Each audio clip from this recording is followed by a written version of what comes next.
All right. How's everybody doing? Let's talk about black women needing sperm from the sperm bank.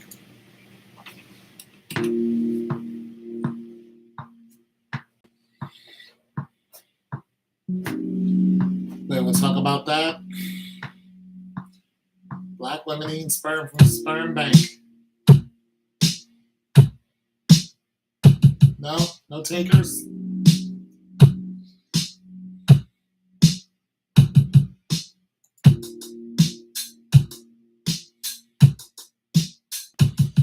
So, according to the New York Times, black women are looking for sperm. And they're using their digital prowess to try to have a baby. Cost them about $1,300. They pay the males about $70. And the woman, they set up, sit on their computers at nighttime, and they wait till a male has did his thing, sells his sperm, and then it goes online. And it's gone in about 20 seconds. 20 seconds, boom, out of there. The white sperm sits there for 6 months. Asians, a little less. But the black sperm, just like that. And they can't seem to get the black men indoors. Now, I got this information from the lead attorney, so go check him out. But I just thought it was interesting because, I like healthcare stuff. My degree is in healthcare. And then he was talking about one of the reasons why you can't get enough men in here, because you're not paying them enough. You're paying them $70 for their legacy. 70? Do you expect them to come pouring in the door for $70? I'm not doing it.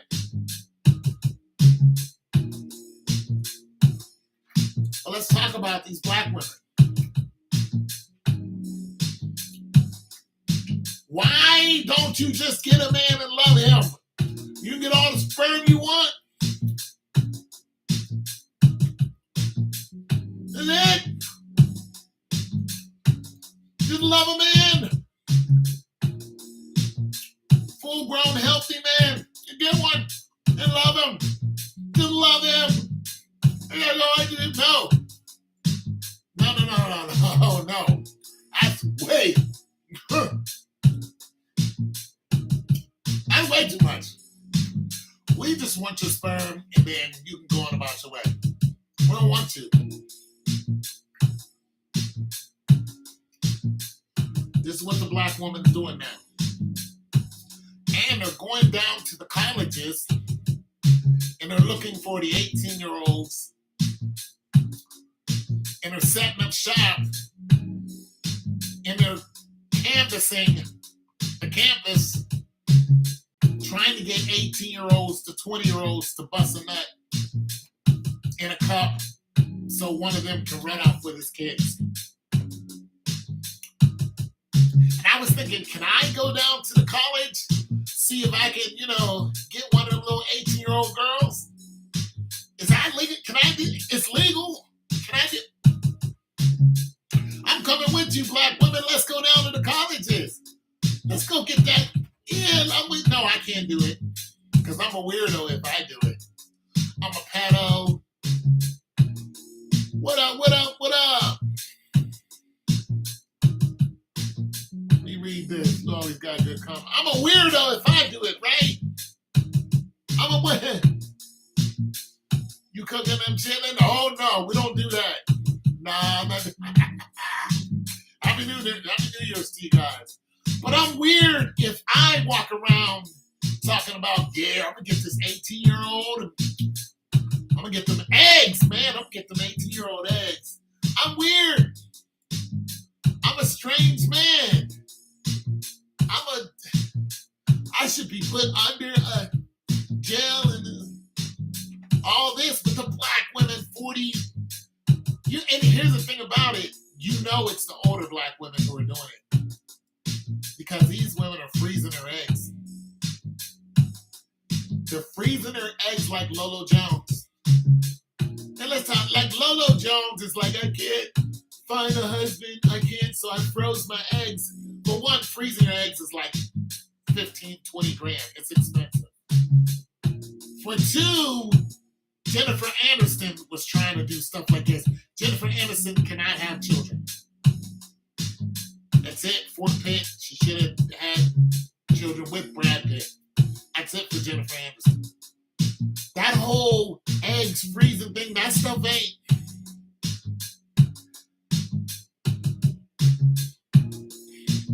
Going ahead and snatch up something to ring in the new year. Man, you know what? I went to the store and got me some of the Santa Cruz right here. Non-alcoholic, organic beverages. I'm good, man. I had a sandwich. You know, it's just me over here chilling. So I got my music. I got YouTube.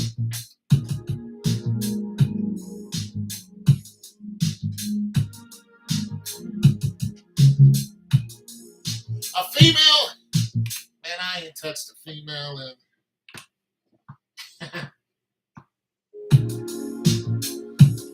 I ain't touched a female.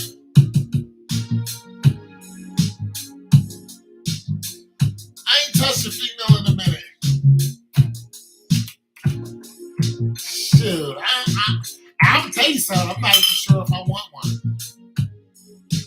As much as I used to hunt them down, couldn't wait to smell their perfume on my shirt. I couldn't wait to smell their perfume all over my house. But something happened, man. Something happened along the way where just too many broken hearts. I lost a kid or two. Then I just got angry at them because I couldn't have my way. Well, I lost a son.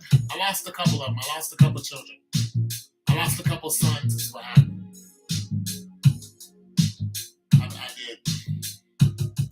I lost a son named Solomon who wasn't born, and I lost one named Breon who I did get a chance to see before he passed on at 6 months. I couldn't understand the women that did it. It kind of, you know, that, and then, you know, some other events that I can only blame it on myself because of the women that they were, but I didn't think women did stuff like they did. And then when it happened to me, I was like, y'all are mean. Y'all are mean and ruthless. One of them ran off and had an abortion. The other one, I didn't even know he was in this world until, you know, a year later. She just showed up at my door with a baby and said, "This is your child." I got to see him once. He was all sickly. I was like, why didn't you let me help you? And then shortly after that, she took off again. She ran off again. And then the next time I heard from her, she's like, he's dead.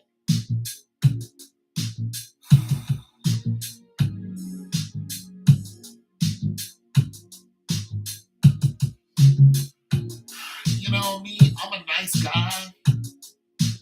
You know, I'm an ordinary dude.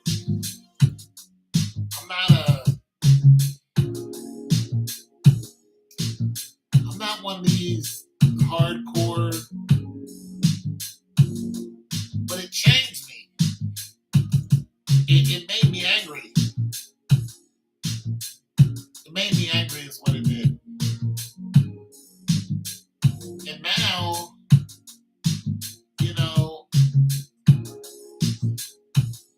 I don't even want to. I don't know. I'm just when it comes to relationships, I'm kind of just angry,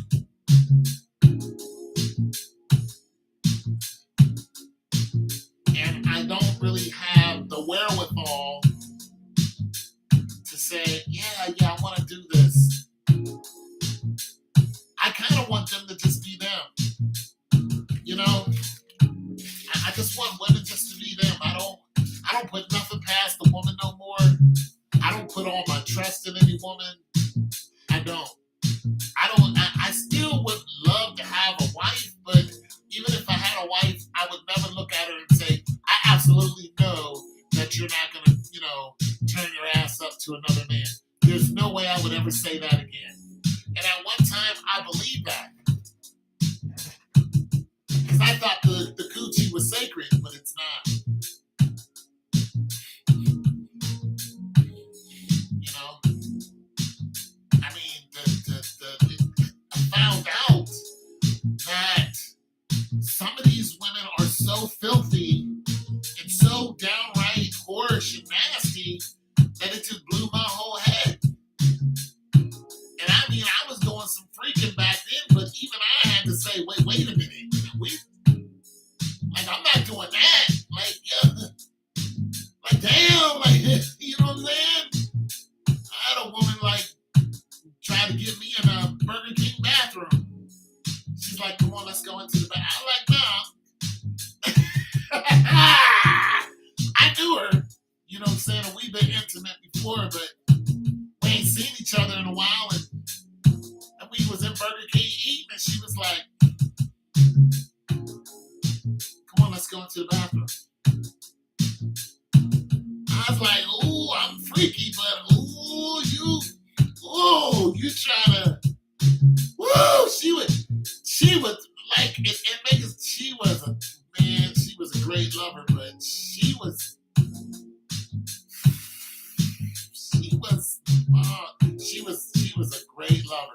a great lover, but it was like, baby, I don't, you know what I'm saying?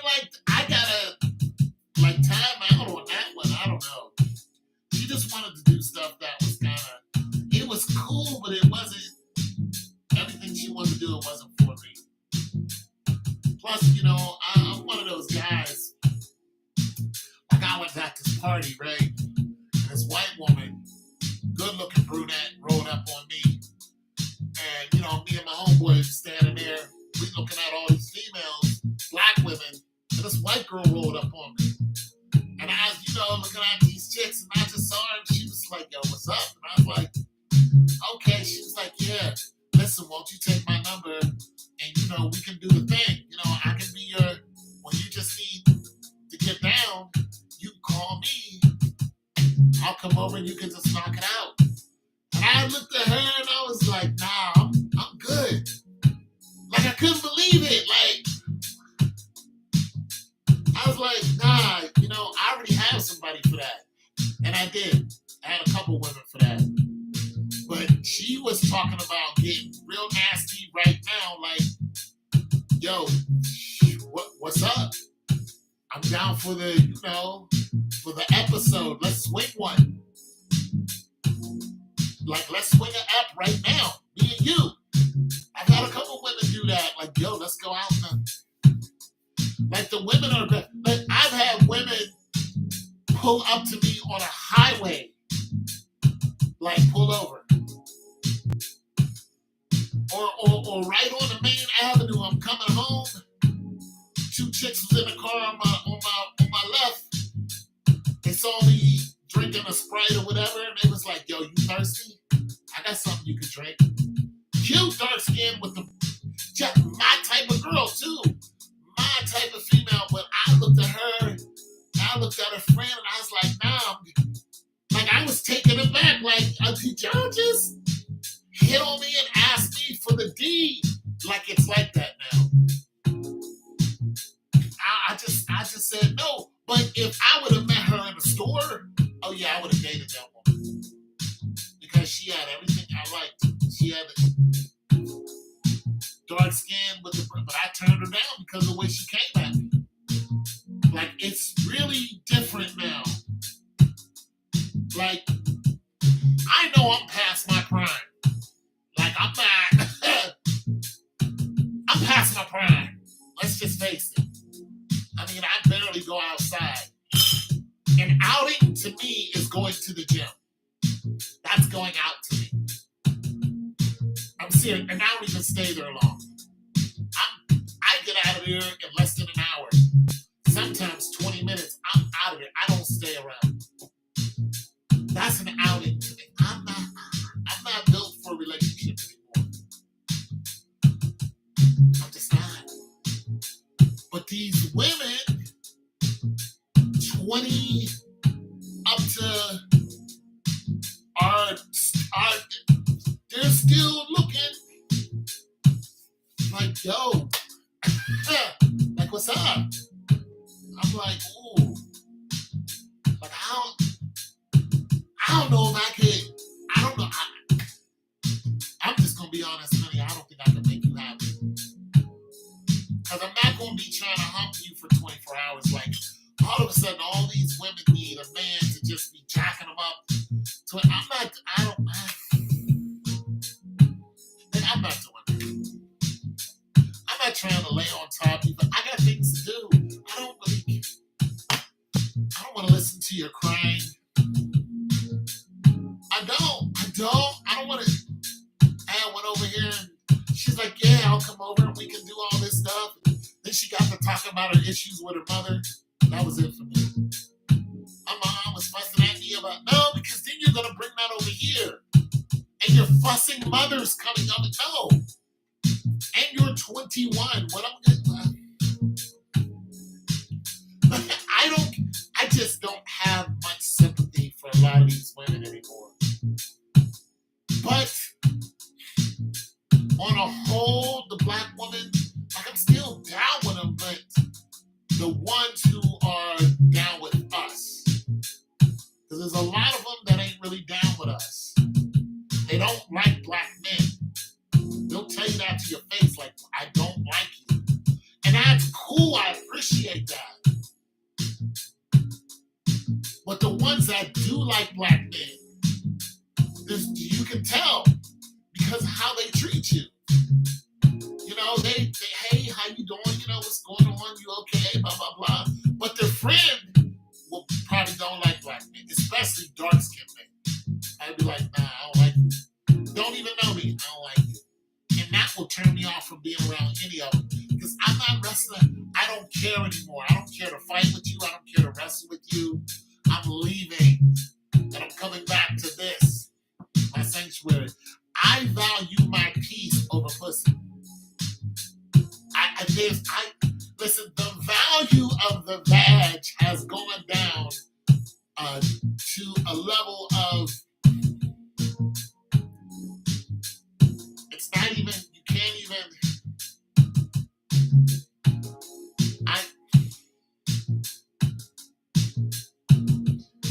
I don't have any use for it. I don't have no use for it. My testosterone has dropped. Trying to keep my blood pressure under. Those are things that concern me. But the vag, I look at you though. I'm like, oh, you look good.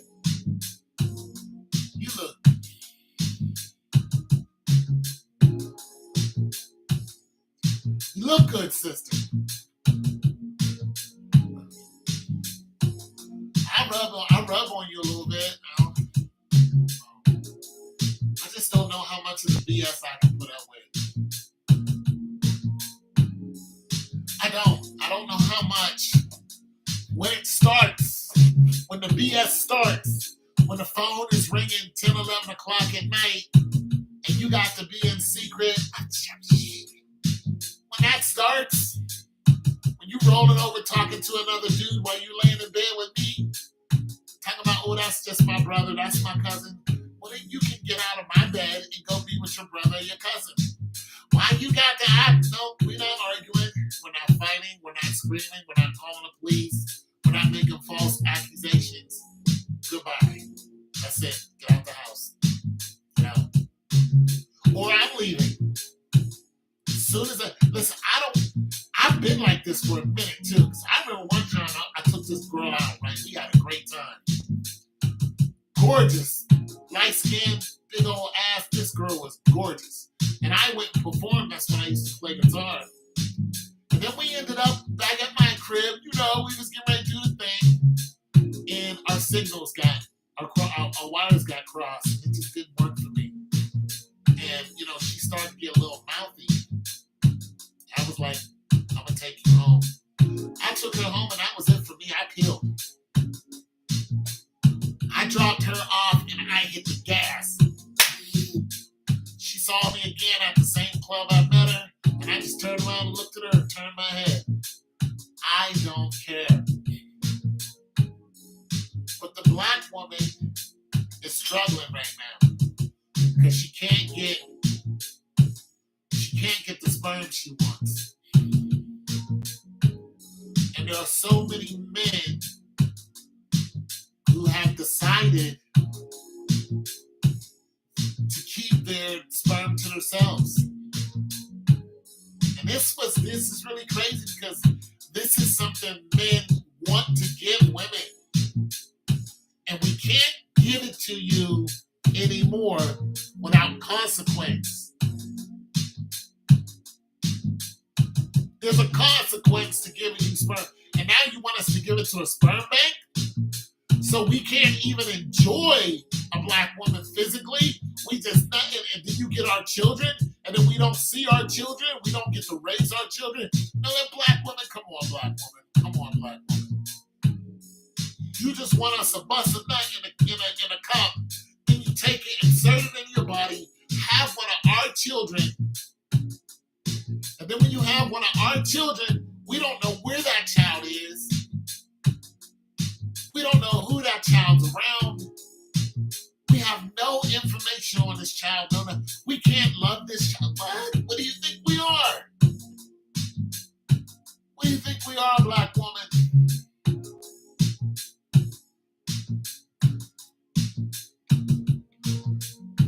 What do you think I am, black woman? I'm not a robot. We used to give sperm away. Black woman used to call me and be like, I'm coming over. I'd be like, come on. I gave it to her for free. As long as she didn't get on my damn nerves. Black women used to get all the nut they wanted at my house. Until they started acting up. And now the black woman is totally different. Because they don't even want the black man. They just want the nut. They just want to go to the sperm bank and get the nut. We don't want you touching us. We don't want you around us. We don't want you around our kids. Just give me the nut. And now you have science has found a way to have, well, I think they've been doing this, but they're not telling us. Science has found a way to actually incubate babies without the man or the woman. So science are making humans. And the reason why science is making humans is because there's not enough humans on the planet. Now, you would think we're overpopulated, and I would say just go step foot in Montana and you're going to change your mind very quickly. Not to mention, the population rate is dropping. And white people, I mean, I've talked about this in ad nauseum, but even our population, the black population, it's even going down. It's not growing exponentially. And, you know, part of that is because, you know, certain groups of people who are interfering in abortions and things along that line. But now it's the black man who's making a conscious decision to be by himself. This is why pornography is at an all-time high. Because not only the black men, but men are deciding to be by themselves in America, and or they're traveling to other countries. That's why you see a lot of Filipino women having commercials saying, hey, come see us. And you got some hoes over there too, some Filipino hoes. They're loving the Black D. They're sharing it with friends. They're like, hey, Black D, come on over and screw us. We love the black men. Filipino women call black men kings. They're like, bring the D to us. Bring it. And you got other foreign countries doing the same. Germany. Hell, you can go all the way to Russia. Russian women, same thing. India. India has 70 million women who are unmarried right now today. 70 million. Russia has 10 million. 10 million Russian women out there. Beautiful Russian women. If you've ever seen some of these women, you'd be like, this is unreal how beautiful these girls are. And they're grown women, 25 and up. Beautiful. Now you got this cyclone of Indian women marrying black men. Where'd that come from? You have Middle Eastern women marrying black men. You got black men traveling to Islamabad and all these countries that don't like white people, but they like black people. They're like, come on over here. Because we've never been at war with them. Not in current times. We haven't been in war with these countries ever since Egypt was invaded by it. Like the Egyptians, this is what Kanye West got in trouble about. He said that, Egypt was, full of black people.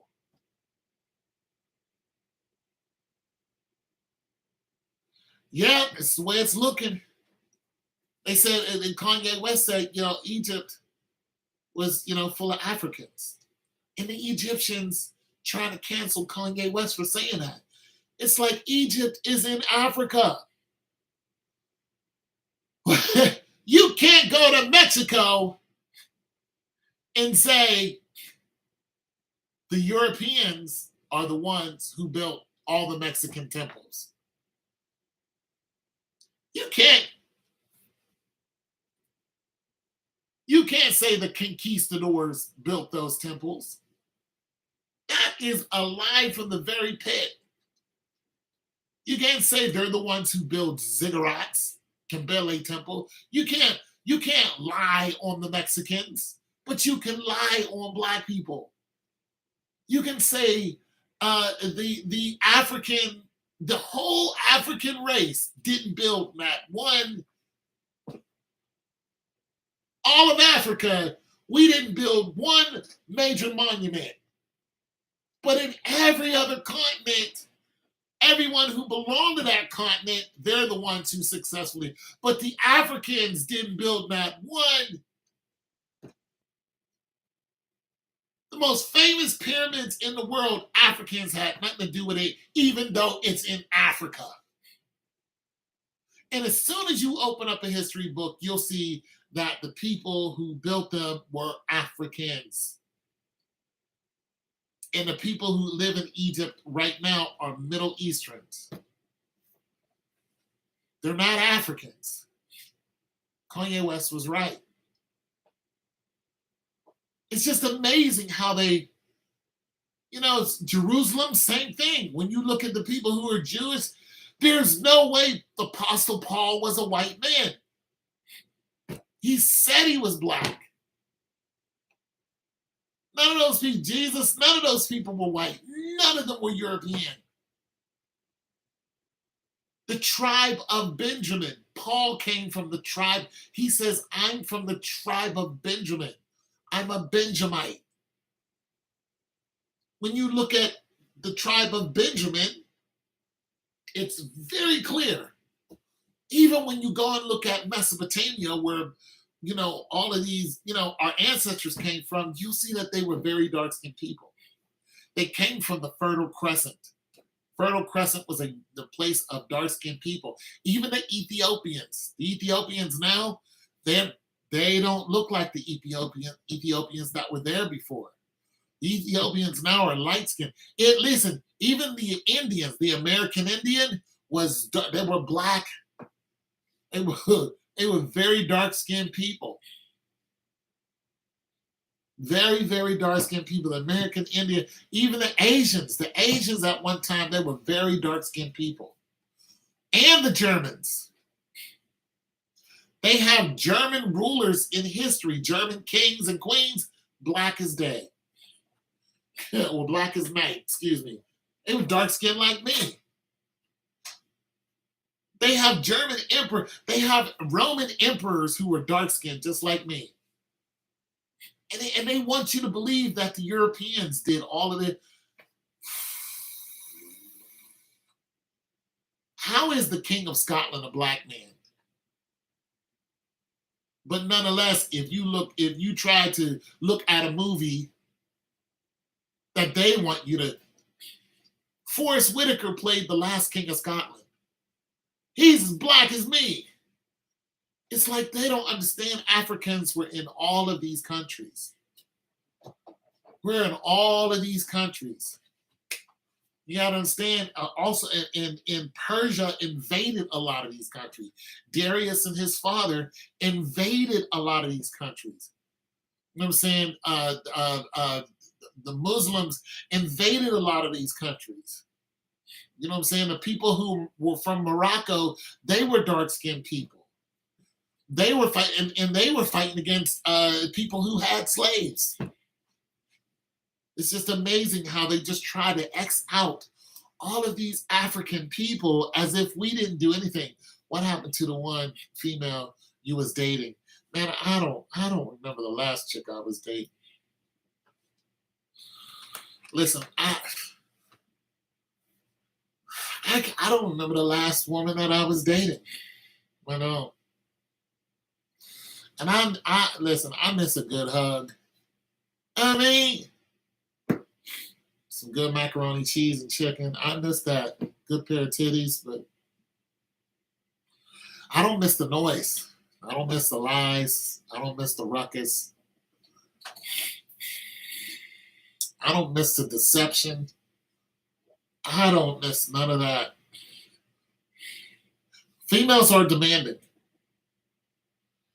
They're in a constant need of attention, and this is one of the things that has gone wrong with America, because for some really weird reason, females think they really think that they're above males now. They think that they're actually above them. But when it comes to war, there's still males who are, I mean, you're looking at 100,000 Russians died already in the war in Ukraine.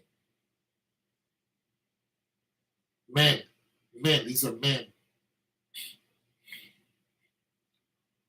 These are men. It's like, come on, give it.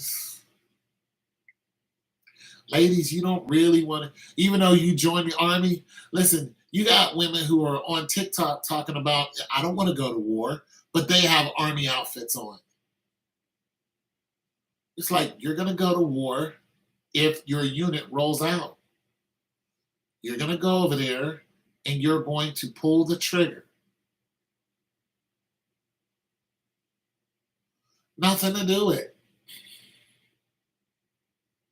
You know? You're going to go over there and you're going to pull that trigger, or you're going to get captured, you're going to get sodomized, and then you're going to be held captive and sodomized for 10, 20 years. Or they just might do it to you and let you go. But if they do it to you, you're going to be messed up. And I know this because this happened before. They especially the black women. They caught a black woman and a white woman. They didn't do nothing to the white woman, but they sodomized the black woman.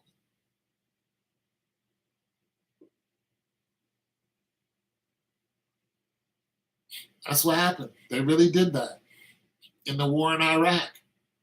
And when they interviewed the black woman, she couldn't talk. They said, "What did they do to you?" All she could do was sit there and shake. She's completely broken. She was caught behind enemy lines. And they was like, "Oh, you're a woman. Oh, no, we're not going to kill you. We're just going to screw the hell out of you until we feel like releasing you." And they did exactly that. Then they put her clothes on and they said, "Here, you can have her back." And when she came back, she was messed up in the head.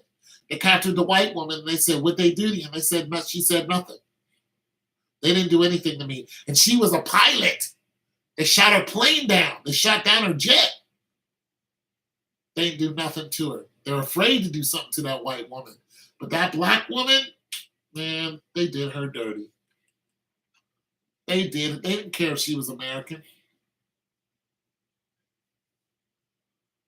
If they could have made an example out of Brittany Griner, they would have. Hey, listen, I thought Brittany Griner was going to get pregnant over there. Or how about these goofy people that killed that black girl in Mexico? They caught one of them. They're going to get Winter Donovan. They're going to, yeah. I thought Brittany Griner was going to come back pregnant. I really did. Because the Ruskies don't care. But in Mexico, you can forget it, buddy. Just look up the stories about women in prison in Mexico. It is bad over there. It is terrible. And it makes it so bad that I was listening to lead attorney. I listen to him a lot when it comes to court cases. And he said, when it comes to the courts over there, the judge doesn't even hear your hearing.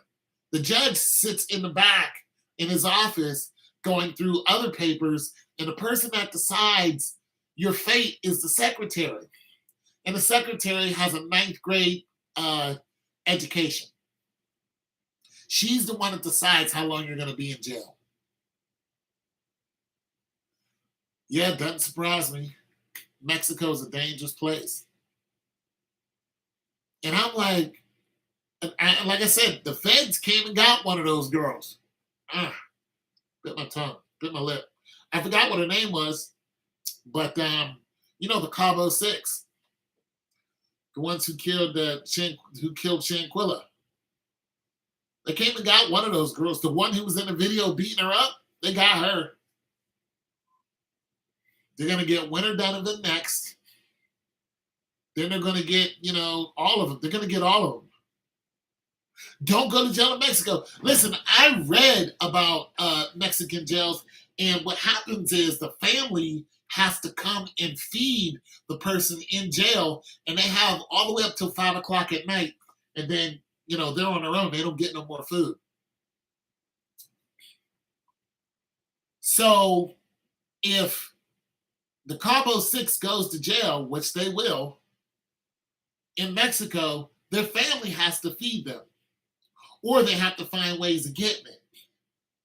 Also, a lot of those women end up getting impregnated, and they end up getting impregnated, and the baby stays in jail with them. Again, just drink that in. So Winter Donovan and those other girls from the Cabo Six, there's 3 girls, right? There's 4 girls and 2 boys.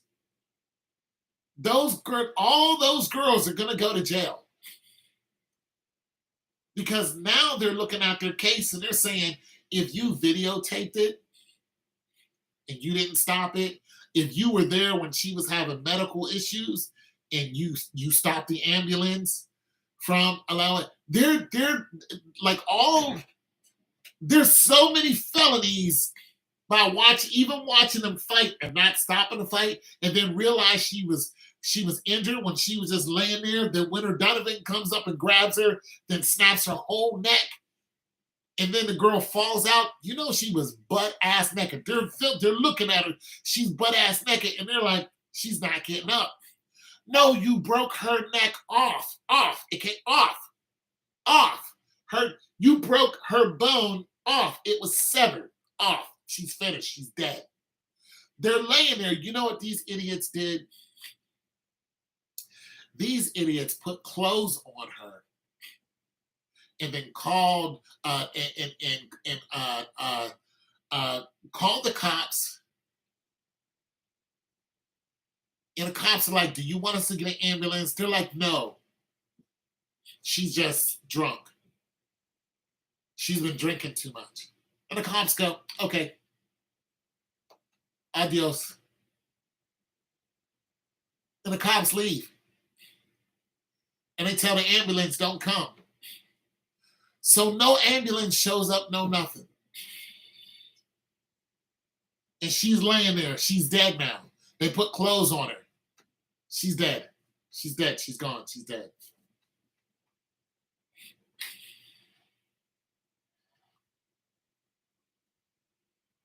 Bro, they are in so much trouble.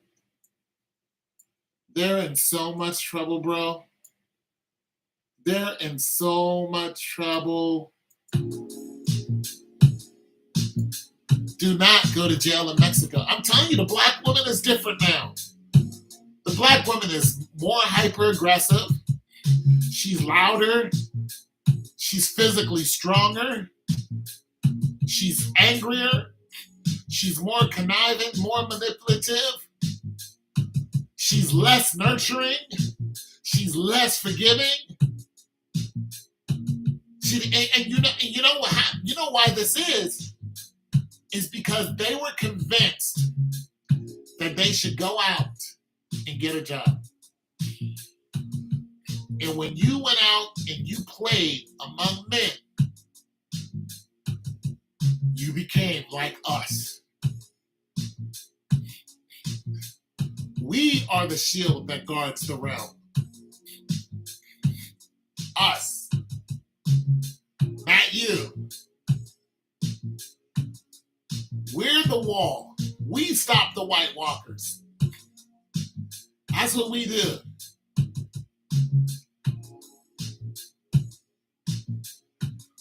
We stop the White Walkers. We're the ones who guard the wall. But if you want to get up here in the frigid cold, black woman, you want to come up here and you want to fight against the White Walkers, well, you're going to have a heart of stone. It's going to be a rough road for you.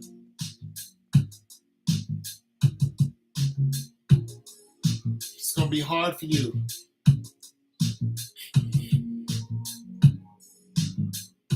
And once you get that hardness in your soul, in your heart, you don't know who to hate. You don't realize that the black man was on your side.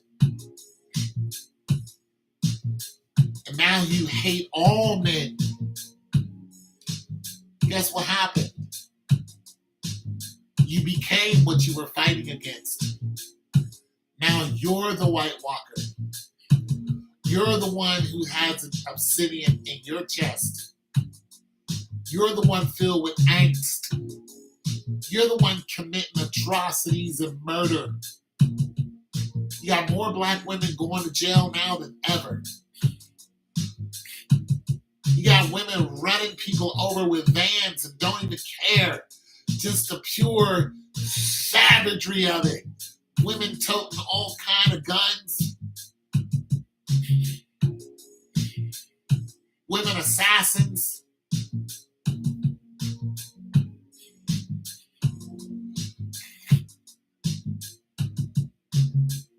That's what you are now, black woman. Angry.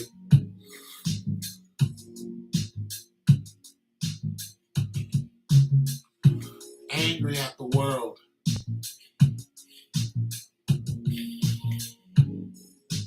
You act just like a man. That's what you're doing. You're promiscuous. You have no care about even your children. You don't care about your children. You care about getting the bag. You're selfish. Give me money, give me money, give me money. I don't care about everybody sees my ass crack all over the place. So what? Let them look. Let them look inside. Give me a pap smear. Look at my ass, everyone.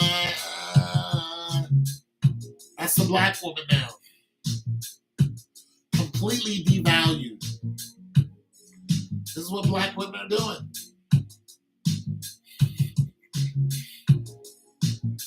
You're going to pay for it. Black women are more hardcore than men. Who's at the top of the charts when it comes to rap? Females. Cardi B, Megan Thee Stallion, Nicki Minaj. How'd they get there? Talking about their pussy. Talking about screwing a bunch of men. Talking about being the nastiest, freakiest, whorish on the planet. None of them talking about being married. But Cardi B's married. Nicki Minaj is married.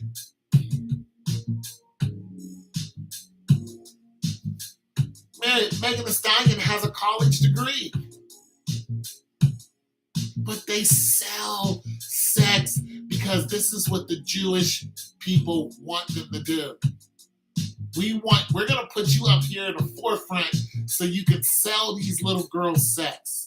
Tell these 8, 9-year-old girls, tell these teens, tell these kids, y'all think Balenciaga's bad? The Jewish been doing this. You're like, oh my God, Balenciaga. Like, wait a minute, the Jewish been doing this to us since the 90s. Now they're just now rolling over to the white people. But they've been doing it to us. They've been telling our little girls to be whores. Balenciaga, the Jewish been doing this to us. They've been telling our little girls to run away. They've been telling our little girls to be whores. They've been selling our little girls sex since the 90s. That's when all the music changed. Self-destruction. Get headed for self-destruction. It all changed. 911 is a joke. No more of that. No more awareness, culture awareness. Our whole culture was turned over on its head. Now you got NWA. NWA came out. Niggas with attitudes. Now you got Snoop Doggy Dogs. 187 on the mother cop. Now you got all these rappers talking about being whores and hoes, BITCH this and all that. And now that they're all old and in their 50s, we're supposed to look up to them like they're leaders of the community when they killed more people in the community than the damn AIDS virus. Them and them goddamn flags, red and blue. Pink and purple too. And he got girls running around with that nonsense. I wear pink, so I'm in the pink. It's going on right now. We got beef against the napkin holders, and the napkin holders got beef against, the Kleenex crew. No, not realizing you're all the same people. You're all the same people. You're all here for one purpose: serve God. You're all one, but you're all stupid. You're offing each other for the stupidest reasons. And we're supposed to revere these rappers. I don't revere none of them. Not, except people like Mos Def, Black Star, Gangstar, KRS-One. Oh yeah, I revere them all day. All day chaos. What? Come on, most deaf. 100%. I can listen to them all day. But all these other dudes talking about killing you and flipping drugs on the avenue and selling drugs to kids. And they're like, we didn't sell drugs to kids. You don't think that the drugs went into the house and the child was affected. So no child was affected by crack cocaine. Oh, we just sold to the mothers and the fathers. You sold to the fathers and the mothers, you sold it to children. Now, most of the time, you use those children. Some of those children were your runabouts. Hell, Fat Joe almost got shot by a child until he told that child what was going to happen to his family. Listen to the story Fat Joe's talking about. Came out of the club and there was a kid sitting there with a nickel-9. And he was going to shoot Fat Joe. And Fat Joe looked at him and he said, yo, you can kill me. But if you kill me, my crew's going to come kill your whole family. That kid ran off.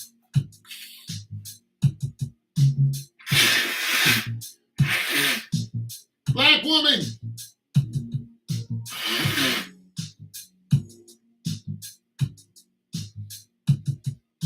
Black women need sperm.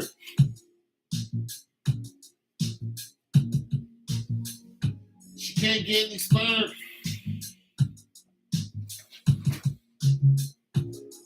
Get a black woman some sperm. No. She said she didn't need us. She says, I don't need a black man. All right? You don't need what's in these balls either. You don't get access to my children.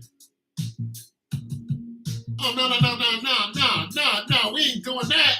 Because your maternal instincts? Nah, we ain't doing that. Oh, just lay down with me. So now we're not doing that. Just put it in the cup so I can put it in the mic. No, we're not doing that either. Black men have a choice. Keep it in your body. It makes you strong. Yeah, go to the gym, eat good, walk around strong, and keep your health up. Hit them push-ups.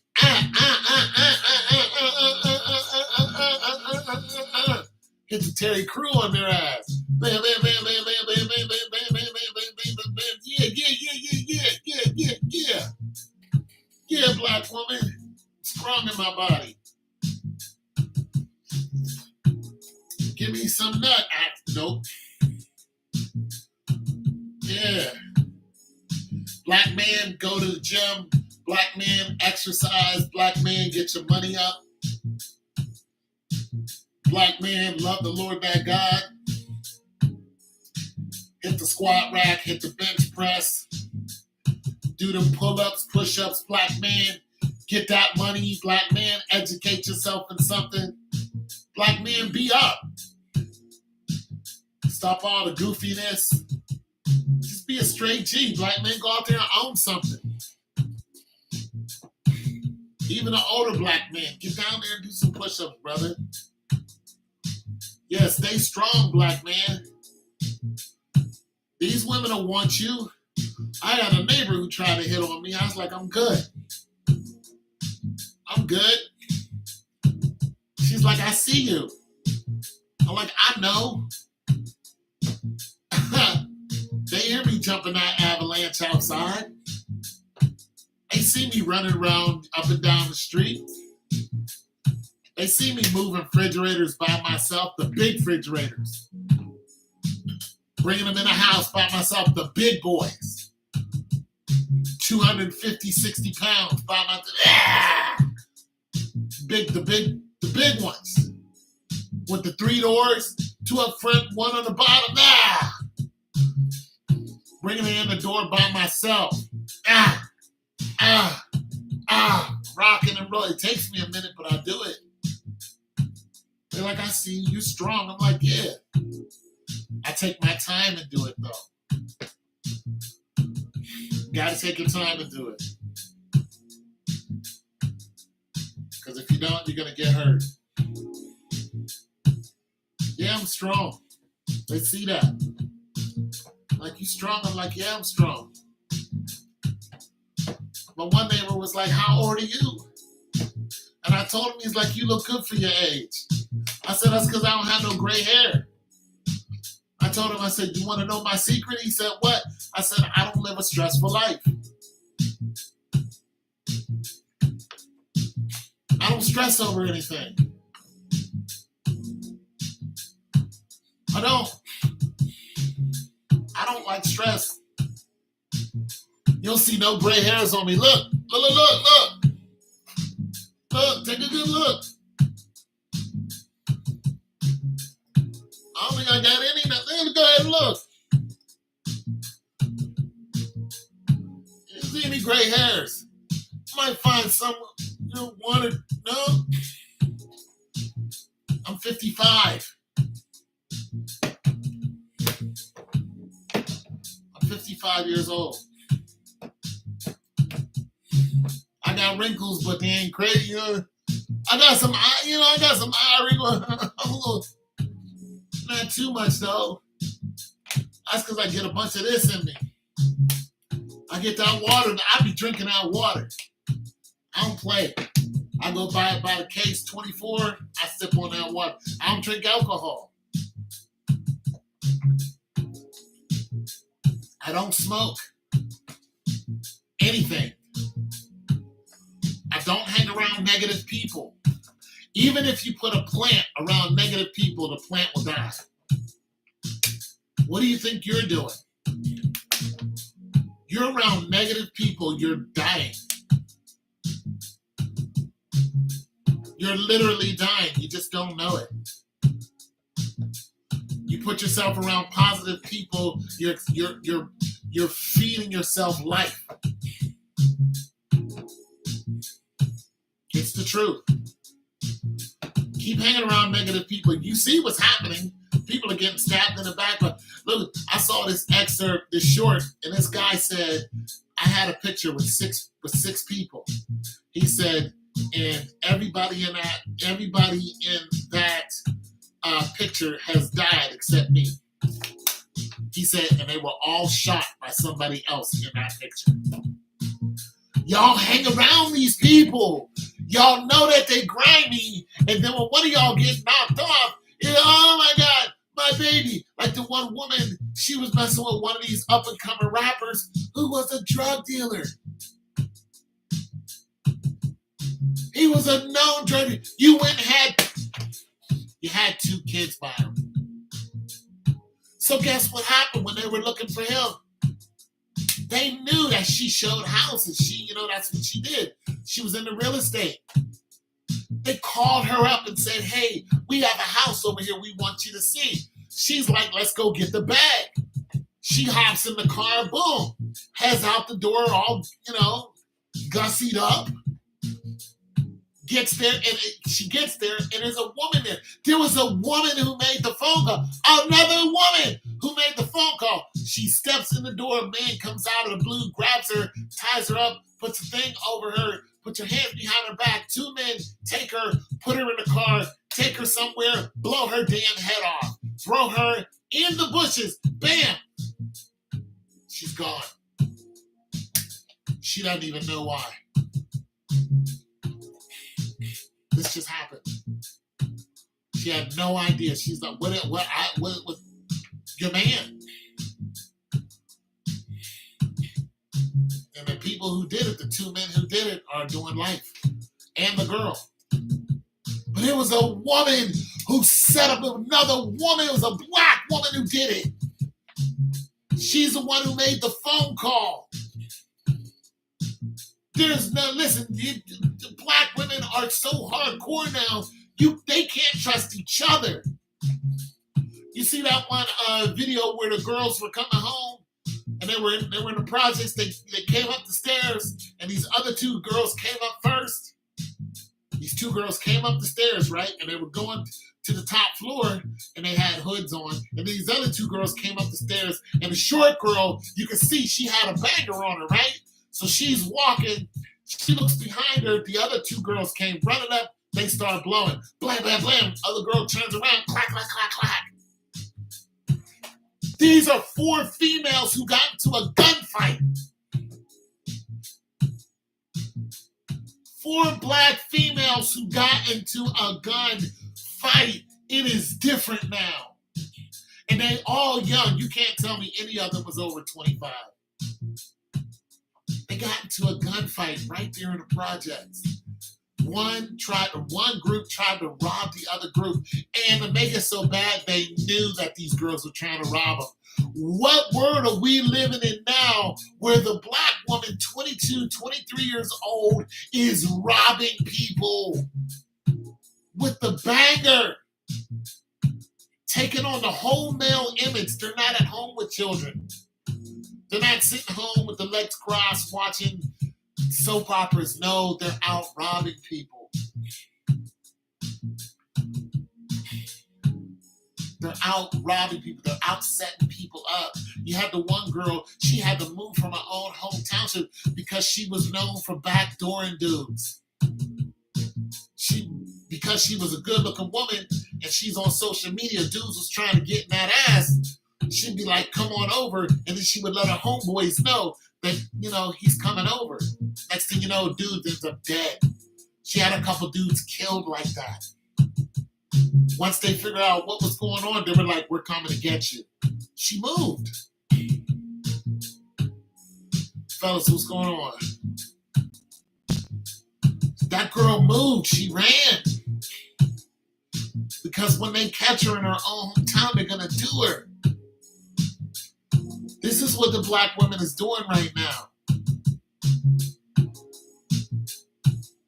This is what you're up against. The hatred the black woman has in her heart is unreal. They don't care about the black man. And somebody get on here and say, oh, you're just talking about a small group. No. You can't convince the black man anymore that it's a small group of women. Because black men are experiencing this at every level. At the professional level, at the high school level, at the college level, at the middle school level, and at every level, we're experiencing the sheer anger that the black woman has. These little girls, have you ever looked on TikTok and you see these little girls, little 9 and 10-year-old girls dancing with their mothers? And you look at these little girls' eyes, and their eyes look like this. Their eyes look like this. Almost look Asian. That takes practice to look like that. You know why their eyes look like that? Because they're used to scowling all the time. It spilled over into all but the level of insulin tolerance. Well, shoot. Get your passport. Yeah, I'm with you on that. Hey, listen. I can't even say it ain't even in toddlers. You live in Mexico and I'm not Mexican. I can't blame you for that.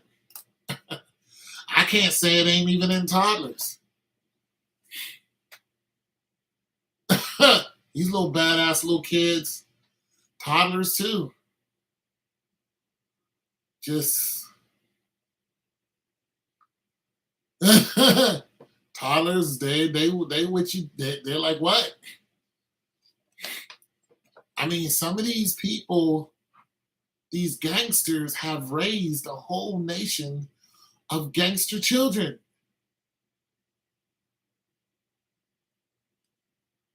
To the Lilith spirit, yeah, you talking biblical now. Yeah. But it is biblical. And this is why the woman can't get the sperm she needs. All this, I don't need a man, you are lying your breath stink. You lying. You're lying. Now you got some women trying to say, oh, we're soft now. It's like, nah, there's too much blood in the water. There's too many dead black men, all from lies. Like, you guys remember the Huxtables, right? You know, Little Rudy. Remember Little Rudy's boyfriend? The one who used to get into it with Bud because Bud liked her. I forgot what dude's name was. Dwayne something.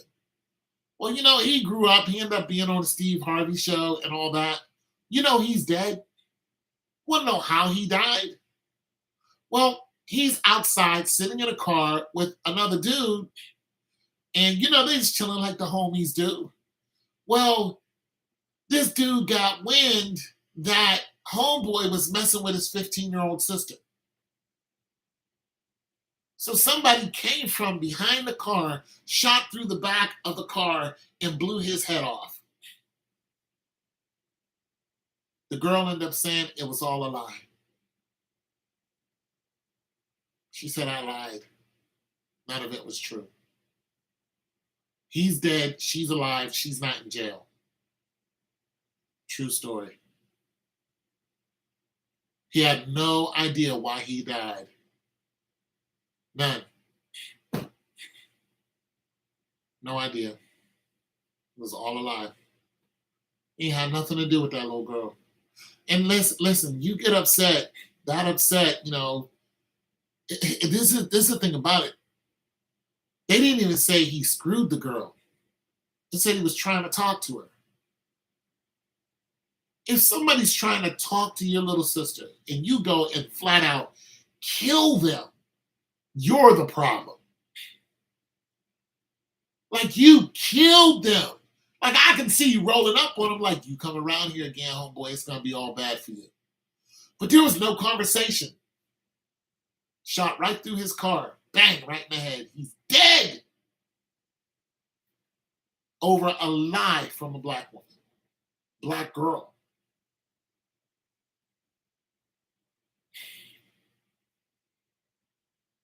That's what I'm saying. It's at every level. You don't know what's coming down the pipe. You just got to keep your head.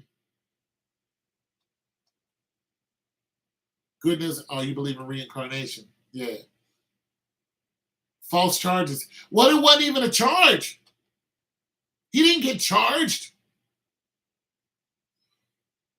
Probably. He didn't get charged. It was pure hearsay. In the 1930s, see, now you talking about a whole, now you're talking about paradox. You're talking paradoxal now. Yeah, you're talking about time jumping and reincarnation, and you know, I mean, that's a whole nother video. Do I believe in it? Not reincarnation, no. Time jumping and all that. Yeah. I understand where you're going with that. Yeah, I understand that. I mean, you could. I mean, that's so many videos right there. But I'm really focusing on just the black woman herself. It's just the black woman, like, yeah, it was an accusation. I've had accusations put on me, and I didn't even know it until my neighbor said something. I was like, wait, what? I was like, I didn't do none of that. Like, I have no idea what you. I said, okay. I'm not coming around none of y'all. Because I already know what it is. Y'all trying to put accusations on me. Y'all trying to say I did something that I didn't do. And you know, it's easy for them to put stuff on you when you don't have a woman.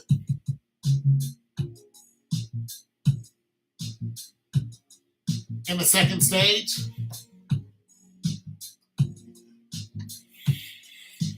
it's easy for them to, you know, they put stuff on me because I don't have a woman. So when they don't see a female over here, they're just like, we know you're a creep because you don't have a woman. It's like, no, I'm just single. That's what being single is. You know what I'm saying? I'm just a single guy. I love my solitude. I mean, I love being by myself. I enjoy the quiet. I can create. I can talk when I want to talk to whoever. I don't need a woman dictating my life and telling me that I'm not weird or I am weird. It's like when you guys, when some of your stuff breaks down, then you want to call me. That's what they do. They call me, hey, my refrigerator's not getting cold. Can you come look? My washer is. I'm like, get your man to do it. Not unless you pay me. You pay me. And that's one thing, but you're not going to talk about me and then expect me to do you a favor, come look at your stuff and you're not going to pay me. No, now I'm on a pay me tip. I'm like that now. Because before I'd be like, yeah, I'll come look at it. But now I'm like, nah, you got to pay me. You give me a few dollars, I'll come look at it. Feed me something. I used to have a lady who used to ask me to do all kind of stuff. And I said, listen, I'm not your husband. She got mad as fire. Like, what are you mad about? I'm not your husband. You don't want to pay me. I said, listen, I don't ask you for money. So cook me dinner. She didn't want to do it. So I said, fine, I'm not helping you do nothing. I just told her, I said, okay, that's it. Till she finally cooked me something to eat. And then I came over there and helped her out. And I was like, listen, black woman, I'm not doing nothing for free. Because y'all don't do nothing for free. I'm not doing nothing. Now, if you're stuck on the side of the road, that's different. But you can't call me for all your problems. Yeah, you take them. That's what I'm saying. Can't take them serious. You can't call me because I'm a maintenance dude for all your issues and not pay me. No, you pay me, I'll come running. Other than that, I don't care. I don't care. I don't care. I don't care. Yeah, it's okay. That's what I'm saying. It's okay for men to be alone. Like, guys who, well, side of the road is even a caution. Because my dude got robbed like that. One of my homies got robbed. He got robbed about 3 years ago. No, about 2 years ago.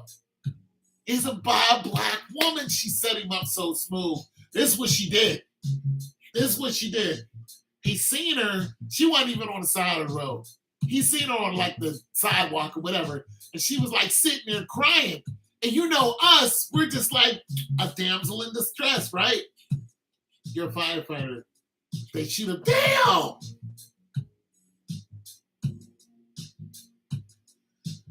I spent 8 months living in the mountains in Mexico as the guy who didn't have a woman, lives in the middle of nowhere, and people thought I was a weirdo. See, people think you're weird. A man is weird when he's by himself. It's like, don't y'all understand men? Men like to fix things. We like to figure things out. Our brains don't stop trying to figure stuff out, even when we get older. We still like to, what does this do? I wonder if I can, this is our brain all the time. What does this do? I wonder if I could make it do something else. That's how a man is.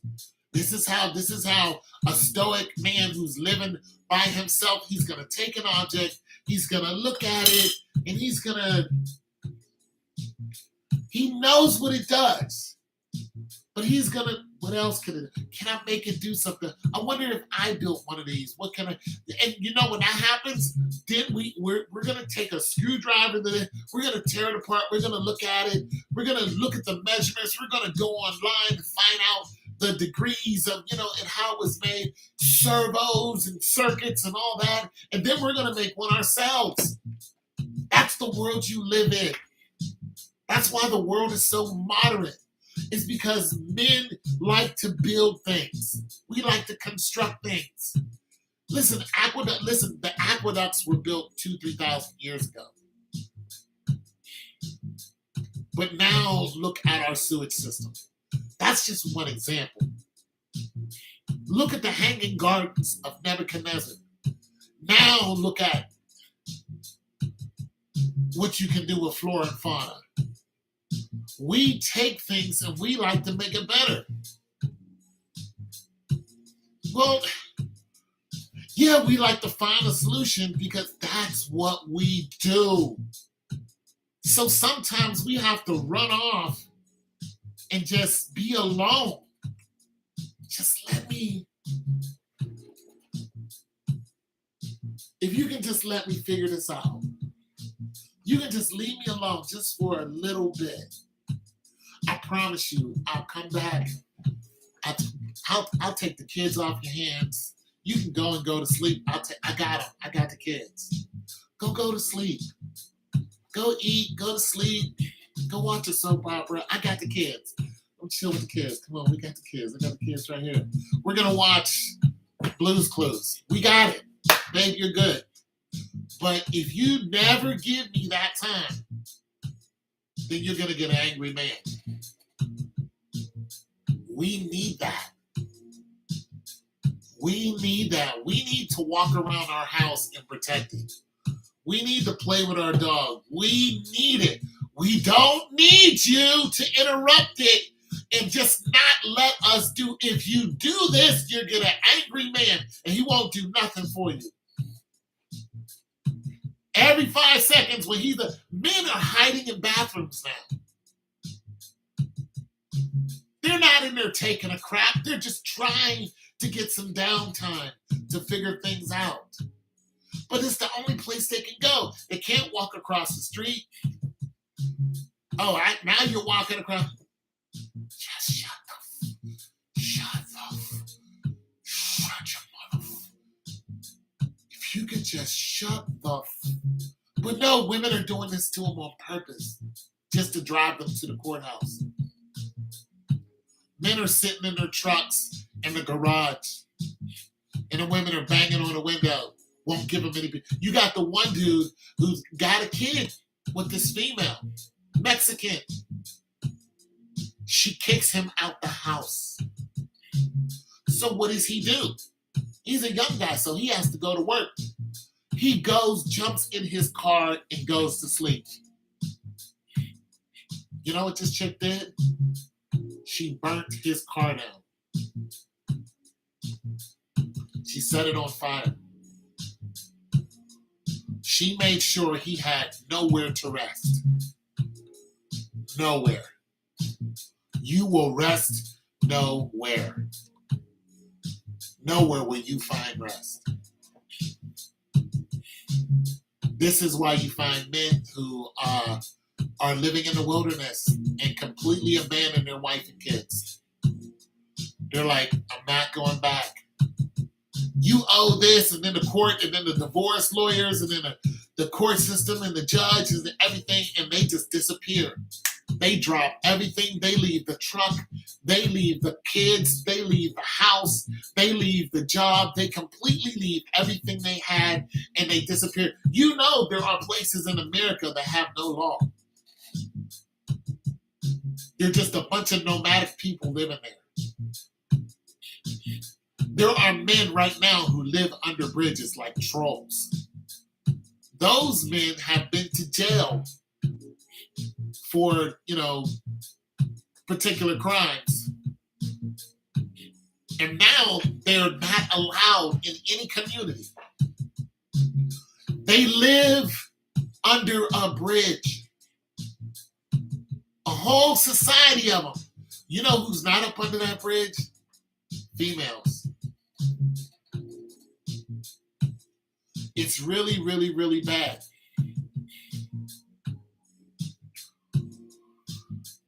Anyways, Happy New Year's to all of you. Hope all of you are getting your prayers in there. Hope all of you are hitting the gym. Want to see the bench press numbers get up? Bench press numbers get up. Bench press, bench press, bench press, bench press. Ladies, Ladies, can we stop the war? Because y'all need some sperm. And we have it. You got old men now that are looking sexy. They still got some sperm for you. You got the young man who's faster and stronger than anything. He's got plenty of sperm. But you're not going to get nothing out of us if you keep trying to kill us. Y'all shooting us in the head, literally. That one girl shot that dude in the head in the car, playing around with a gun. And he was like, no, don't. She just blew his... Bang! He's alive, but his head is...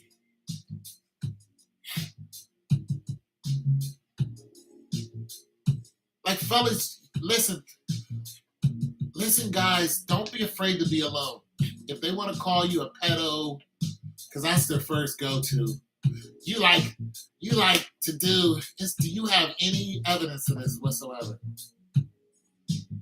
Any evidence? Because I'm going to sue you for defamation. I'm going to take you to court and I'm going to win. I can't make you stop saying it until I take you to court. So I'm going to record you saying it. Then I'm going to find a lawyer, and our lawyer is going to send you a letter. And then they're going to investigate the video I have. They're going to investigate me. Then they're going to investigate you.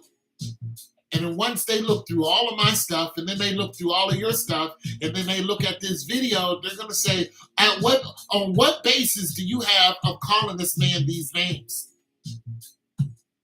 Well, I never see him around, any females. It's because he wants to live by himself. So what? What's the crime in that? What crime is there in living by yourself? Well, Your Honor, guess what? He just won. $20,000 for defamation. Boom, there it is. And you pay his lawyer fees. Case closed. And you can try to appeal all you want to. You can try to get a stay so you don't have to pay. My lawyer is going to go back to the judge, and they're going to garnish your wages.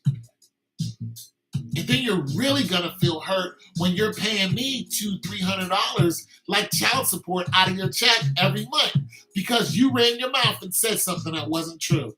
And this is what men go through all over the United States and even outside of the United States. If they don't have a woman with them controlling their life, they think that the man is weird. Well, the court system, especially here, the legal system doesn't allow you to accuse people of something they're not doing. They can take you to court and win. So you females who want to get on this, you even males are doing it to other males. You goofies too. I had to promise a dude last week because he came on here talking about some dumb stuff. I said, listen, I will have your IP address. I will send you a letter. You will end up in court. I will pay an attorney a couple grand, and we will take you to court, and I will garnish your wages. I promise you that. I'll get 10-20 grand about you. Watch what the hell you say. Stop getting on this trend that it's okay to dog men out, because it's not. You're going to pay for it. It's not. It's not okay. Men aren't going to single women and calling them criminals. Oh, you're a criminal because you don't have a man in your life. No, we don't care. But every man who's by himself is a weirdo. And this BS about old men have worms. When do we get worms? And why don't women get worms? When do old men get worms? This is what they tell females. He's old, he has worms. When does a worm start? I'm curious. What kind of worm is it? Where do I have these worms? And how come old women don't get worms? This is the type of stuff that men have to go through. And look at that one story about the white female who decided she wanted to be a man for a year. You know what happened to her? She committed suicide. She dressed as a man. She looked like a man for one whole year. And those women let her have it. They didn't even know she was a woman. They thought she was a man. And they dogged her out every chance that they got. She was like, I can't do it. Bang. She left the planet. This is what we go through all the time. Every day. My neighbors, same thing. They call me a monster. They literally said I was a monster. You look like a big old black monster is what one of my neighbors. It was a male because his female is afraid of me. A big old black monster. This is what they call, this is what the motherfuckers called me. I said, okay.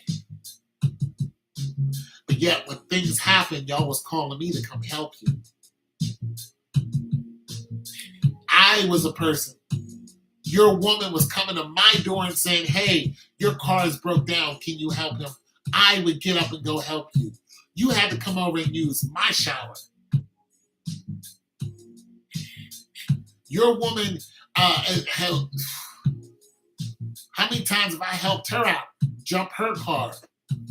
Help her get to work. And I'm the monster?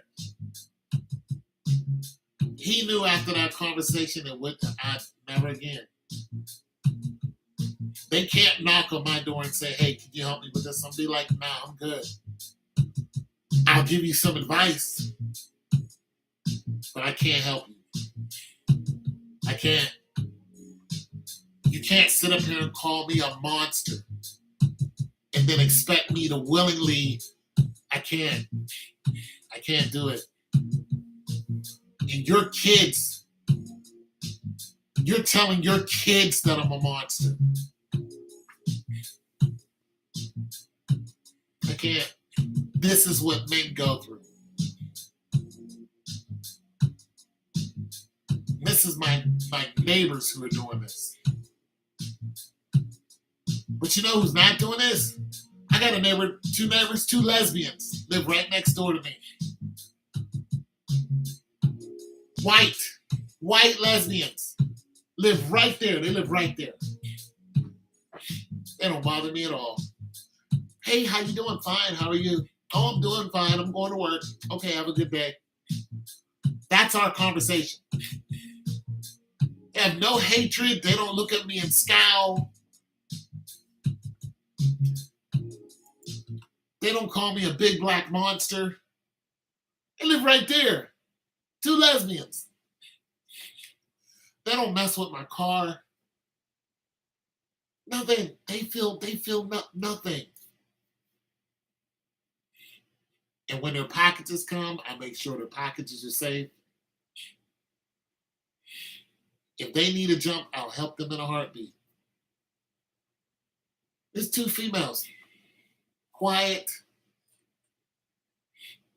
I'm telling you, black women.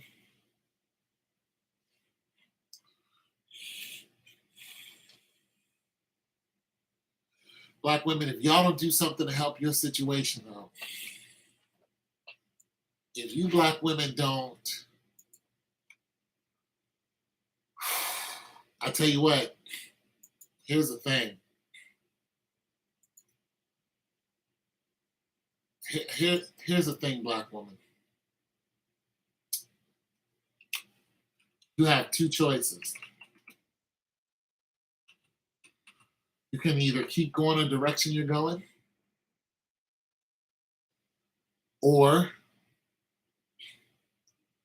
you can turn it all around. Now, you got tits and ass. Everybody knows that. Everybody's seen. I mean, hell, you can give a black woman a gynecological, survey at this point because, they're always showing off just those features. Like, nobody cares anymore, but nobody can know it. There's no value to it. Look, I got a big ass. Nobody cares. Your ass means nothing.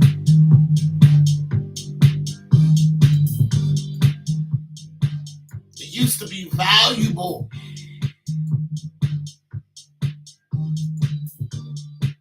The ass used to be valuable. You don't believe me?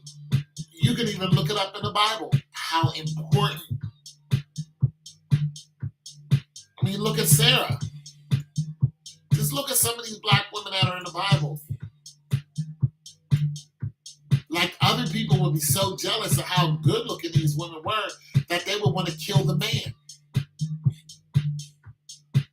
You have a good looking, a good black woman.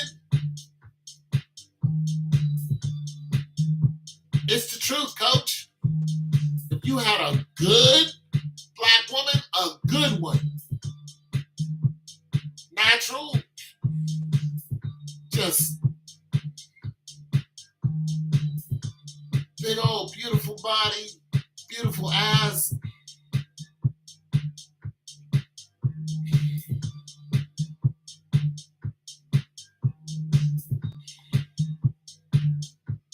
Not really a focus anymore. But I mean having a good black woman. And they know that she's loved.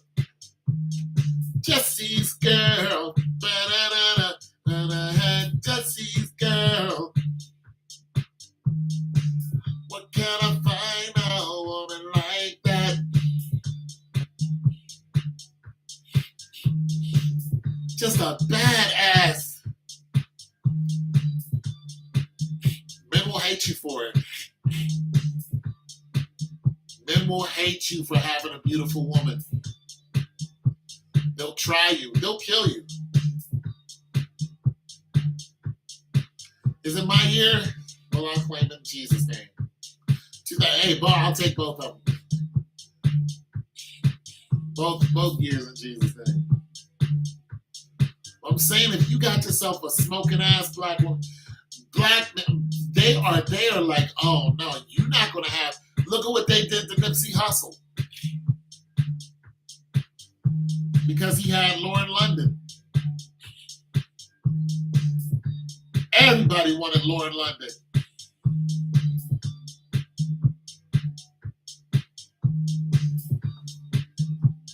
You walk around here with all that money in the hood, and you got that fine wife.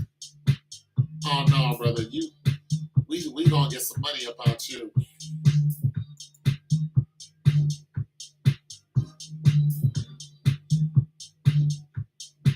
We gotta get something out you, homeboy.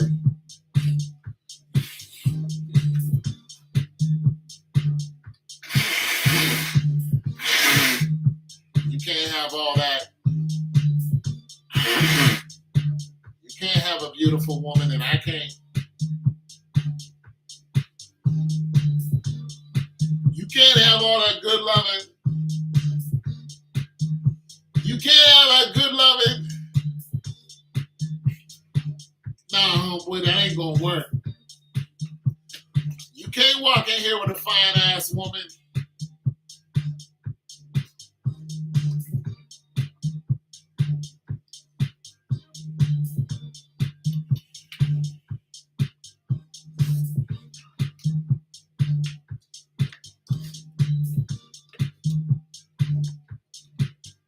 You can't walk around here with a fine ass dark skinned woman, and other than that, get jealous.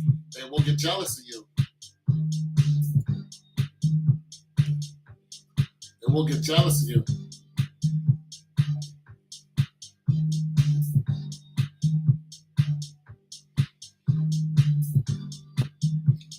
They will get jealous of you.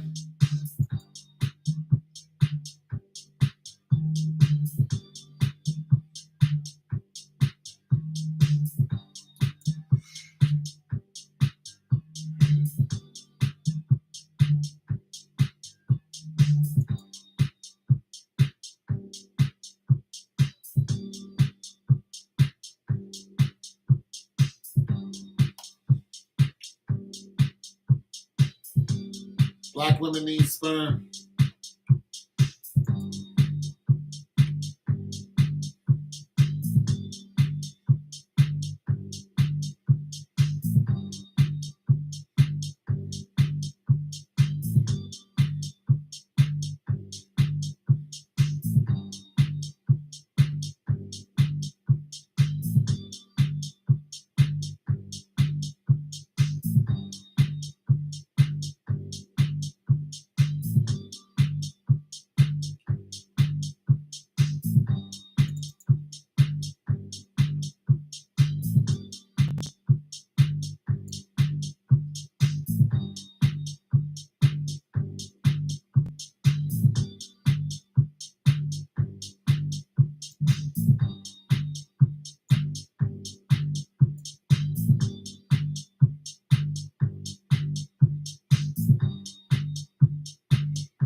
Black women need black men. Nothing wrong with that.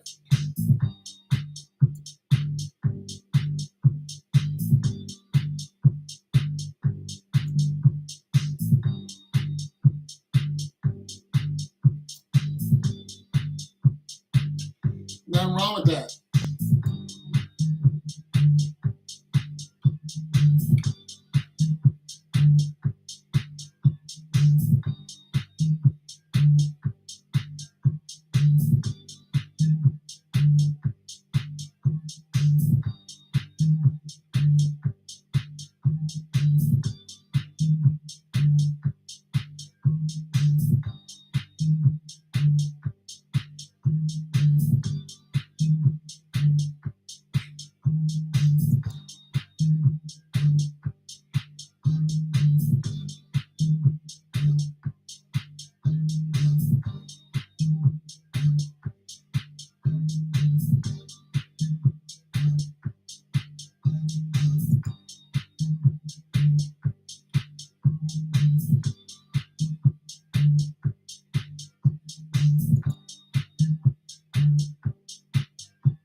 Jesus loves you.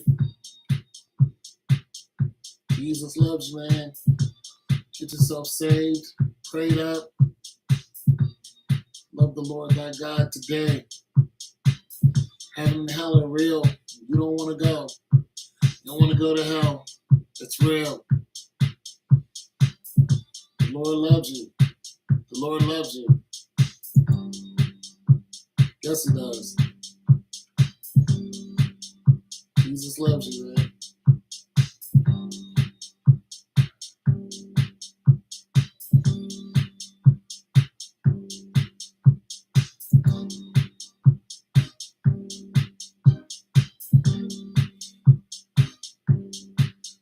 Jesus loves you. No matter what you're going through, call on the Lord.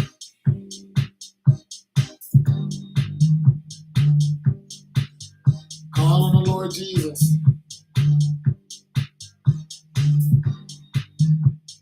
Bless you all in Jesus' name.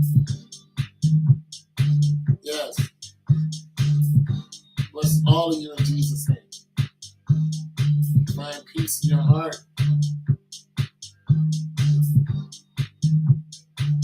Yes. Peace and love in your heart and your soul.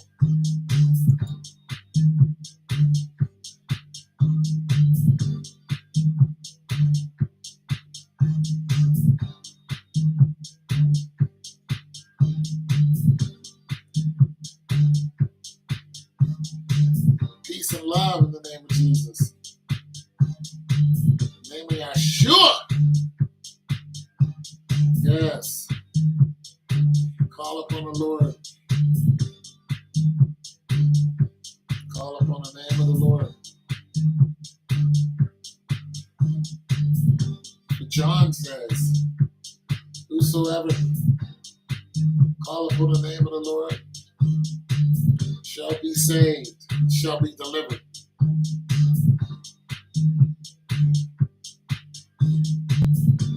That's the scripture.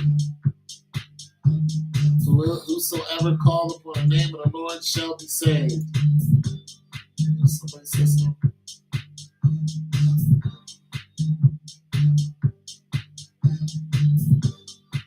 Yeah. Yeah, call on Jesus. Call on the Lord. Y'all better call on the Lord this year. Y'all better quit playing around. Y'all better call on Jesus this year. Y'all better get some prayer in there this year. Woo-wee! Get them demons and devils about you. In the name of Jesus. Ooh, you better pray against them devils. Because it's real out here. It's real out here. It's real out here. Demons and devils are real.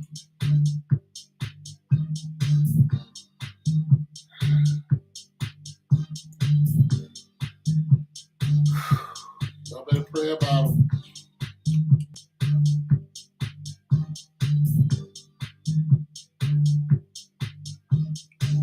Get delivered. Anger, pornography, sex, masturbation. Say, Lord, deliver me. Call on the name of the Lord. The word says, whosoever. Call upon the name of the Lord shall be delivered. And it is finished. It's it. It's done. It's finished.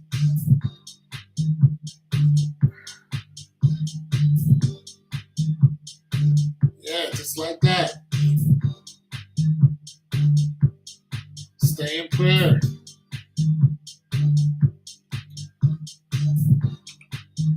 Ask the Lord for forgiveness from anger,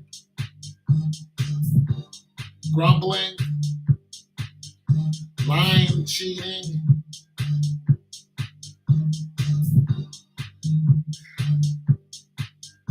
stealing. Say, Lord, forgive me.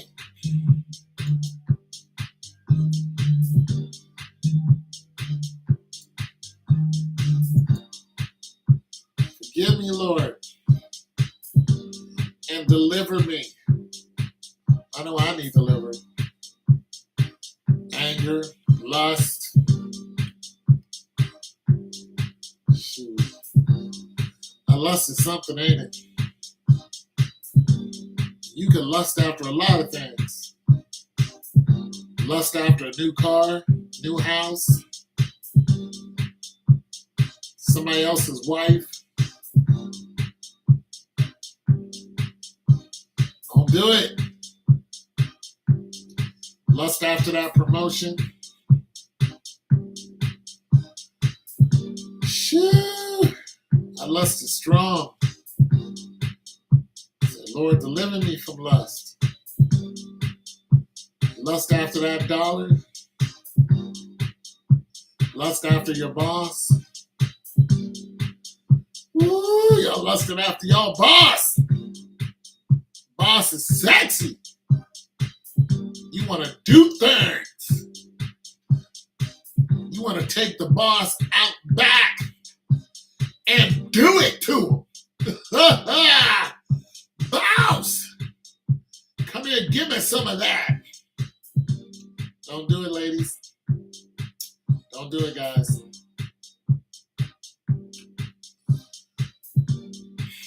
Don't do it to the boss.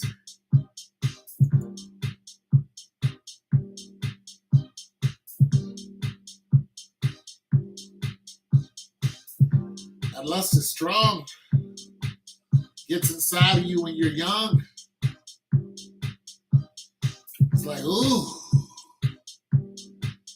look at that.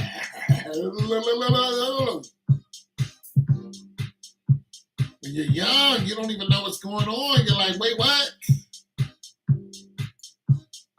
Next thing you want to know, you're trying to hump a damn tree.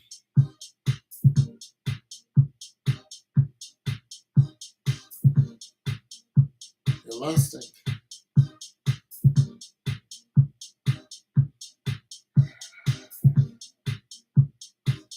Gotta call on the name of Jesus. Say, Lord, there's lust in my heart. It's in there. It's in there, Lord. It's in my heart. I can feel it. Lord, I want to smoke. I want to drink. I want to curse. I want to fight. Anger is in my heart, Lord. Oh, there's rebellion, Father God. Can you? Lord, I believe you can do this. I believe you can take these things away from me. Cast them out into the sea.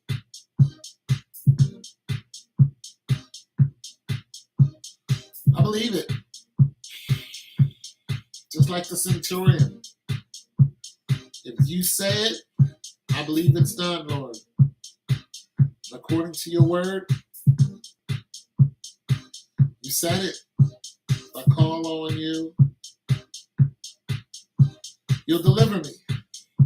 So call on the name of the Lord so he'll deliver you. You guys need to call on the name of the Lord. Name of Jesus. Quit messing around this year. Because a lot of people ain't make it to this year. Barbara Walters, she just died. She was 94, but she just died.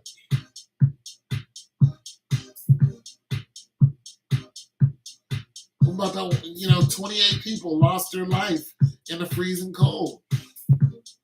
That's a terrible way to go. Storm came out of nowhere, didn't it?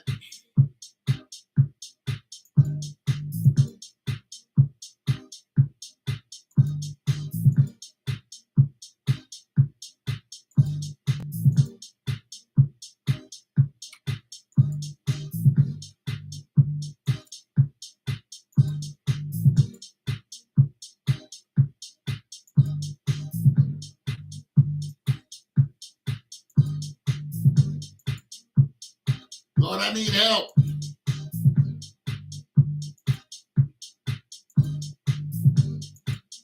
I need deliverance, Lord Jesus. Oh, I need deliverance, Father God. I need a promotion, Lord. I need a new job, Lord. But before I ask you for anything, I want to thank you for being here. I want to thank you for the love. I want to thank you for your angels who protect me, the seen and unseen. I want to thank you for protecting my family, even while we're sleeping. Protecting our vehicles, our homes, the places we go to. I just want to give you thanks right now. Instead of making a bucket list of demands, well, not demands, requests. So that, I thank you, because Lord, you doing things.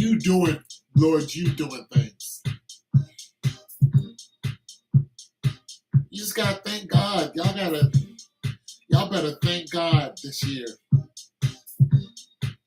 All the people that lost their lives this year, y'all better thank y'all, man. I thank the Lord. When I wake up, I thank the Lord. I wake up and say, glory to God. It's not because I'm old. It's because I just appreciate the Lord protecting me.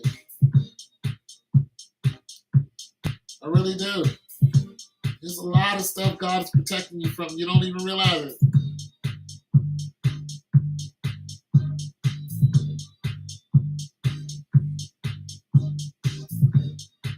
God is protecting you and you don't even know it.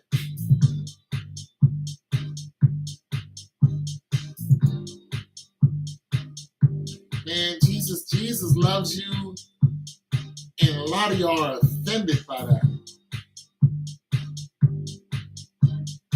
And I don't get it. Like, I'm protecting you from the seen and unseen. And the unseen is a lot more terrible than the seen.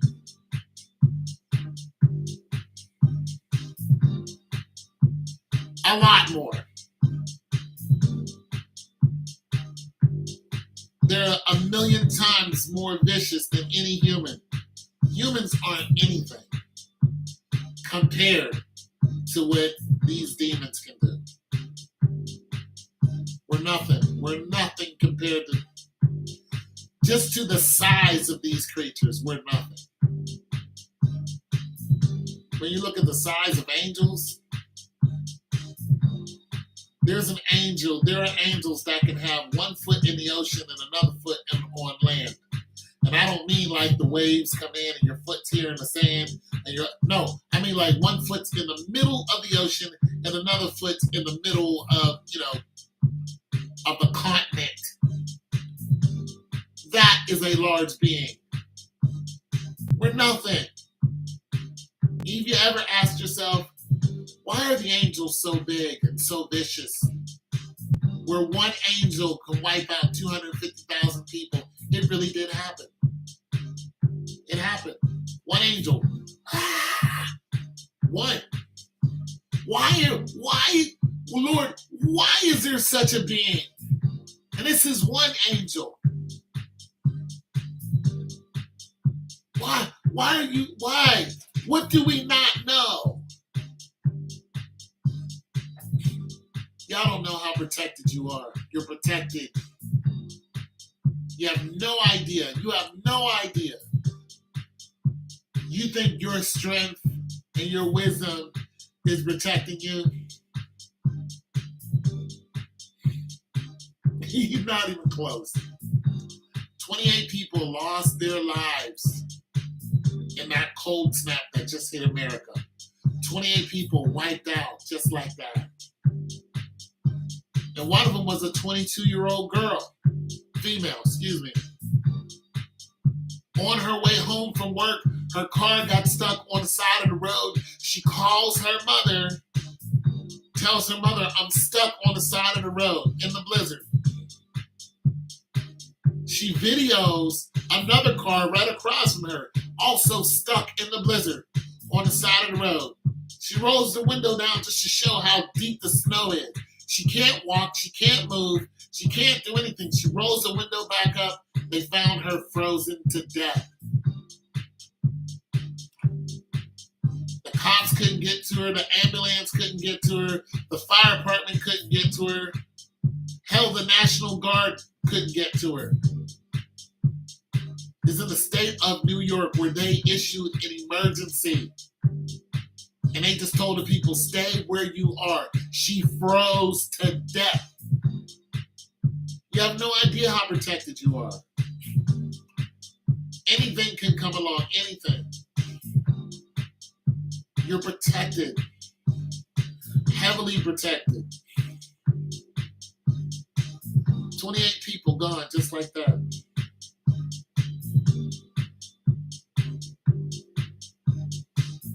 You don't wake up and thank the Lord for what he's done and stop being goofy. You don't just wake up and say, Lord, I thank you. Like, I thank because there are people who didn't make it through the night. Just thank you. Like, come on, man. Bring it in, Lord. Come on, bring it in. Give me a hug. An angel can wipe out 250,000 of them. Yeah, with one swing of it. Why? Soldiers. They wiped out soldiers. Why? Why does this creature exist? What is he fighting? The Bible says the angels carry weapons of warfare. Why? There was a war in heaven. Why? Nobody asking the question of why. Well, look, whenever a man sees an angel, what did the angel say? When you look at the three wise men, when Jesus was born, the three shepherds. It's in the book of Luke. The three shepherds to follow the eastern star, they were told by an angel. You know what the angel said to them? First words, do not be afraid. Why would a human be afraid of something that's protecting them? Because it knows its appearance is startling to us. And whenever you hear about humans interacting with angels in the Bible, the majority of the time they say, do not be afraid.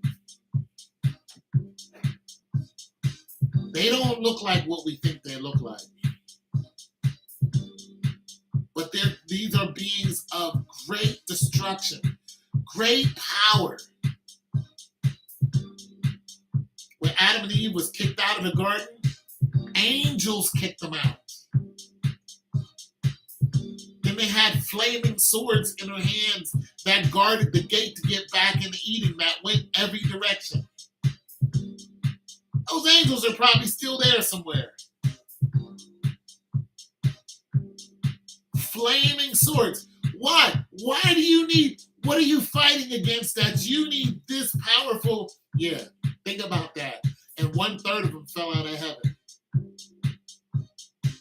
Now here's a real kick in the pants. 1/3 fell out of heaven. Plus one of the more powerful ones who fought against Michael. Just drink that in. But before they fell out of heaven, even they had weapons of destruction. So you got to think about this. What were the...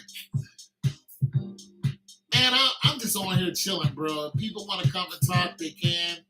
I've been talking and there's nobody here. I'm just talking, bro. I'm just chilling. I'm talking about Bible now. But it's just like, if the angels were in heaven, right? All of them. Before Satan fell out of heaven. Yeah, man, I'm just cooling out. Just think about this.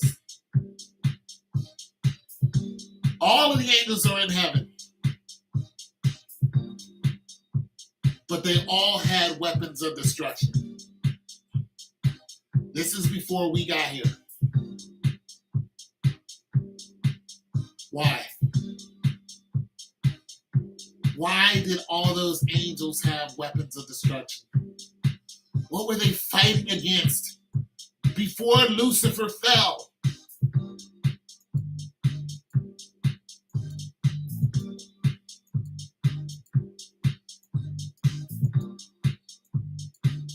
What?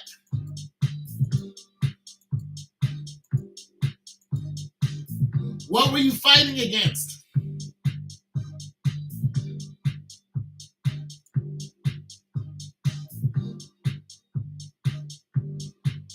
Hey man, be careful with that, because the energy that you keep, man,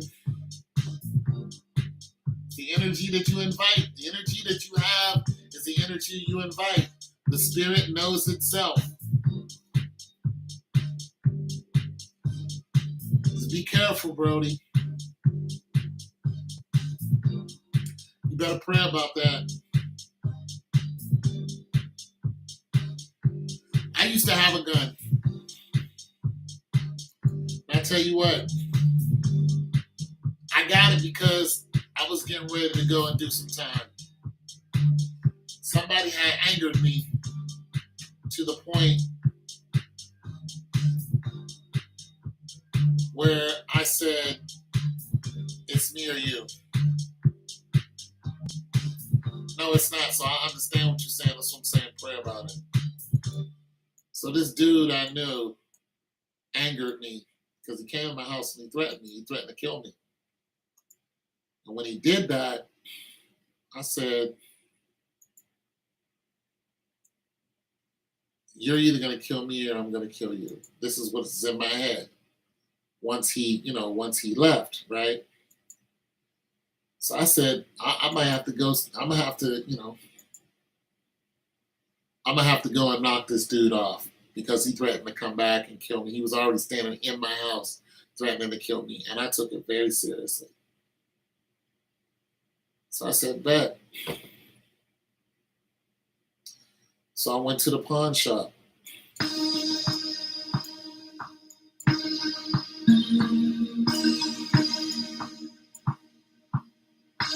I started looking at guns. I started looking at shotguns. And I got one.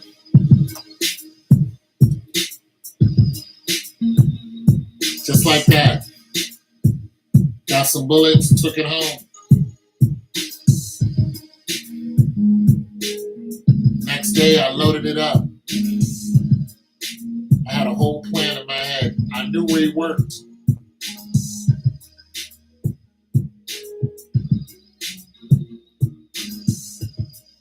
Put my clothes on. Cocked back the hammer on it. Took the safety off, and I was going to walk out the door, and it went off. And it almost blew my foot off. Bullet went right past my foot, right through the roof.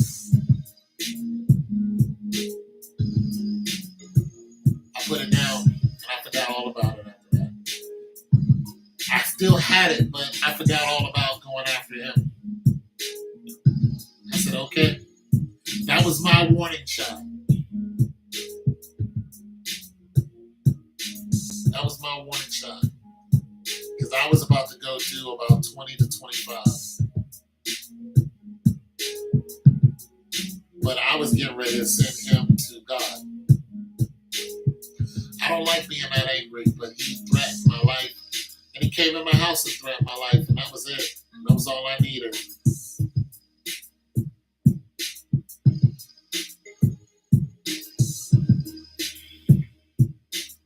Well, this is true. This is true. I've had other people threaten me, and, I'm kind of like, people threaten my life now. I mean, I just kind of look at them like, you have no idea. But okay. I've had random people threaten. I've had women threaten my life. I just get away from those people. It's like I'm leaving. I get away from them. I've had more women threaten my life than I think men ever have. They don't even know me. They're intimidated by me. They're just like, I'm gonna shoot you. I'm like, for what? I thought we were gonna do other things. Now I'm gonna shoot. And then they think that it's just gonna be okay that they just killed or they tried to shoot me. It's like, if you shoot me, either one or the other is gonna happen. I'm going to the hospital. I'm going to die. Something's gonna happen, but eventually, it's all gonna come back to you. It's like you're going to be in trouble for it. You're gonna be in trouble. And if I get the gun out of your hand, I'm gonna beat you to death. If you pull a gun on me, lady, I'm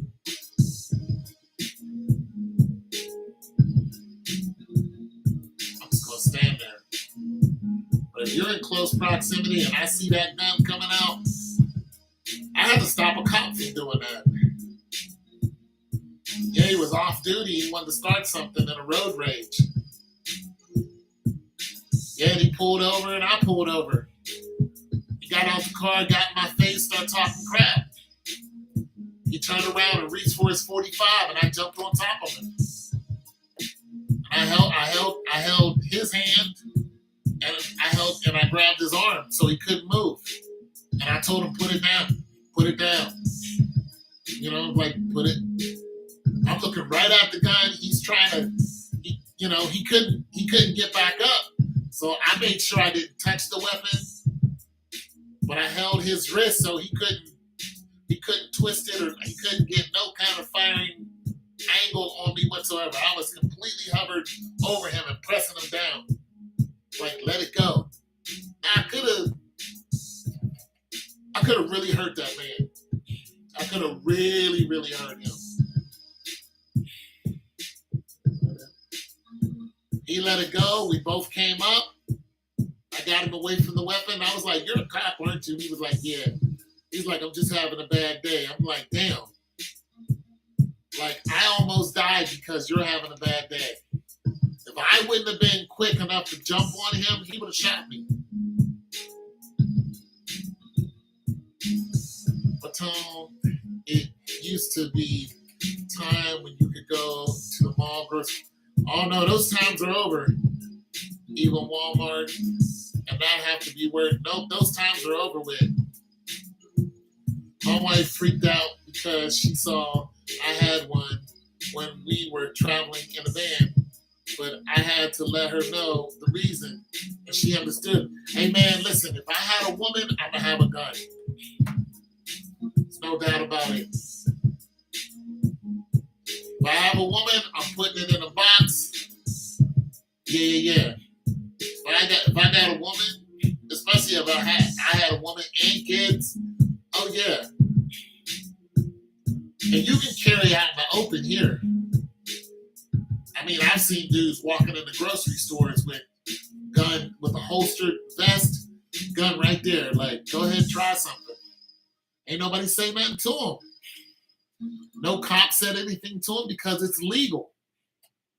I'm just saying, be careful, be legal. Make sure that when you get one, you're legal. And like, you can get one from, I think it's West Virginia or Virginia or something like that, and it makes you legal in almost all the states.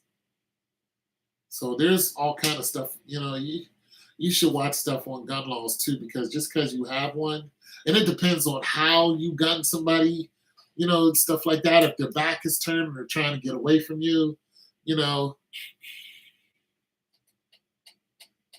Oh, you in Texas? It's really getting crazy. Yeah, man, my neighbor's got a bunch of them, He was talking about, because I was telling him that I'm having problems with my other neighbor for denting up my cars. He was like, let's go and see them. I got guns. I was like, nah, man. Like, I don't want that energy. If I wanted to shoot, I would have done it already. But I clearly don't want that noise. Even though they threaten to get their guns on me, I'm like, you pussies, y'all ain't gonna, you and your woman I'll beat both you and your woman up, bro. Y'all not gonna do nothing.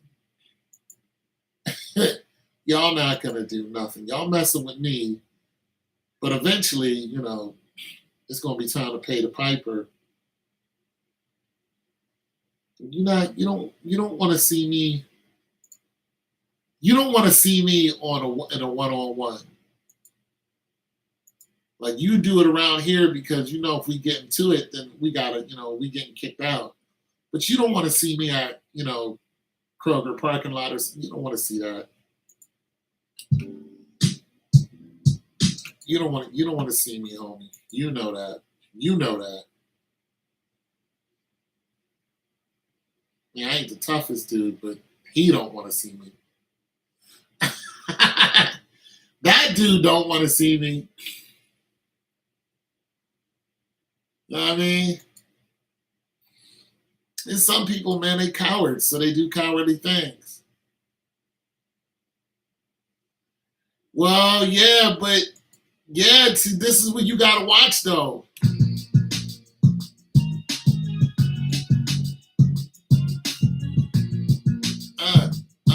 Okay. Yeah, you gotta watch yourself. You gotta be careful when it comes to who you about to get into it with, because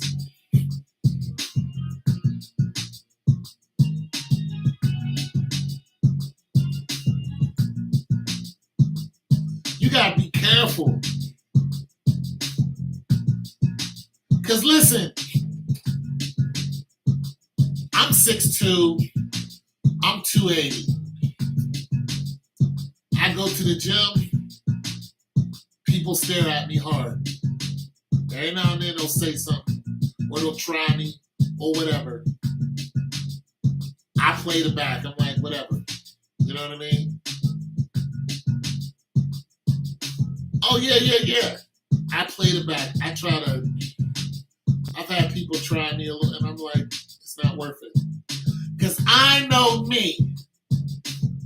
If I get into it with one of you cats, and we get the thumping, the next time I see you, we get the thumping. Like, I'm not gonna, you know what I mean? If you make me come out my shell and I get hit, we gonna thump every time I see you on sight. We thumping, homie. If I see you in the gym parking lot, I'm dropping everything. Like, let's get it. This is what you want. You gonna have to keep whooping me until I'm finished. That's how I am. This is why I don't fight nobody. Because now I got to carry around that energy. I got to... Man, listen. The devil ain't playing with none of us. He will put you in a situation and you'll be ready to do it. You'll be ready to do time. In your head, you'll be like, I can handle 25 years. I'm about to. That's why you gotta pray. You gotta. Woo, Lord, I need. Because people will try you. I get tried all the time.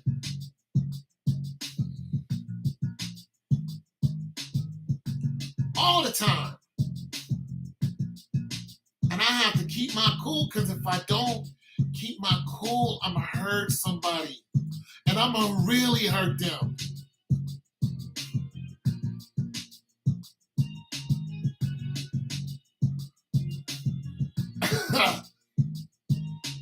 Something, man, big old big rings. Man, I'm going to hurt somebody. And I don't want to, I know I'm 6'2", 280. I know. I'm an old man, but I know I got I'm gonna put this weight on somebody. I'm gonna put this weight on somebody's neck. I'm gonna put this weight on somebody. Bro, I'm gonna catch a few to the head, and it's just go, last dude to punch me, these dudes was trying to steal from me. That dude sucker punched me. I was on the west side. White boy. Little flyweight. 160 pounds. Caught me. Bam! I wasn't even looking. Hit me. Bam! I was like, did I just get hit? I was happy. I was happy. I was like, did you just hit? I said, let's go. I said, you and your homie, let's get it.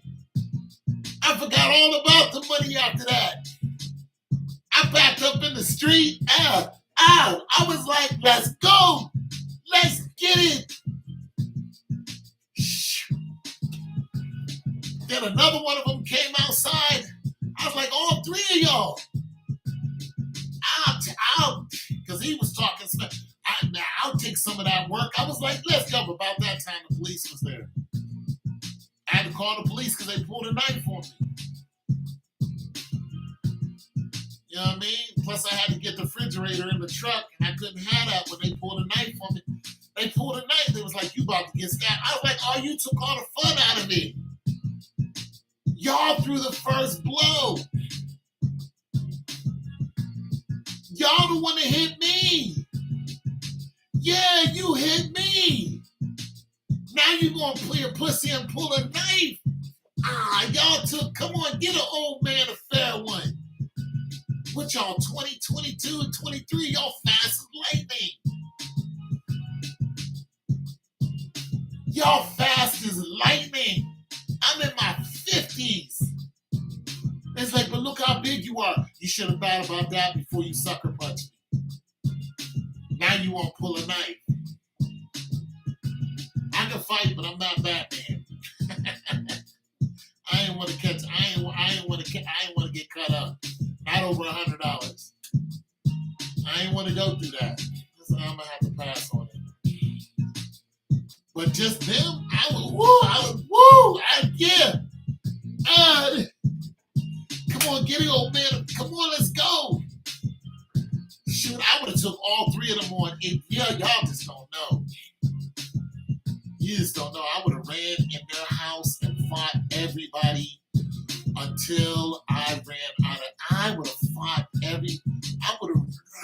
I would have ran in there and I would have been. Oh man, let's go. You hit me. This is why I don't get into fights, because I know what I am.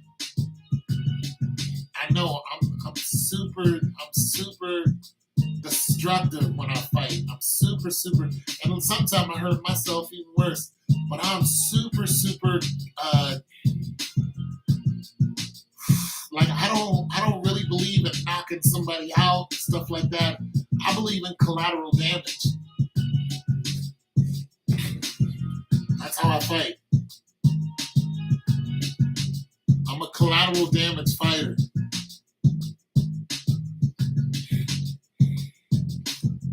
That's just how I get down. You know. Age don't mean nothing. My uncles are in the 60s and 70s, they still move. Yeah. Yeah. That military training is something. People be like, oh, you was in the military, you've been out for 40 years. You have no idea. When you get into the military, they really train you to be something more than just a regular civilian. Like, military people are set apart from civilians. Y'all do not have the tactical prowess that we do. You just don't. You have to go through military training to get that. You don't.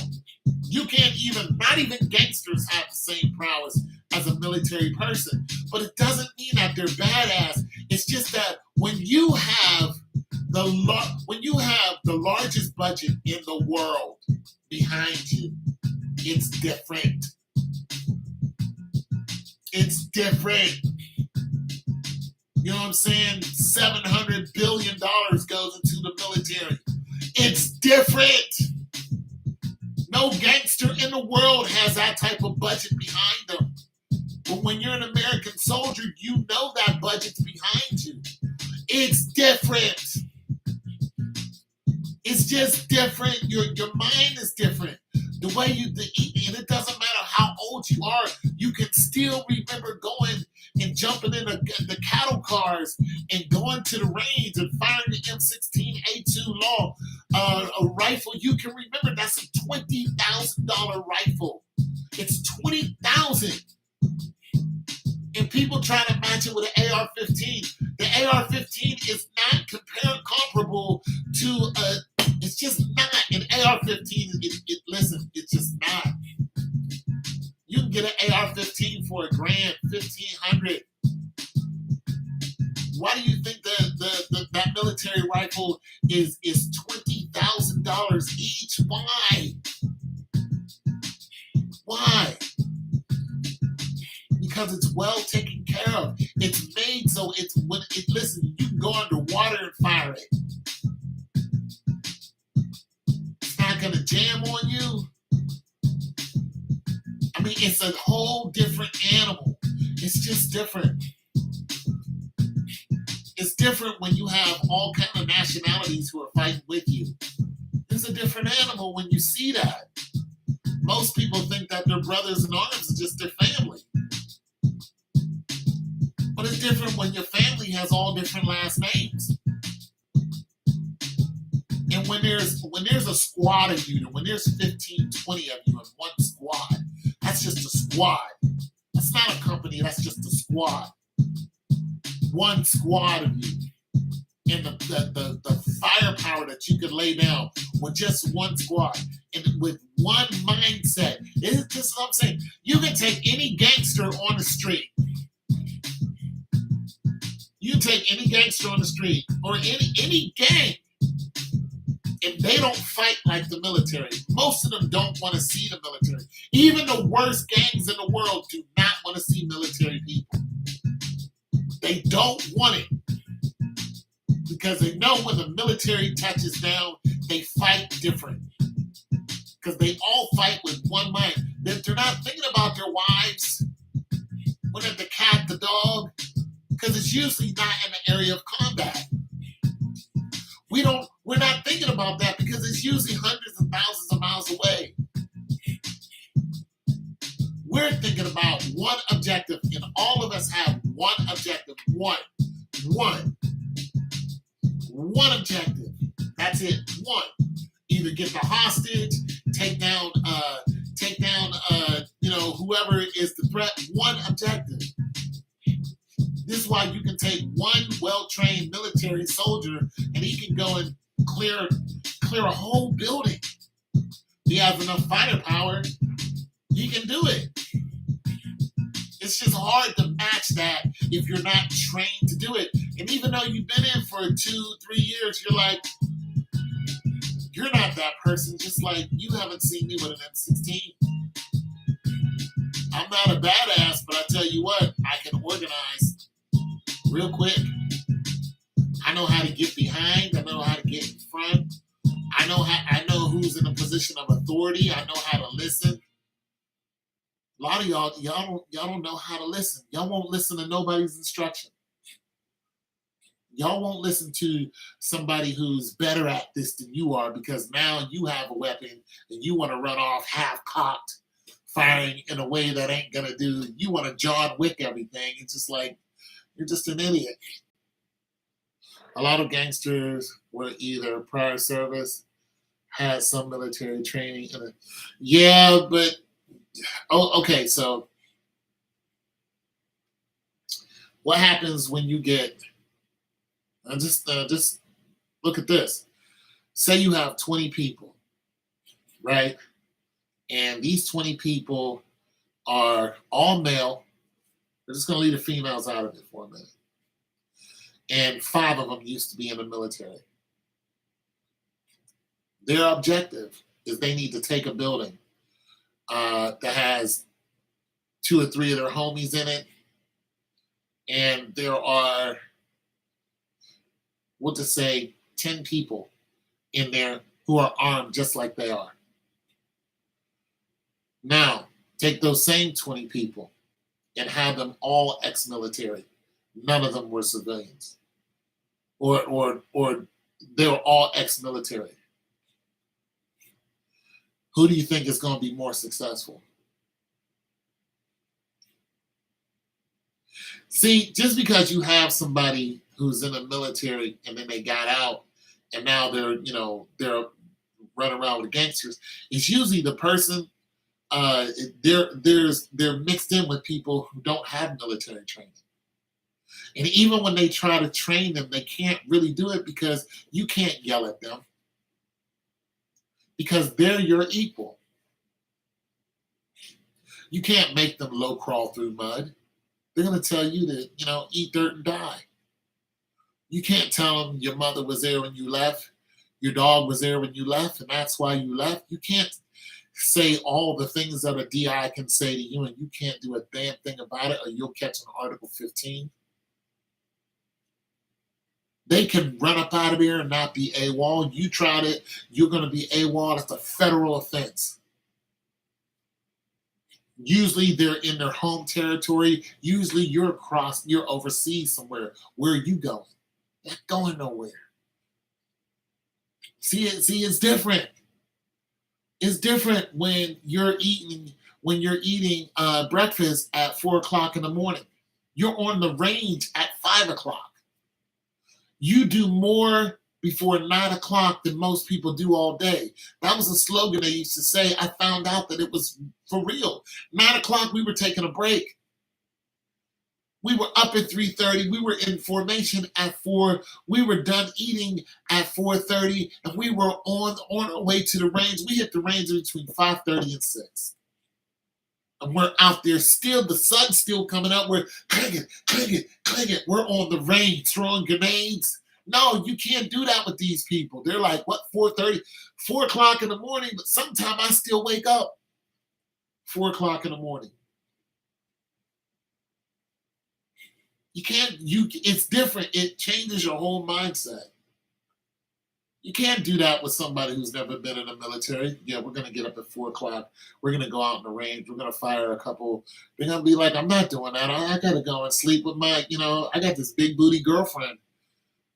I got ass and titties you do it. The discipline isn't there. And they can be hardcore, gangsters, all they want. But there's going to be a breakdown in discipline. There's going to be disloyalty somewhere. And as soon as there's a chink in the armor, there it goes. There goes your 20-man crew. They're going to fall. But 20 ex-military people, one objective, totally different. Completely different. They're going to run in that building, and they're going to knock each one of those guys down one by one. And they're going to do it in the squad formation. And the enemy's going to know that they're coming. And they're not going to be able to stop them. Because they're going to move tactically. Something that's been handed down for hundreds of years. Tactical formations have been handed down for hundreds and hundreds and hundreds of years. This is why some armies were just excellent at beating people, because they were more tactical than anything. And that's how we move. We move in a tactical formation. 11 man, the first man is the guide. The last man is the guy running, looking behind. There's a way that we go from building to building. There's a way that we talk to each other. Gangsters don't do that. They don't know how to do all that stuff. It's just different. There's patience, timing, firing solutions.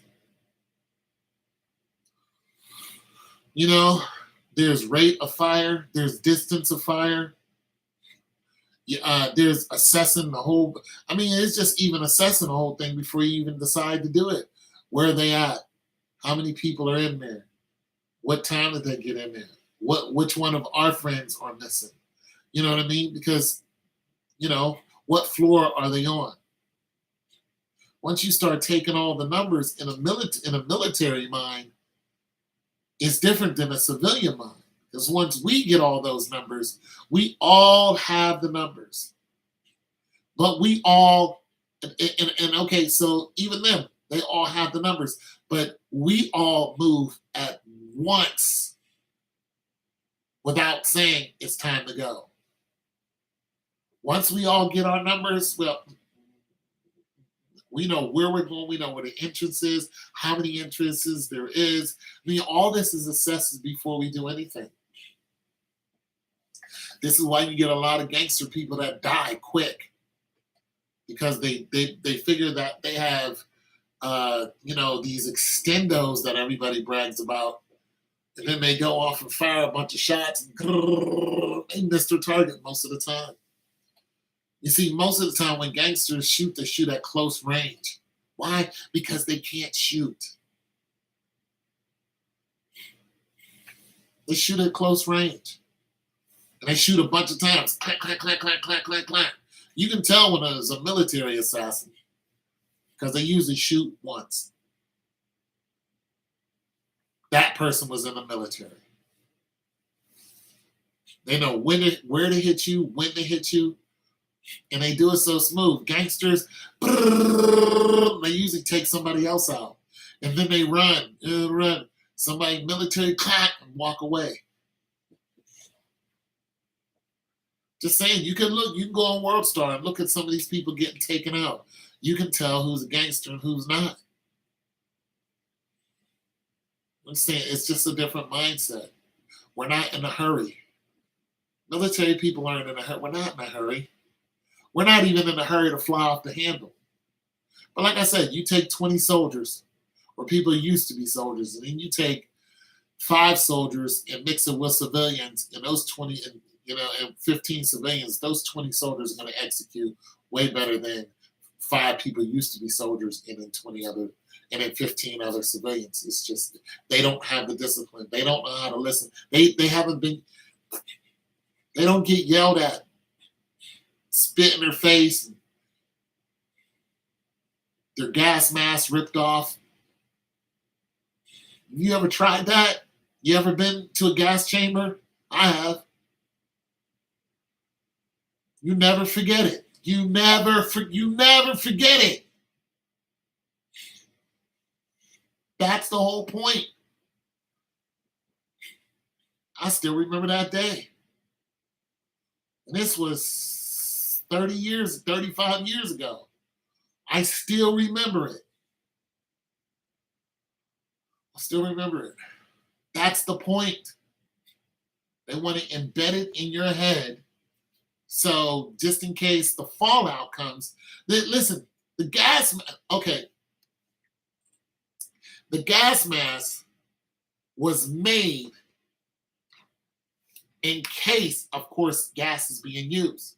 But you have to understand, most armies that are fight according to the Geneva Convention. There is a rule book on how to fight, on what you can and what you cannot use. If you haven't noticed, just look at the current war that's going on right now. Look at what they have on. You'll notice they don't have on gas masks. Just go and look up the Ukraine war and look at all the soldiers. They don't have on gas masks. None of them. They may have a mask on, but that's just to cover their face. But it's not a gas mask. It's not the thing with the 2 filters and the charcoal filters and the filters inside that you got to take out and inspect and make sure with the OD green. It's not. It's not. It's not. And I can tell that it's not. Because I can look at their equipment. I can look at their equipment and can tell you guys are not preparing for a war that has anything to do with chemicals. You know why? Because they were banned. Most chemical warfare has been banned. See, wars are not fought just to wipe people out. They're not trying to wipe out Zelensky. That's not what they're trying to do. They're trying to beat them into submission. That's what they're trying to do. We want something. You won't give it to us. We're going to war. If Putin wanted to, he could tear the Ukraine up. And one reason why he hasn't, blown Ukraine half out of the sky is because they think that the Ukrainians also have nuclear weapons. No, I tried to go to war, but I couldn't get away. I tried to go to war, but I'm glad I didn't. So here's a story, since most of you. Here's what happened when I tried to go to war. I was attached. So I was a 94 Bravo food service. I was a cook. I was on Fort Raleigh, which was pretty much the end of my, tour or term. I just came from Darmstadt, Germany. Anyways, so I was under a captain that hated me. I worked for a jail. And I was catching hell with this captain. They stripped me of my rank. I got knocked down to an E1. So I was catching hell with them. You know what I mean? But I only had a few months left. And then Bush was like, we're going to war. This is Bush Daddy Bush. He's like, we're going to war. So when the Declaration of War was signed, I was still in. I am a wartime veteran that stayed stateside. There's a lot of us. You're part of the skeleton crew that's left behind. I was in Big Red 1 at the time. Big Red 1 is Fort Riley, Kansas. They're the ones who have the Abrams tanks. So when Big Red 1 started to roll out, my friend was in the NP unit. And he told me, he was like, we're leaving. Like, they're taking my unit. I'm going to war. And I thought about it and I said, well, if I died, my mom would get like 50 grand. She'd be all right. That's what I was worried about, my mom. I said, I'm catching hell here. I'm coming with you. He didn't know this though. He didn't know I made my mind up to come with him. So what I did was I walked into his barracks and I looked for his CO. And when I saw him, I said, are you the captain of this unit? He looked at me and he said, yes. And I said, take me with you. And he just looked at me. Then he went,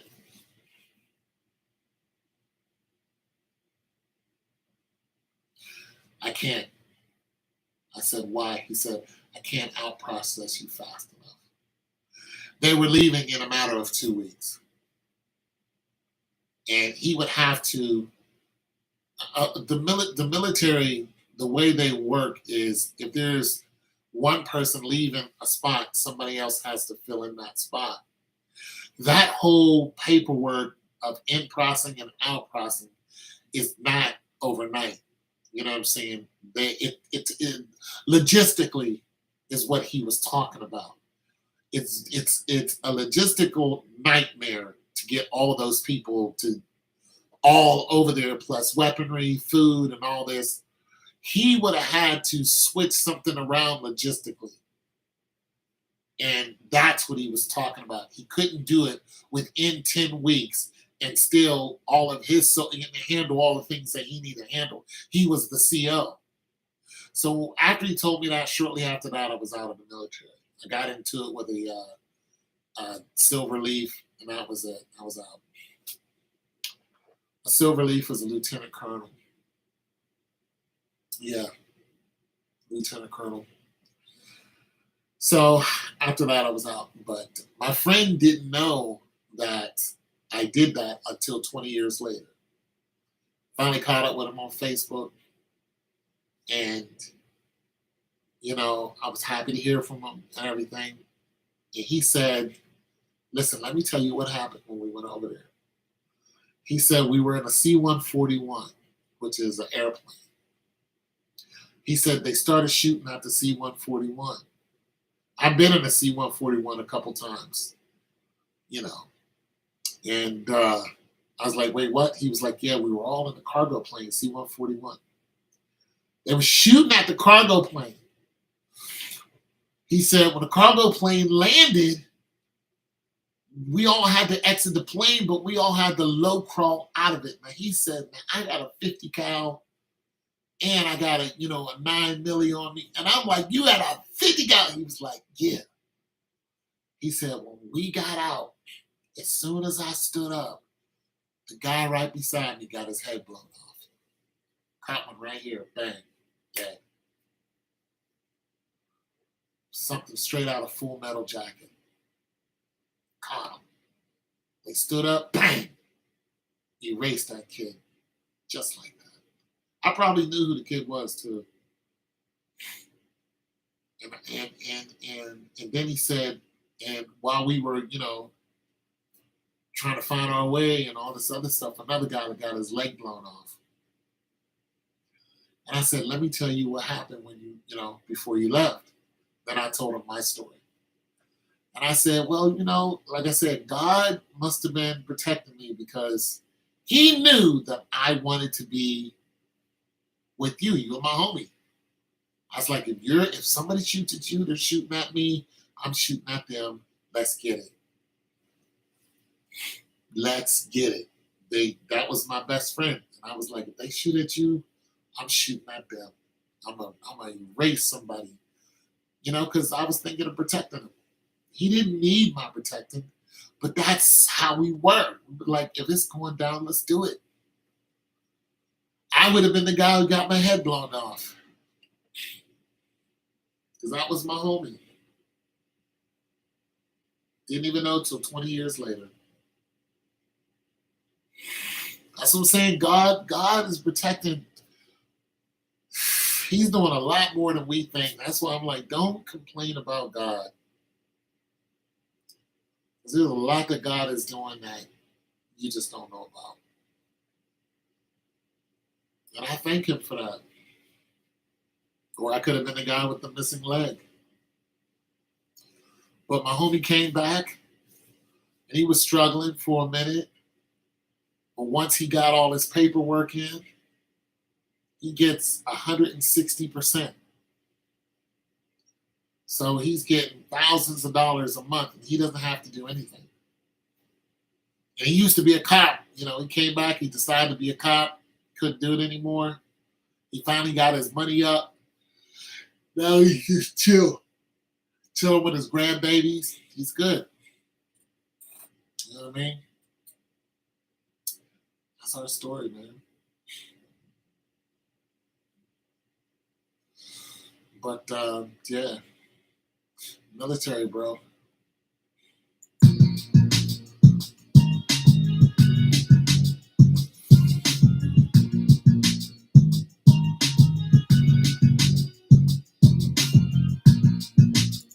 I mean, it's cold. Now they're taking people, they raised the age of the military. Did you know that?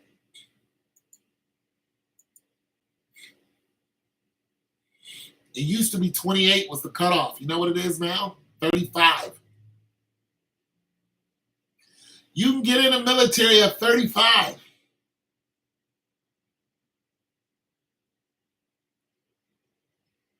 I think that's what it is.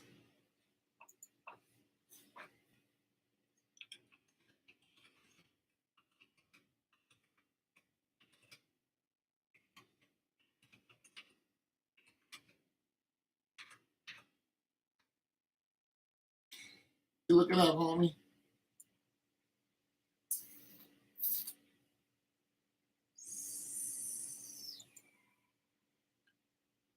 What age can you join the military?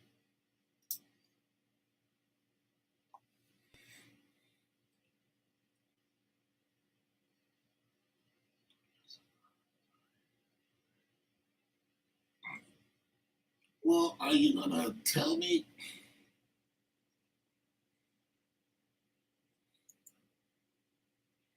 The maximum age to join the military as an enlisted is 35.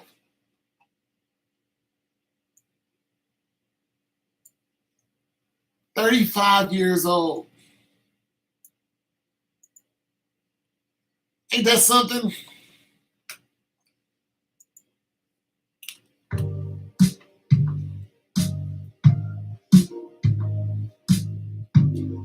You can be a whole father, a whole family. Got a couple tweens at home. Tell the wife, just lost my job.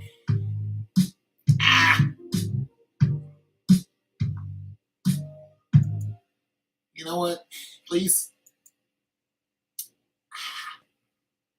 Tell you what, Lise, why don't we, it's going down a recruiter. I still got some good needs in me. She's like, listen, Jeff. She's like, listen, Jeff.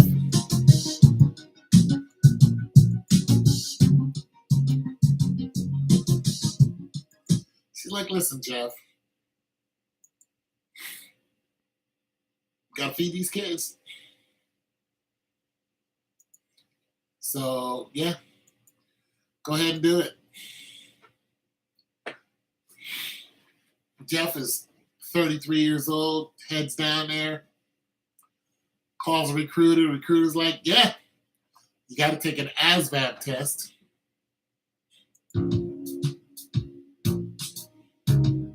Jeff's like, no problem. Now you got to study to take the ASVAB because you ain't been in school in 15 years.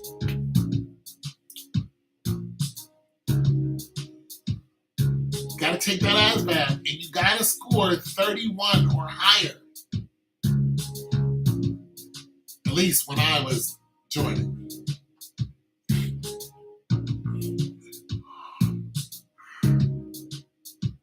And if you have a college degree, you can just jump right into ROTC. I think, I'm not sure.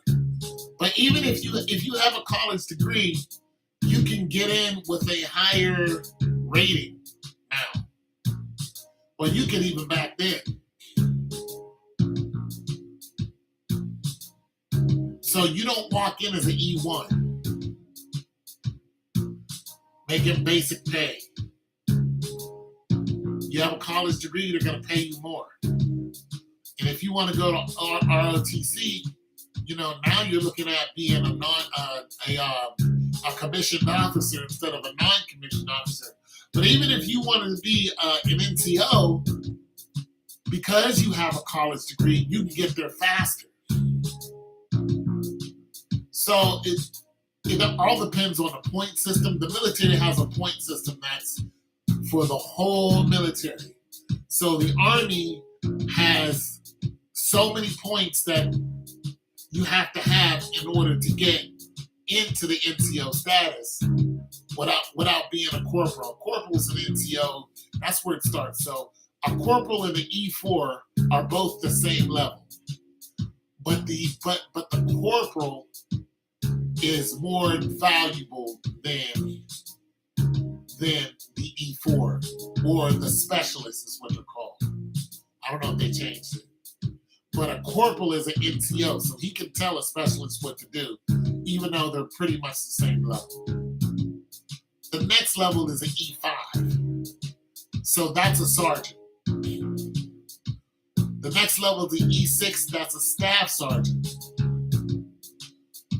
Next level, and usually people are done after E5 and E6. That's somebody's career. They're usually done.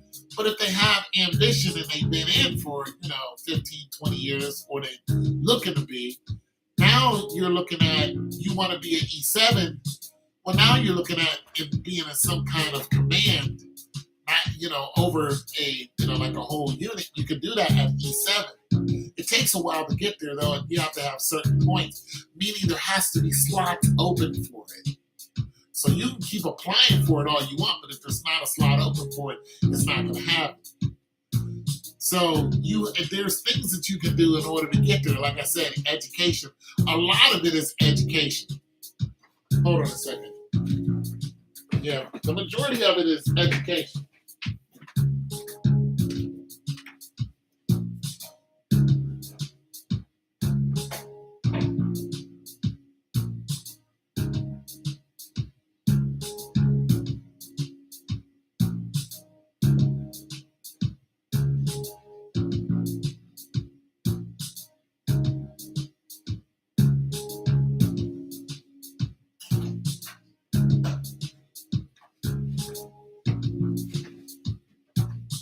Yeah, the majority of it's education. So they have these tests that you can take, and you can just, once you take them, you give them to your unit commander. So they go ahead and, file it away, put it in a computer, and then it shows that you took these, you're trying to advance yourself. Because they want you to do this, to keep trying to advance yourself. But really, most of the people are doing it because they want to make it to the next pay grade. That doesn't start until E4. Trying to make it to E5, they're like, I want to be in for Okay, so I was in for 3 years. Now the shortest term is 4 years. But you can be an E4 coming out in 4 years. Now, if you decide to re-enlist, now you're looking at being a sergeant. Now, I know a dude who was in for 10 years at E4 level. Once, once our captain found this out, our new captain, once he found that out, that this guy's been in for 10 years, he gave him a PT test. And the dude came to us and he was like crying. He's like 40 years old almost. He was crying. He was like, what's wrong, Porter? We never seen Porter upset. He was like, I can't pass a PT test. He's like, what you mean? All you have to do is, like, how old are you? He was like, I'm 39. He's like, well, shoot, let's look at the numbers. You only have to do, 30, 5 push-ups. He's like, I can't do it. He's like, well, how many push-ups can you do? He's like, 10.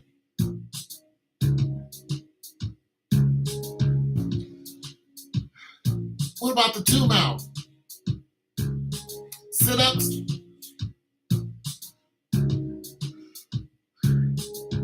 Now, this is a man we watched every day for 2 years. We watched Porter go to work. He worked with us. He was a cook. And he come home looking like he never went to work. His clothes was clean. Our clothes was dirty. I mean, we were dirty when we first started out. We had cooking stuff here, sauce here. And we were like, Porter, aren't you supposed to be, when did your shift start? He was like, I'm just getting off. He was like, wait, why aren't you dirty? He was like, man, I don't get dirty. He's like, I'm about to go and have some food starters. We was in Germany. Food starters are beers. He's like, I'm about to go have some beers and chill out. And that's what he would do. He'd go have some beers after work and cross his legs. But the thing about it is you're in the military, Porter. He didn't come out for any races. I would always be out there for hash house race. He wouldn't come out for any races. Come out for the colonel, the big bird is out there. The colonels, the lieutenant colonels out there. The captain's out there. The sergeant major is out there. And the 2-star general is out there at the hash house race. I would go out there and wouldn't even know who these guys are because they didn't wear any other stuff. They were just out there running. The military constantly promotes exercise. I was a runner. So I was out there, I won one hash house race. I won the next hash house race. I won the next one. And they finally noticed me. Even all the way up to the top knew who I was. I had no idea who they were. And I knew they knew who I was because one day I was on a second shift, meaning we come in the morning. On the next shift, starts at 6 o'clock. My E7 comes in to the meeting because we all have a meeting before we start our shift. Oh, he left. I'm going to finish anyway. My E7, he left. Okay, he left. Nobody's here knows since I'm finishing the story.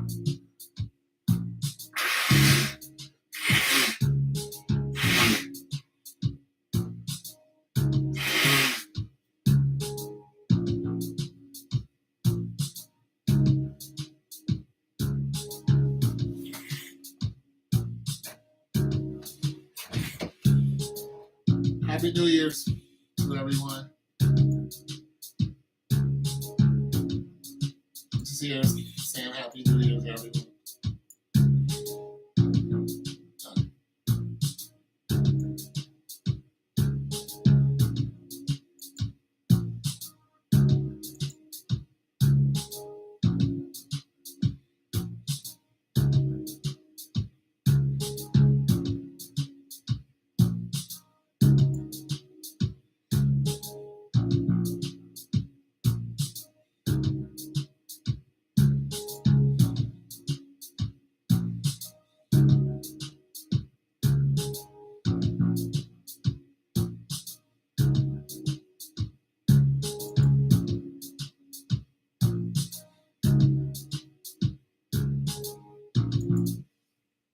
That beat's hard.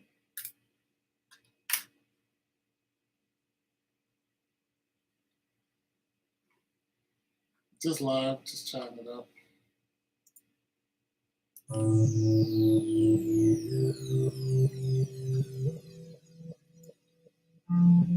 of my old beats.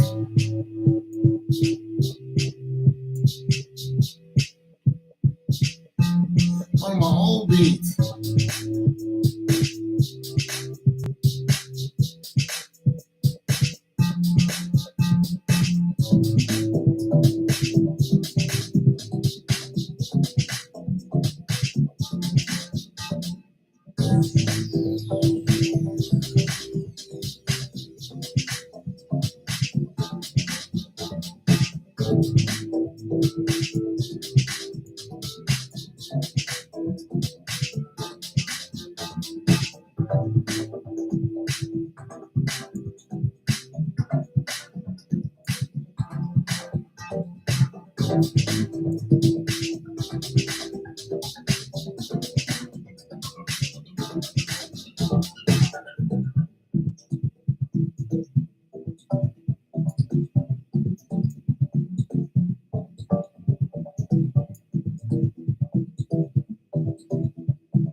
Just some jam maliciousness.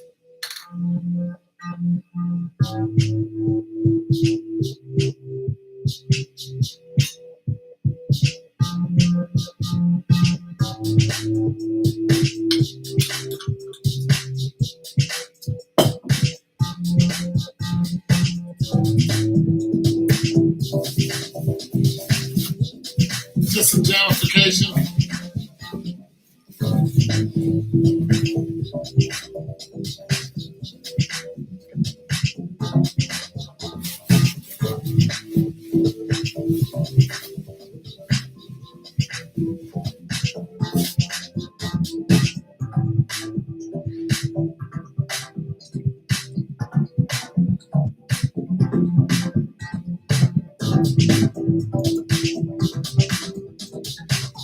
Just some jamitude.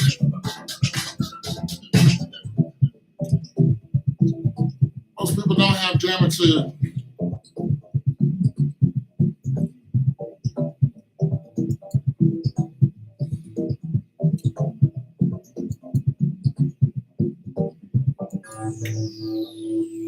Most people are jamorific.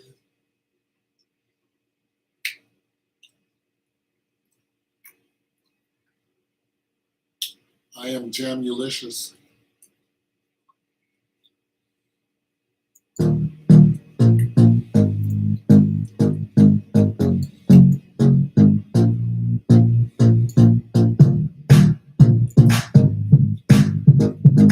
I jam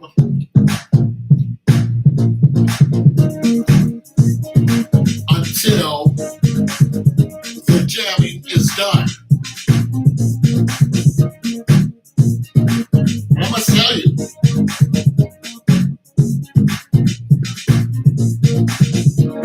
the jamming never ends.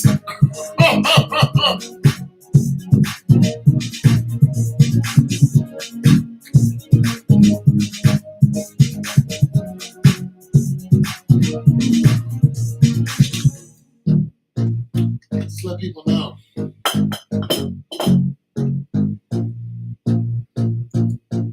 To be prepared for jamulation. And if you're not,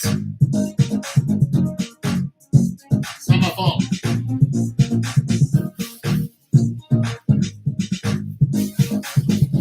Because I eat jamaroni.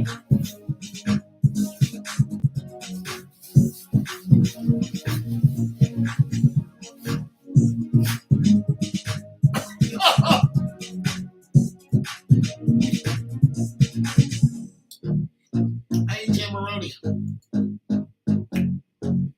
And sometimes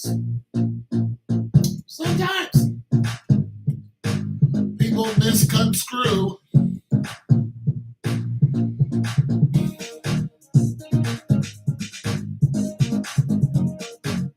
the jamulousness. All right, one man. Let's get an understanding.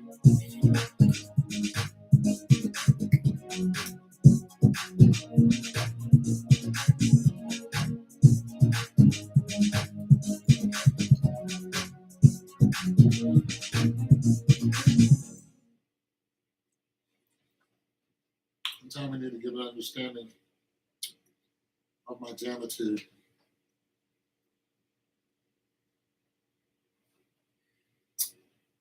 I like to warn people.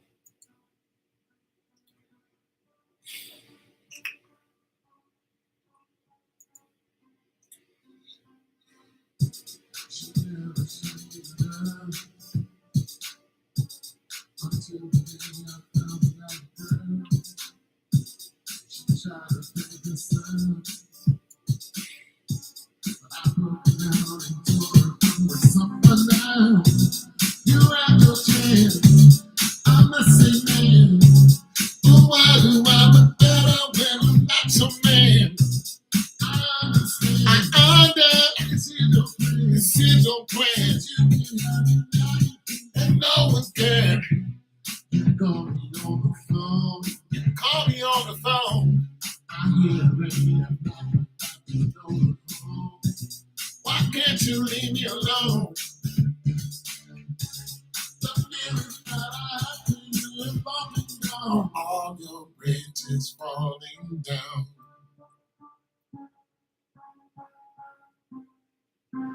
Are you mad cause I don't want you now?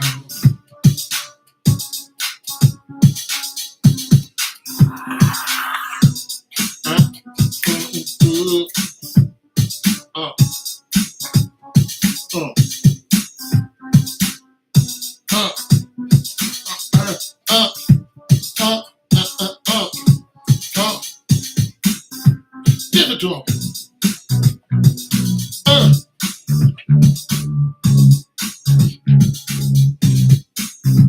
uh, uh.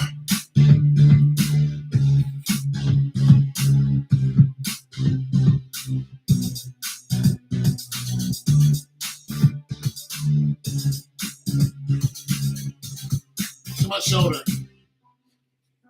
It's too much shoulder. I put too much shoulder into that.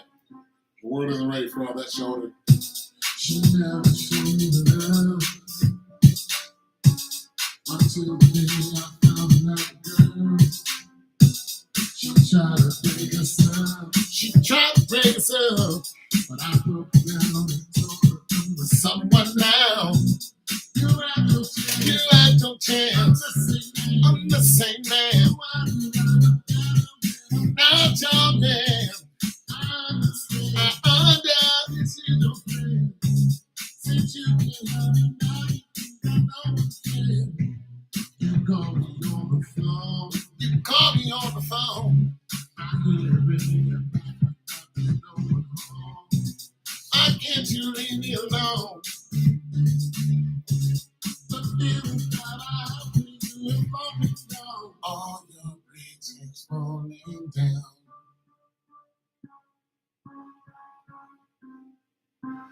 Are you mad cause I don't want you now?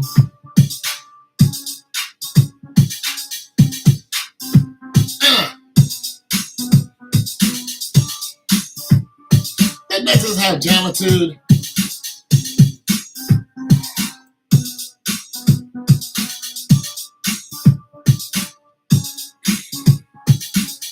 It's just full of jamaroni in it. You guys don't eat jamaroni? I do.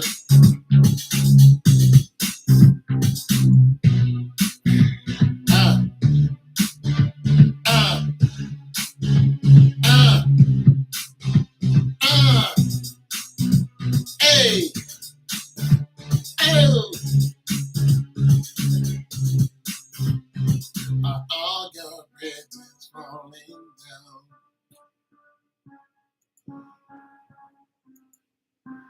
Are you mad cause I don't want you now?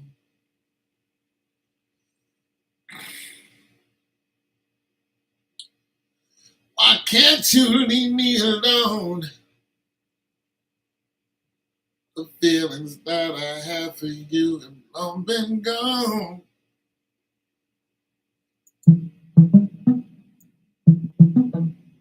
Oh, I told you guys I eat jamaroni. My jamaliciousness spans the globe. And there is much jamification that happens over here. And I just want to let you guys know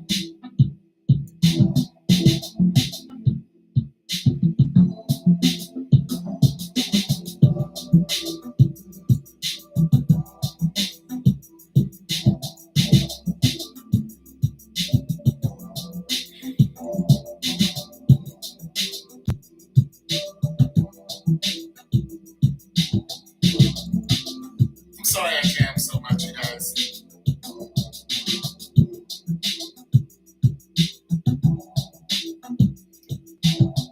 I'm gonna jam my way into the New Year's. Even though there's nobody here to talk to me. I'm just gonna do it. I'm just gonna jam myself into the New Year's.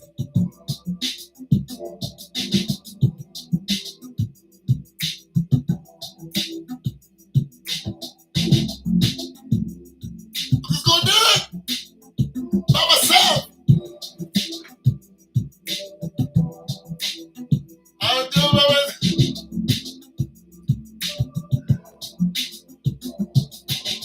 I spend every year the same way. Every New Year's, this is where I'm at. I don't go to any parties. Happy New Year.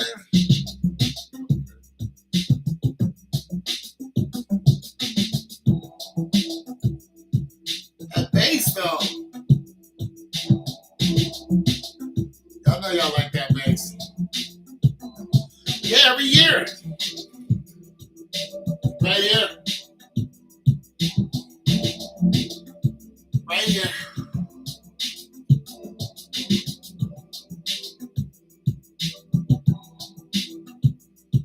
It's okay though. It's good downtime.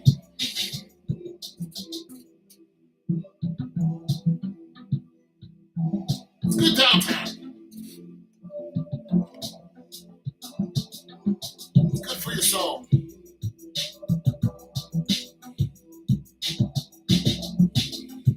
Gotta learn how to jam along sometime. That's what's wrong with the world today. Nobody wants to jam alone.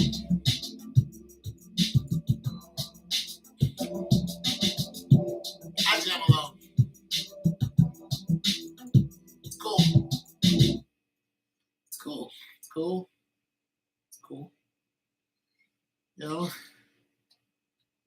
people ask me why don't I have lady folk? Ah, it's overrated.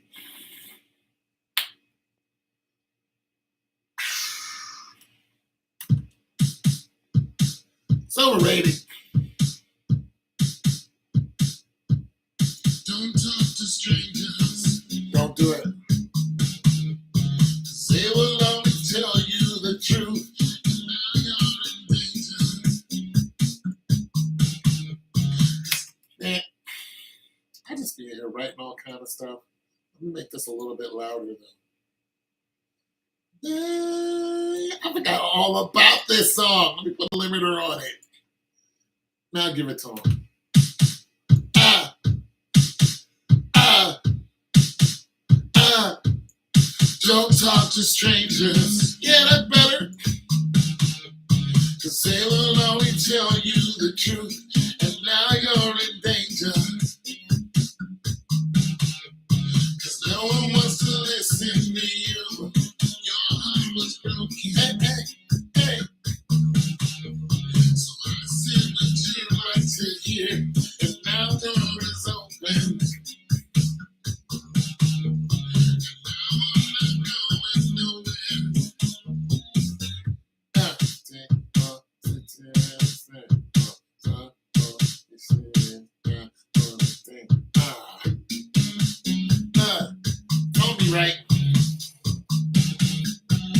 want y'all to know that.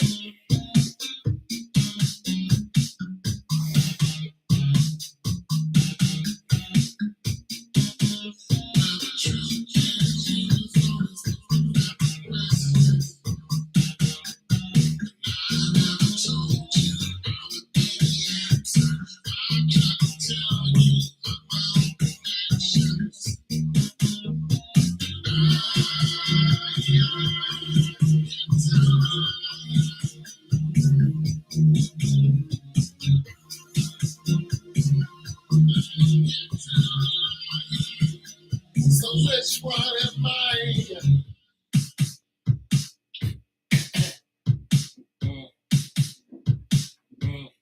Don't talk to strangers, 'cause they will only tell you the truth, and now you're in danger, 'cause no one wants to listen to you. Your heart was broken, so I said with you wasn't here, and our door is open, and now I'm not going nowhere.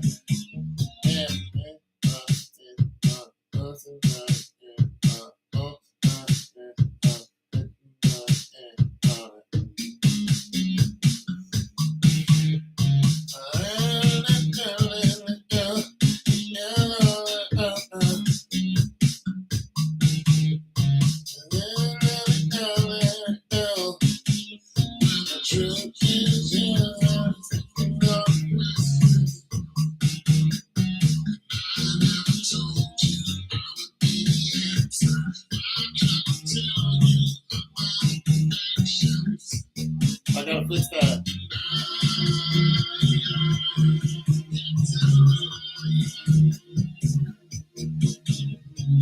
I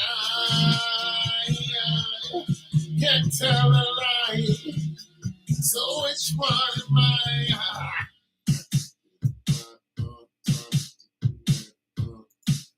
That is two.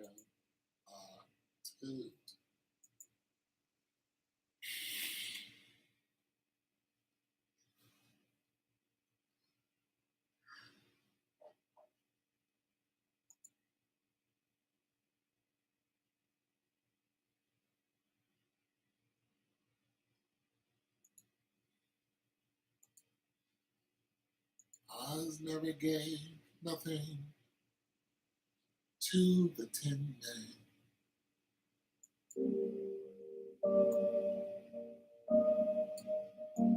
Some mellow jamitude right here.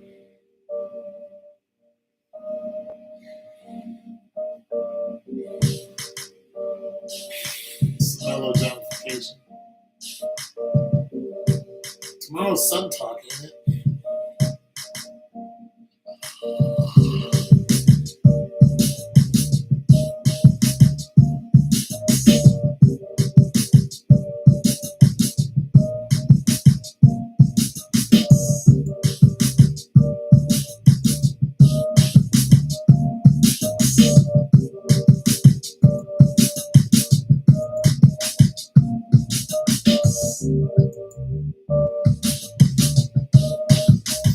Hard.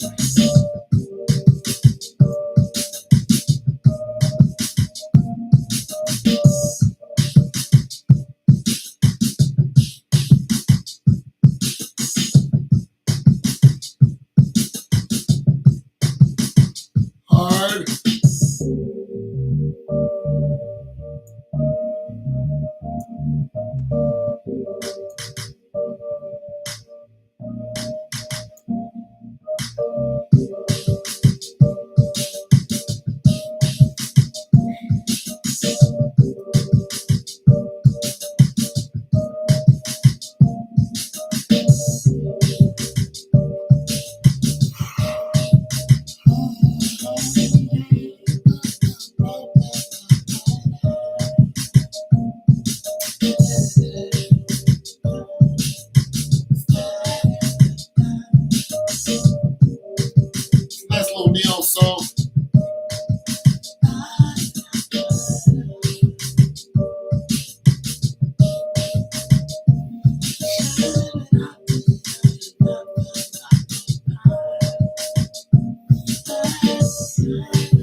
Are you? Let me just play this.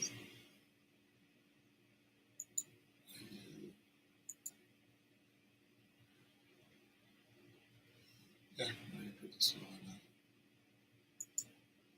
on. Are all your bridges falling down? Got up some old songs now. Oh, where's Ye said? That was a good one. Are you mad 'cause I don't? I'm getting better at this. Still not at the level I want to be now. So where's Ye? Yes, yes, okay. Yes, you will. Yes to you. Yes, you.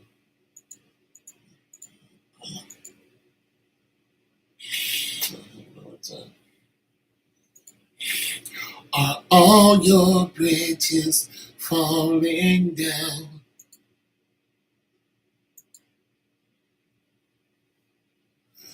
Are you mad 'cause I don't want you now?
Happy New Year's.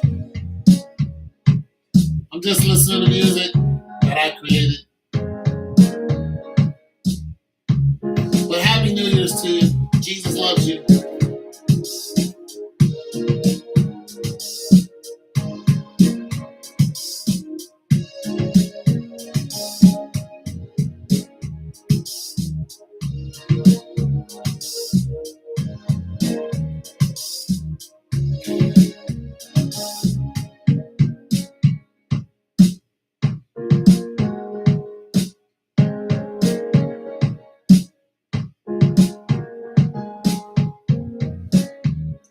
Yeah, just listen to some old beats I made. I really, I talked for like 3 hours. I think I'm all talked out, but I'm just jamming, listening to music, letting everybody listen to it. You know what I mean? Just vibing, just vibing out.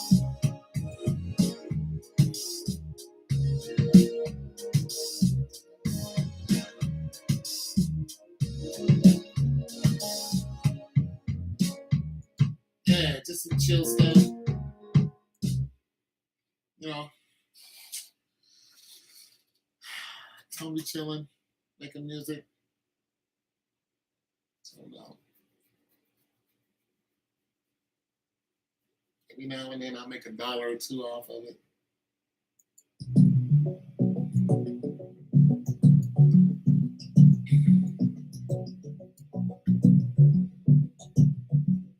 Make this better. Hold on. Hey, hey, there it is.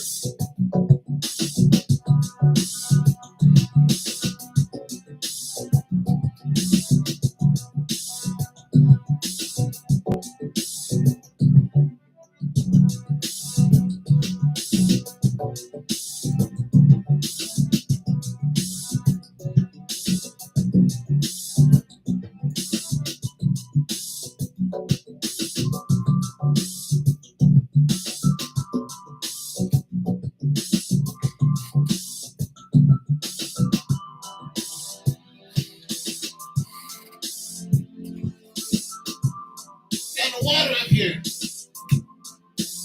I go get some water.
Add water.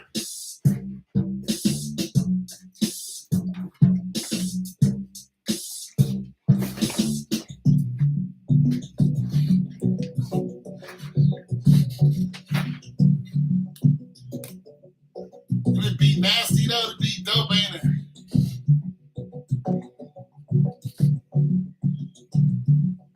It's hard. I made this a long time ago.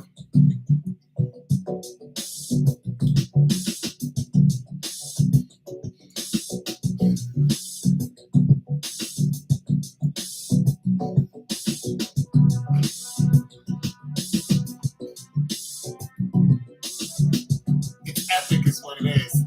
Sounds like a movie.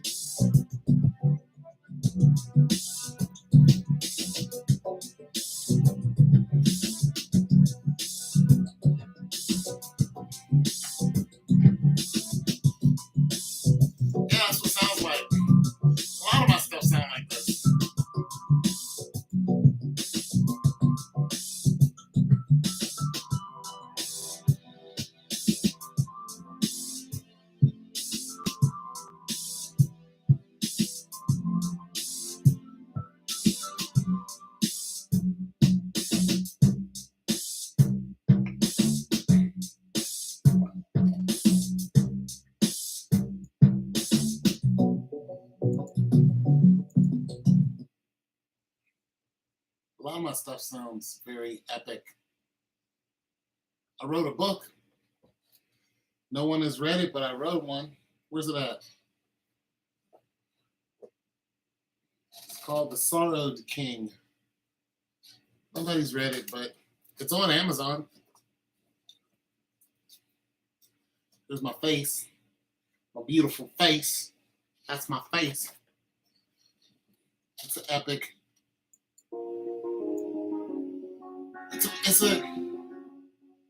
It's pretty epic.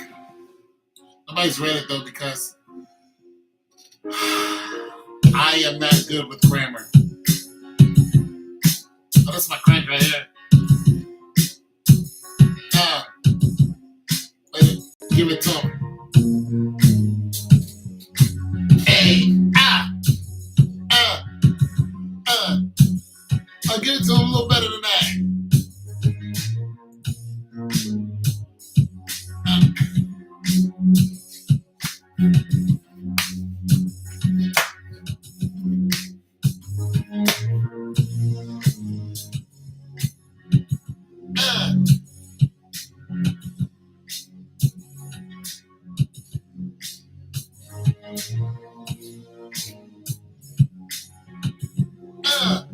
Yeah, give it to him.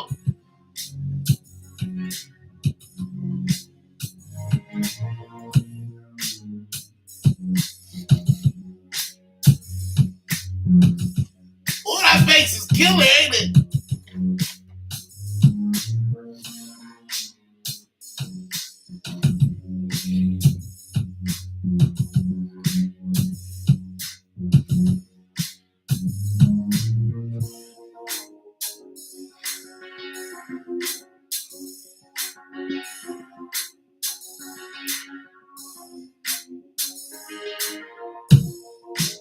Is it too much? Too much geometry? Yeah, it's too much.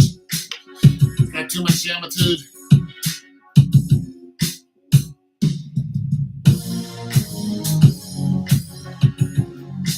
Yeah, it's got too much geometry. My bad. I ain't mean to jam that hard. My bad.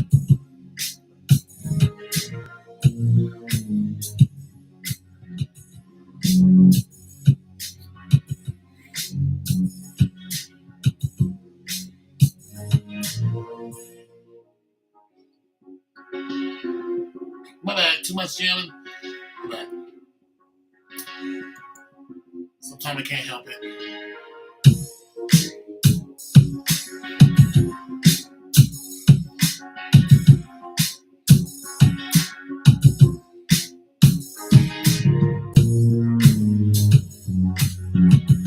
Hey,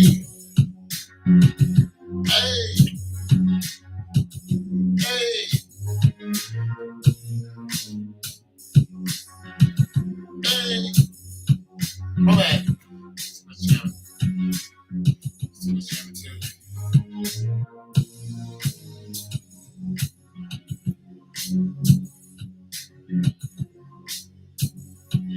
Too much jamming.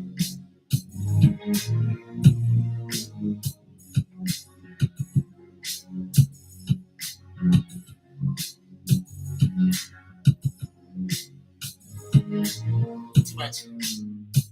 Boy, that bass is nasty.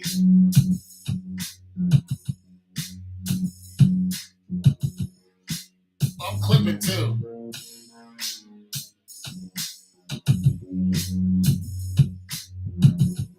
Oh, I need to make that drum harder. No, I don't. Because I know what it's going to do. Ouch. Ouch. Ouch. What the hell just happened?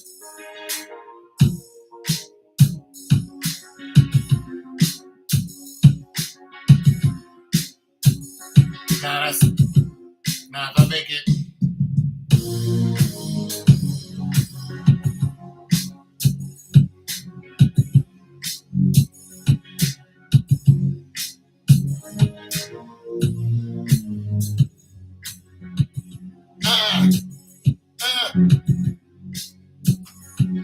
Well, I might write something to that. I might, boy, I gotta write to that. I I gotta write to that. That's just way too tough. I forgot all about that song. That's what happens when you do this all the time.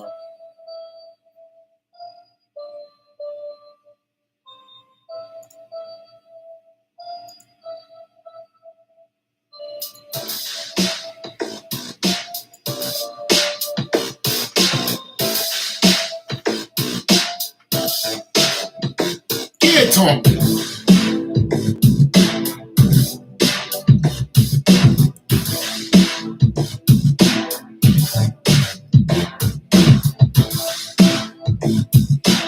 That's just too much jam-maliciousness. That is way too much jamitude going on. Ugh. But let's do it anyway. It's gonna happen. We're gonna jam. Can't help it.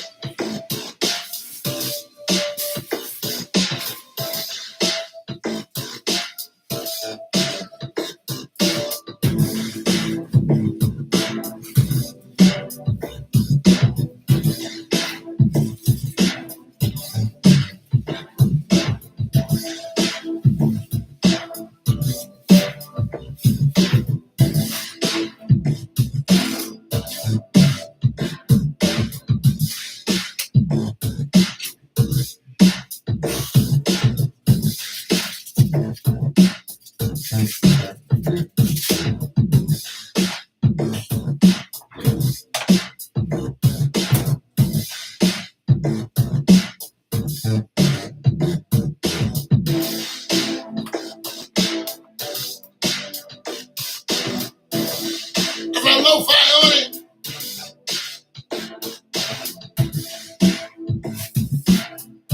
Is that lo-fi?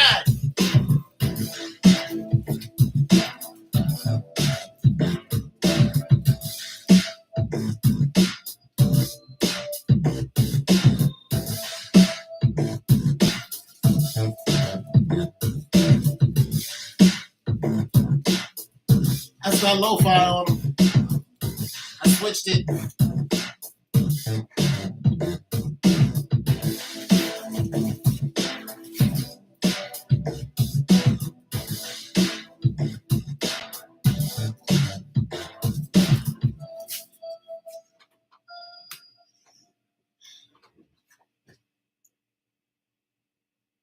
I'm just too jammerific. It's okay though. It's okay, you guys. I know you guys didn't know this about me, but I make beats.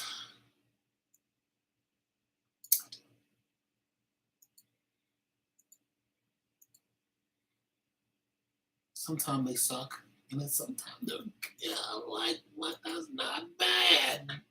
Old man, I'm like, that old man can make that music, can he? Gotta talk like Shannon Sharp. That old man don't be no, yep. But that's my dude, yep. Yep, you know, playing football, yep. It's Shannon Sharp. That's dude, get ball, yep. Oh. Slow it down a little bit. I want to, turn this up a little bit. Oh, let me.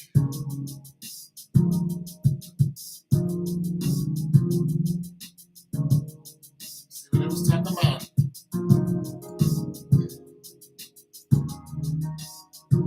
Little chill moments.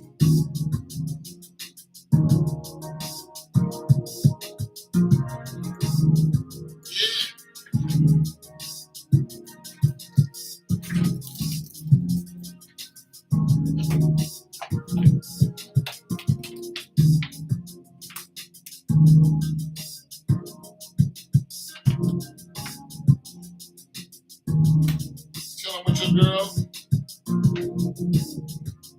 Driving down the Ave. Yeah. Think about your girl. How much you love your baby. How much you love your baby, girl. I love you, girl. talking about? Chevy Charles. You gotta, you talking about girl, I love you. No, I do, girl, girl. Yep. Girl, you know I love you, girl. Yeah. Chilling with your woman.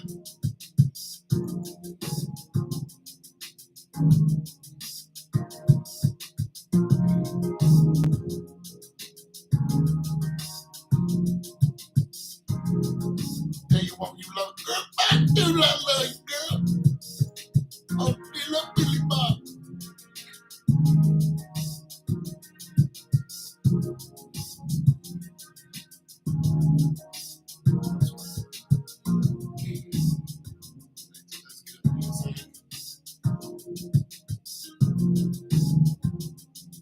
Oh, oh.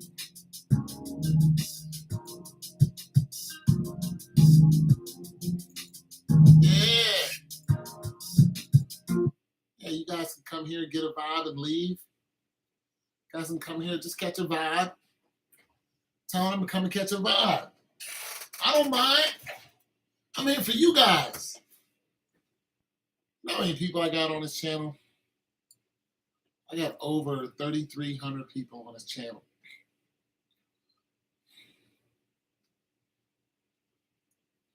You know when I make a video, I only get about 10 people to watch it. And I have thousands of videos. So now I'm like, you know what? I'm just going to get on there and just chill. Because I don't know. I don't know what you guys want. Besides sports, and I don't watch sports anymore other than track and field.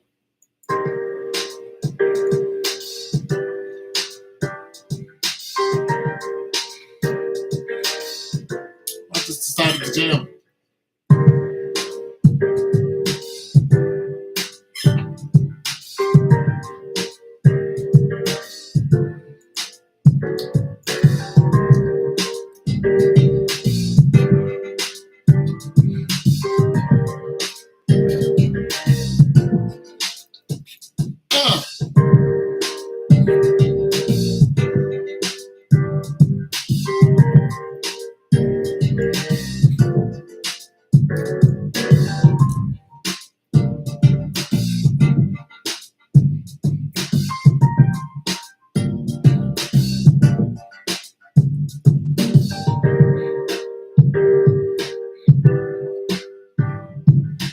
That's why I really dance when I'm out.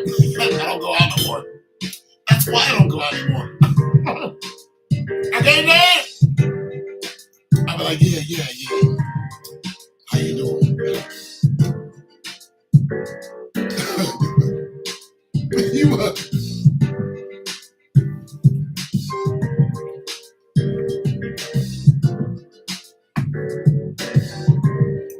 want to dance? you want to dance, girl? She'd be like, okay, come on then. I'd be like,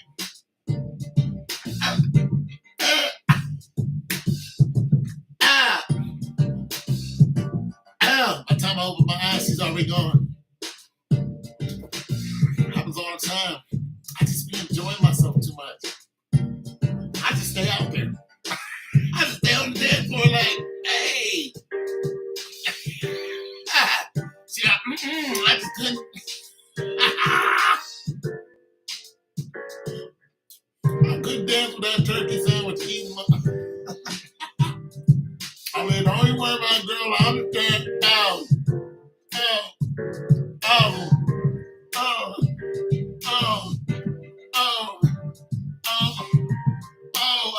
Girl, I'm dead.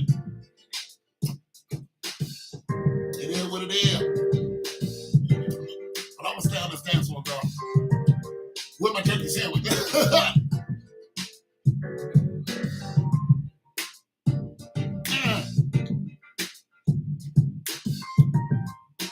Sometimes you can give them too much shoulder. They don't like that. Hit them like this. No. Too much for them. They're like, wait. They get offended like, you didn't say you was going to do that.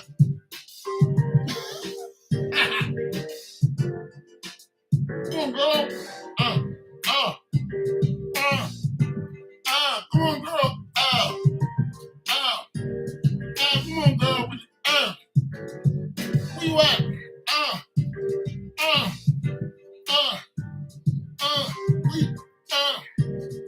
Come on, girl.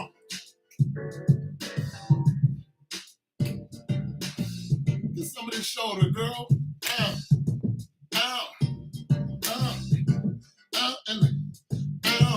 Girl, you better get some of this shoulder. Quit your complaining. You know you gotta catch a bus home. Girl, you know you catch a bus. You know you gotta catch an Uber. Trying to call my Uber. You ain't.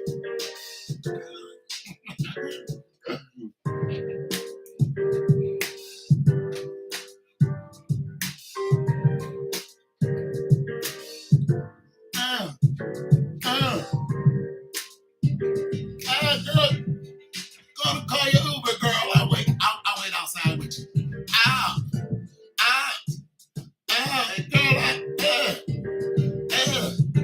Girl, girl, I'll wait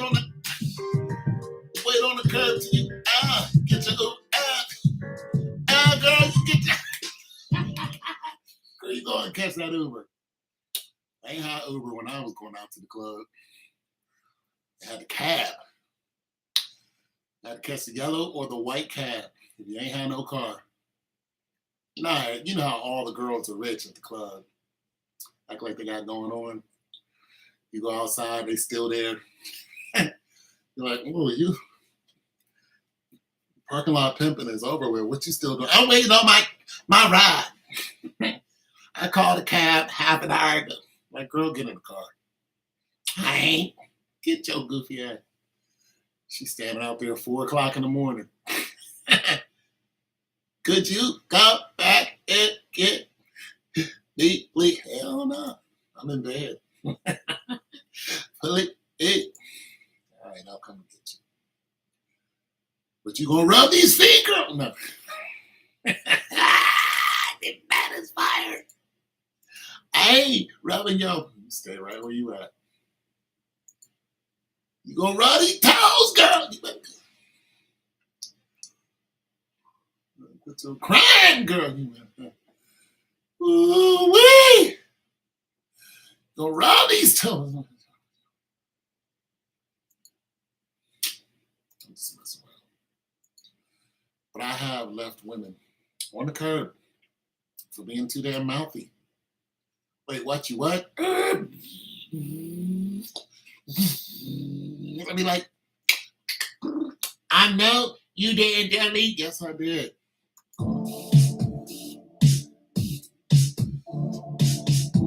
I will leave you on the curb. All that mouth, all this, I'm leaving. I'm not going home with that. And you don't.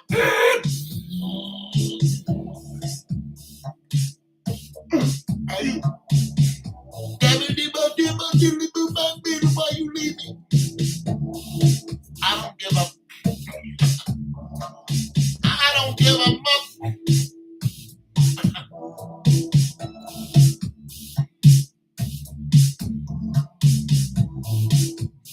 Oh, I'm clipping. I don't care though.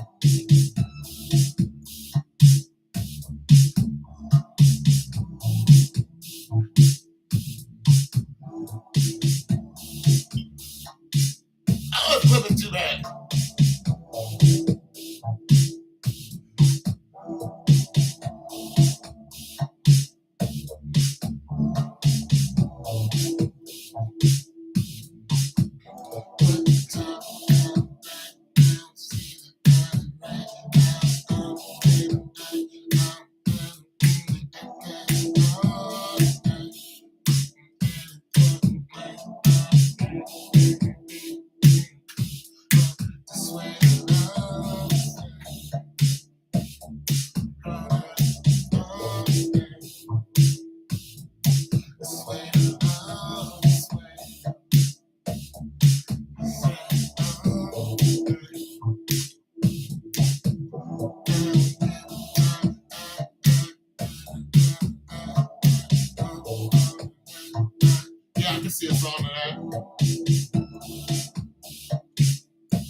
towards the beach.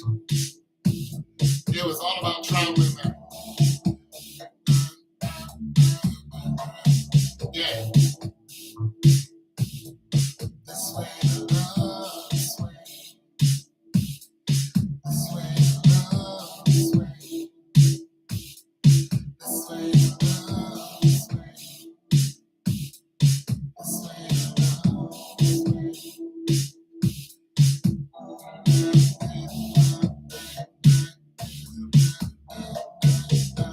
Yeah, I can easily make words to that.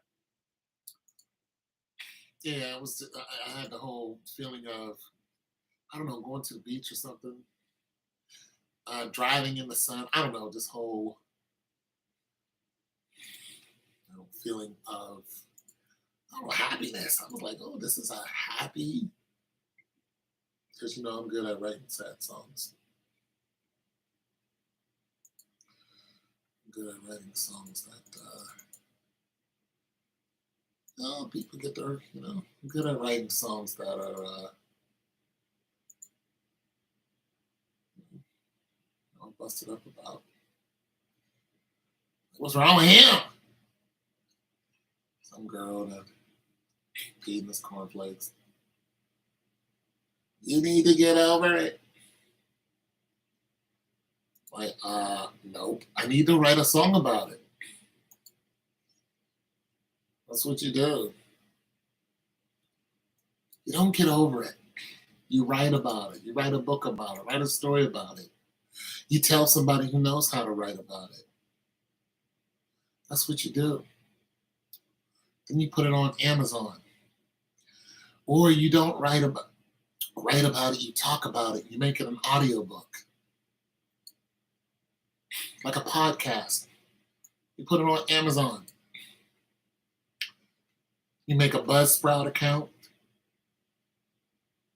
Then you talk about it in a video or audio. And then you send that audio to your Buzzsprout. That audio goes to your Amazon. Like, I can take this video, even though it's 3 hours and some odd long. You're like, oh, this is it. Nobody's going to watch this. It's too long. But guess what? I can take this, put it on my Buzzsprout account. That goes right to my Amazon account. Now, if somebody just wants to listen to people talking about whatever, they can tune into it. They're like, I'm going for a long drive. I'm going for a long run, a long swim. I'm just going to zone out and listen to this, and then I'm going to listen to music with it, and they just absorb all this information while they're running or working out or whatever they're doing. And they pay you a couple dollars for it. So if you got your heart broken recently, make a video recording of it, make a Buzzsprout account, put it on Amazon, and get paid for it. That's how a lot of people pay their rent. I'm just saying, you guys. The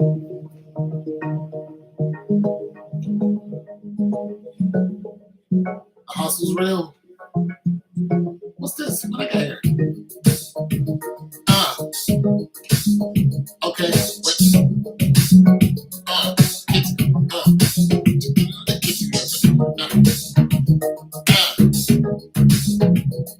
Put the saw back. Come on.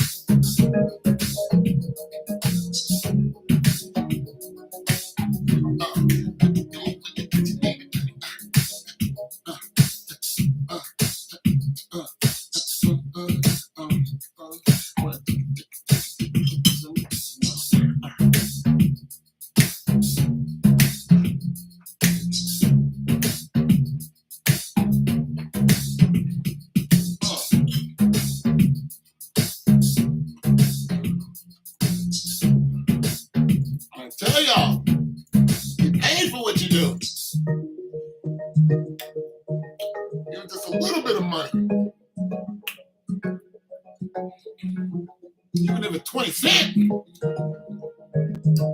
Give me my 20 cents. 20 cents add up.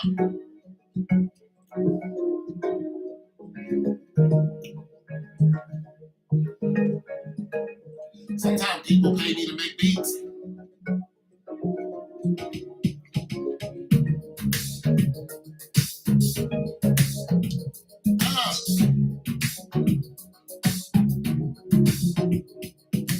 Get paid. People buy these beats from me. You're like, nah, it ain't. They will. People pay you.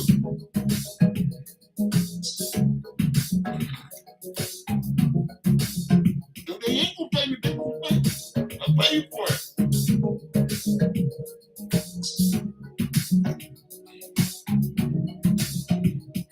They'll pay you for your stories.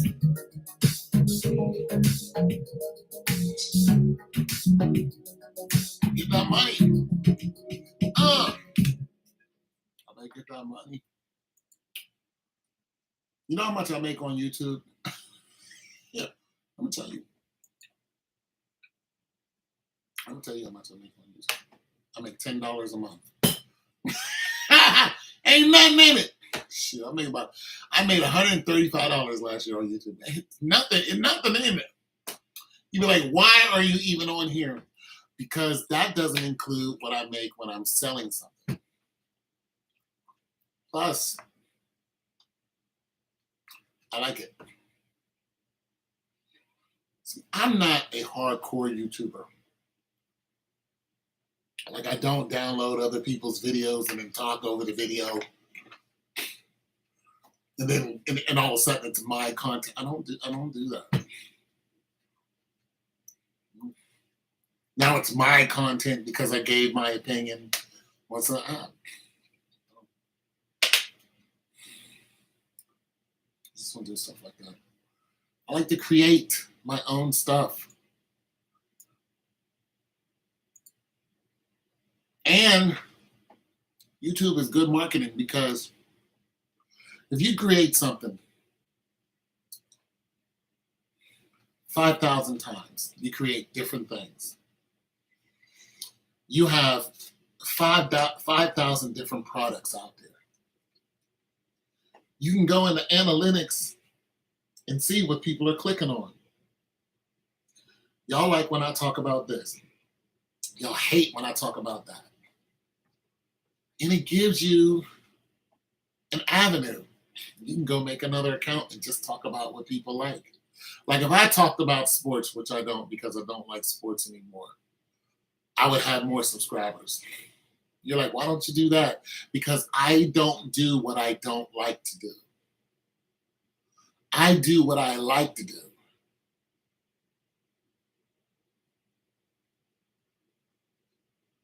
See what I mean? If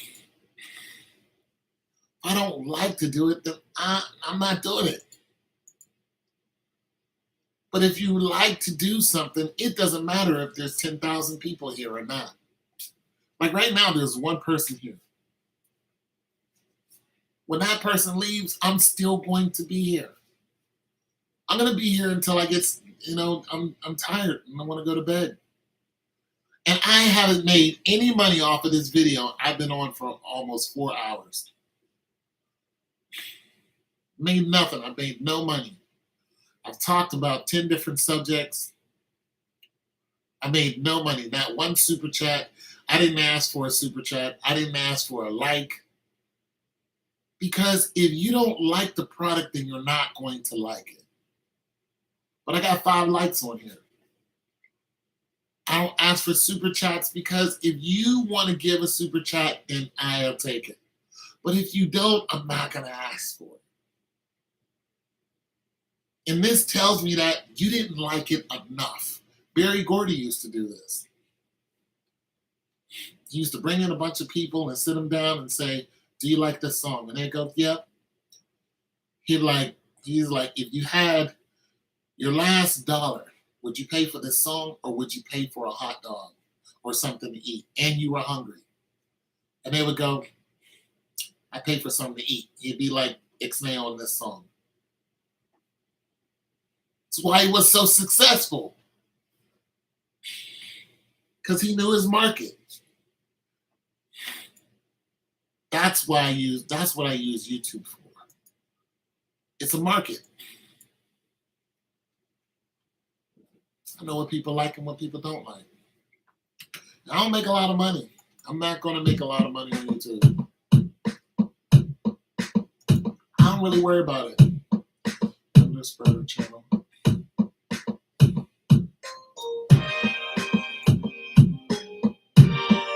But I really have fun doing it.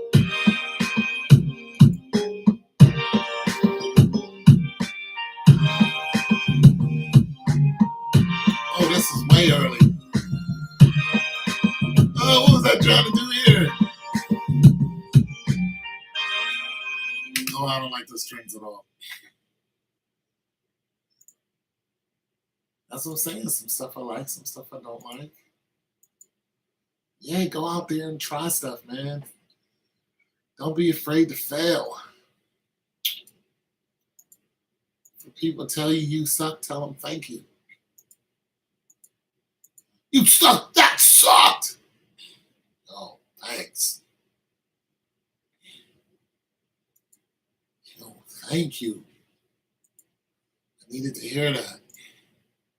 What do you think about it? Sucks, too. I think it sucks. And you get 5 people to say their opinion, but from 5 different backgrounds. Get a woman, a white woman, a black woman, a white man, a black man, a Chinese man. Something like that. Just make it different. A rich person, a poor person. Yeah, that's what you do. And then they listen to it and they go, I don't like it. I like it. I might like it. And then you go, okay. Don't go in that direction. Like, I suck at making like hardcore beats. Okay, man. Just not good at it.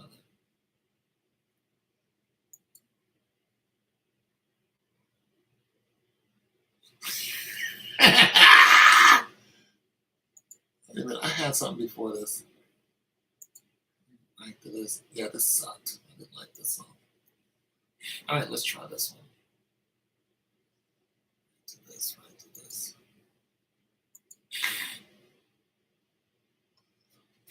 Then you write stuff down.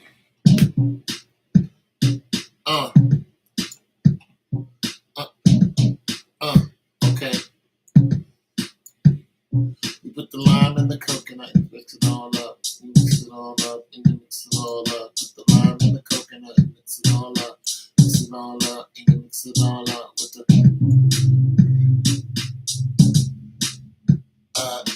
lime and the coconut. This is hard, but why is it not loud? I got a limiter and everything. What's my limiter doing?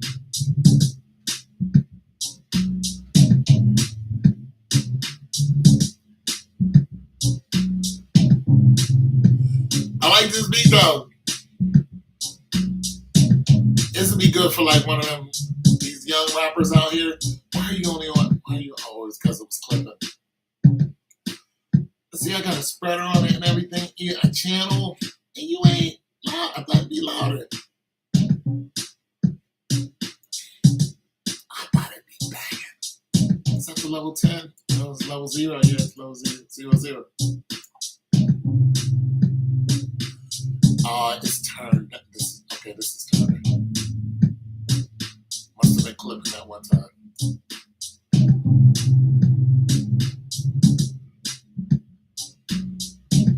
Yeah, it's turned down. I was trying to get it to stop clipping.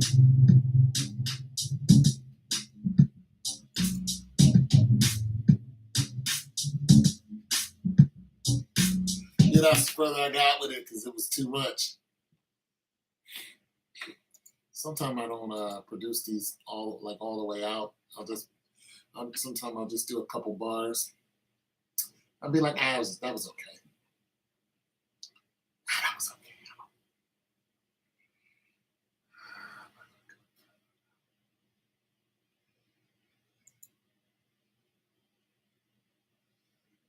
This song, I was doing a live stream, and this chick wanted to fight me. She was mad at me. I was trying to help her out. She got mad at me. I'm gonna come down there and beat you up. I was like, please don't beat me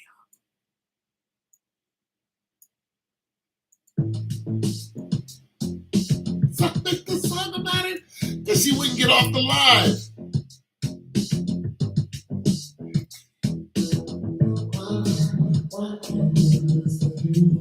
Oh.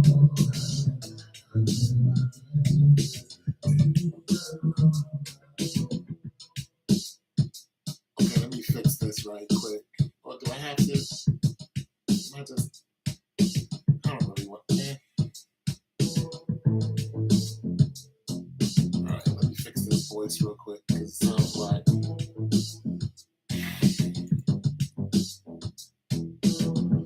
Spreader channel, go to voice of my channel, go to male vocals. Oh no, I just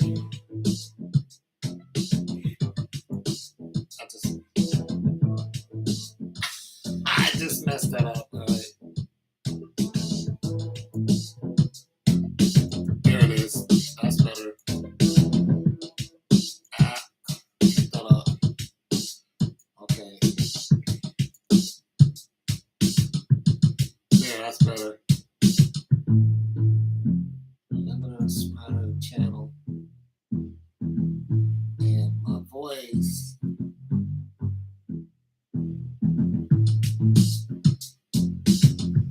Compressor, exciter,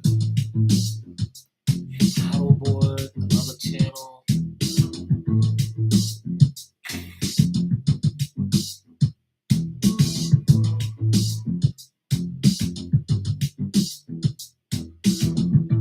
Yeah. Beat is nice though.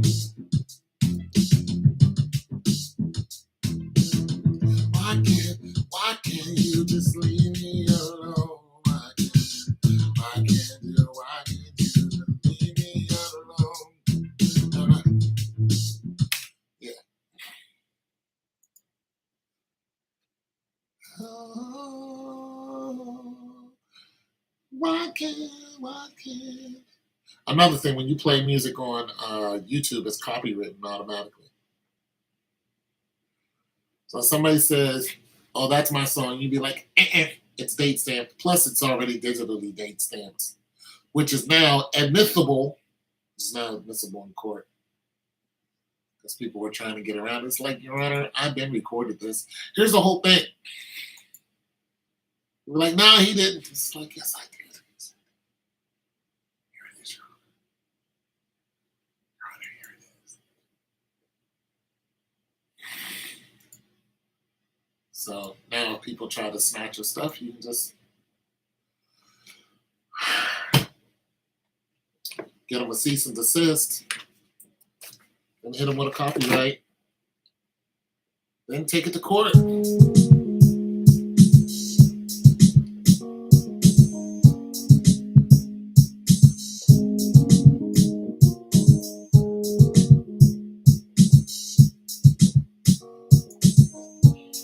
What's I doing with this?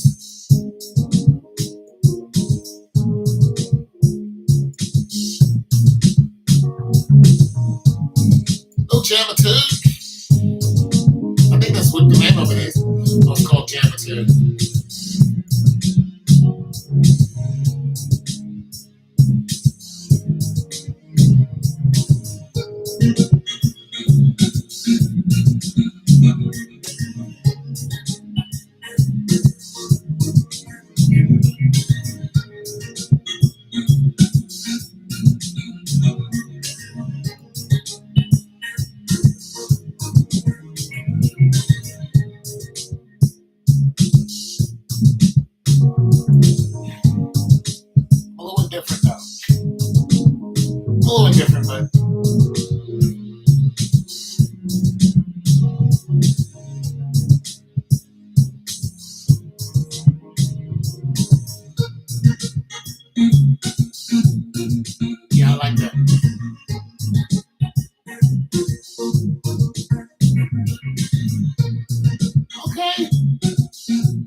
They had the gall, the gumption, the unmitigated gall,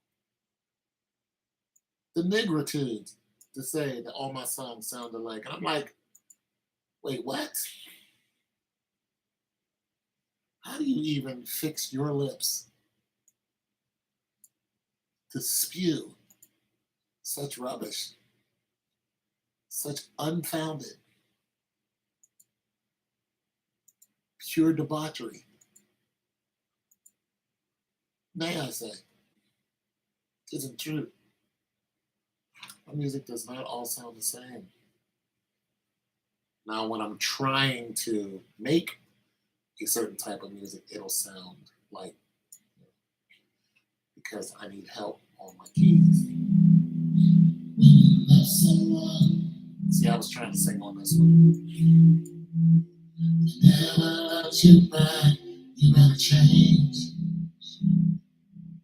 I was trying to do my singing thing on here. That's with that microphone.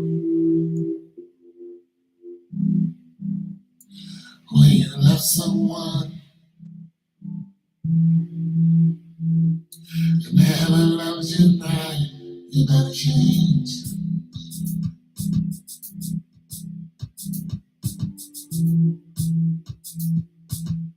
Why don't I have a spreader up?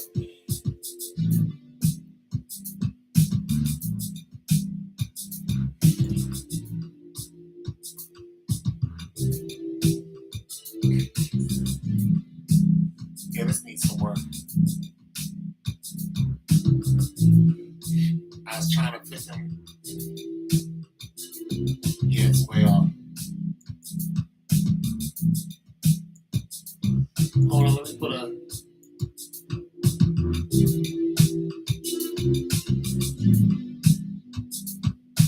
It's not terrible.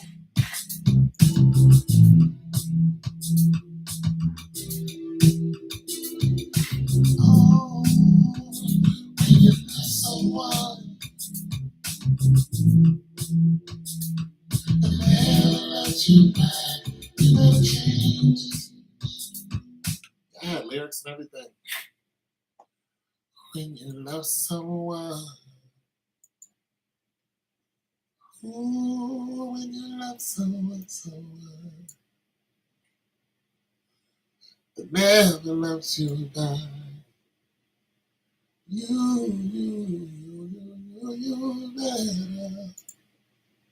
you better change.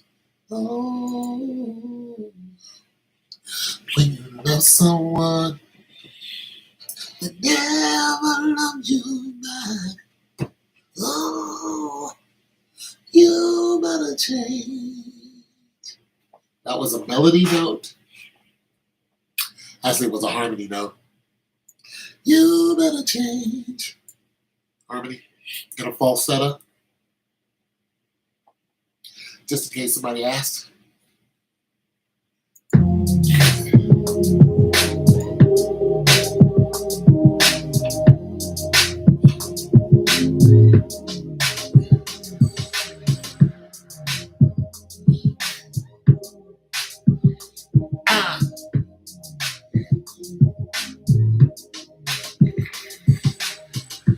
Paying for it. I'm paying for it, y'all. But I love that girl. But I was wrong now. I'm paying for it, y'all. Yeah. I can't ignore it. Yeah. I can't ignore it, y'all. Yeah, that's what this song was called. I'm paying for it.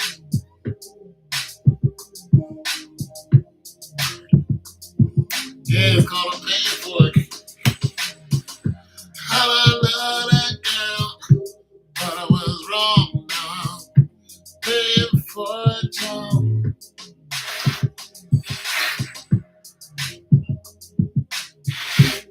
Drop that bass on him.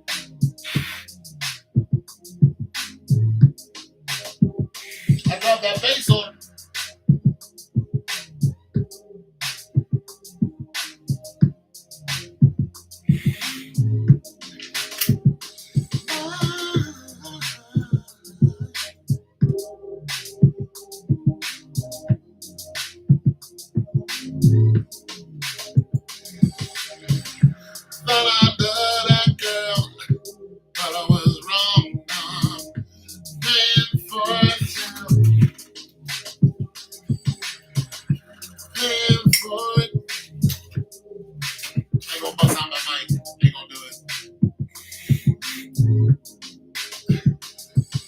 What up, D Nasty?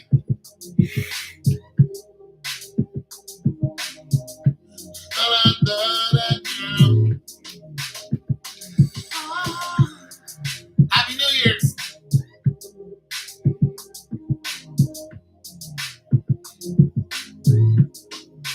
First, right? Girl. I was wrong. Ran for a job. Get ignored.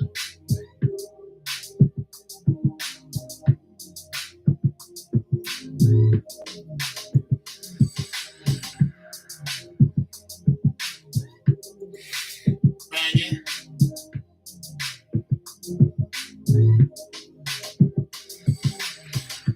I don't want to leave. I don't want to leave. Girl.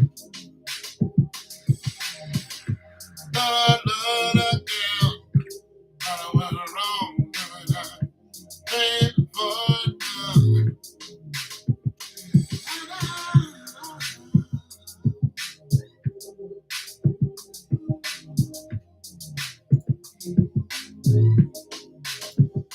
I don't want to leave.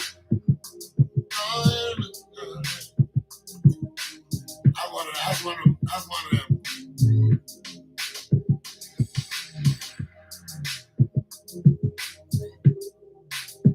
Yeah, drop the bass on.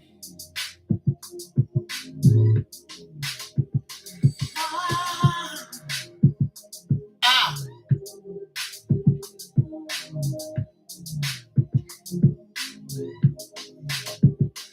I don't want to leave.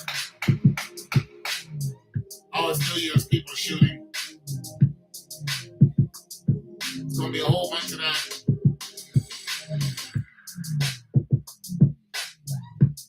People gonna be busting shots all night. Ain't no. There's a bunch of Mexicans here too.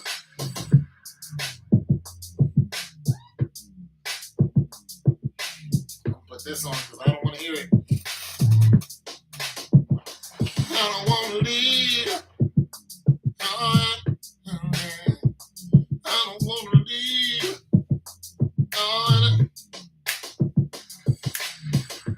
Pay for it now. Pay for it.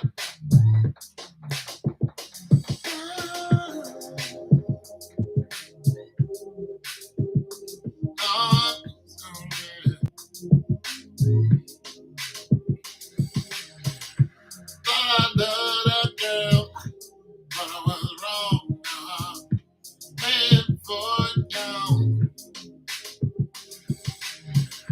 Bro, dying on the inside. I thought I loved that girl, but I was wrong now.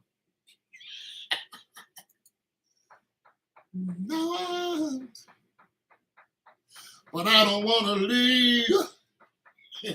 That's a song about an old man falling in love with just probably a younger woman. Probably could put some money in her pocket and she stay around and she dipped on it. I don't want to leave. That's the way it is. I watch some young women, them young women folk. They'll do it to you. Young women. They look so good. Just, oof. Oh, they look so good. But man. I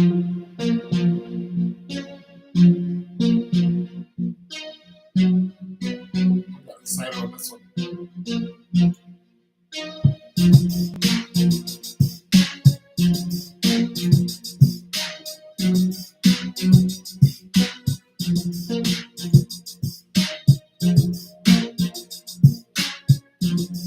Okay.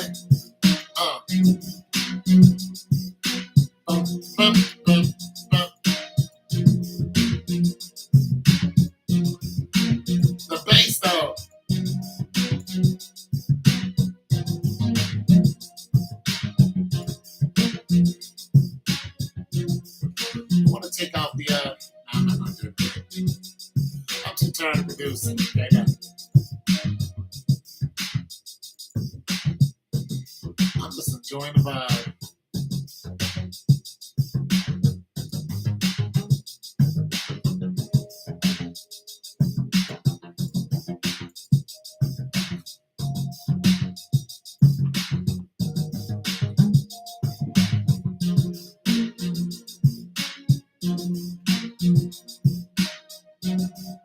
Water. I need more water.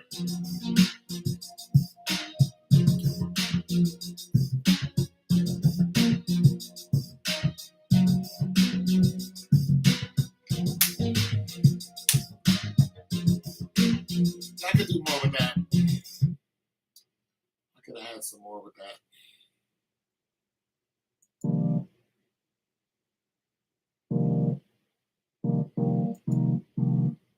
Okay. All right.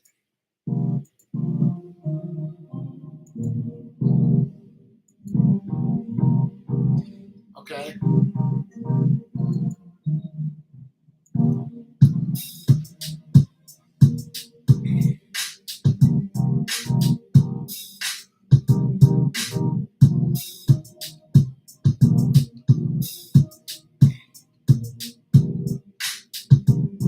Oh, I was trying to make a.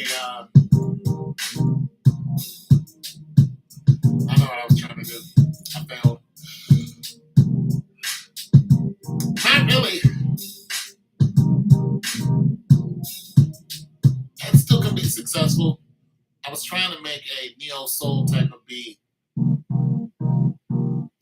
I'm not good at neo soul because I don't have the chords down pat. But I am quickly finding out that neo soul people can sing to anything. They're just amazing.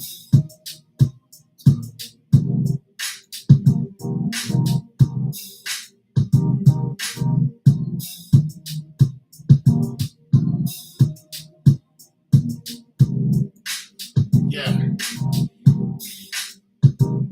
Yeah, that's what that is. That's a neo soul beat. See if you want to put a harmony to it.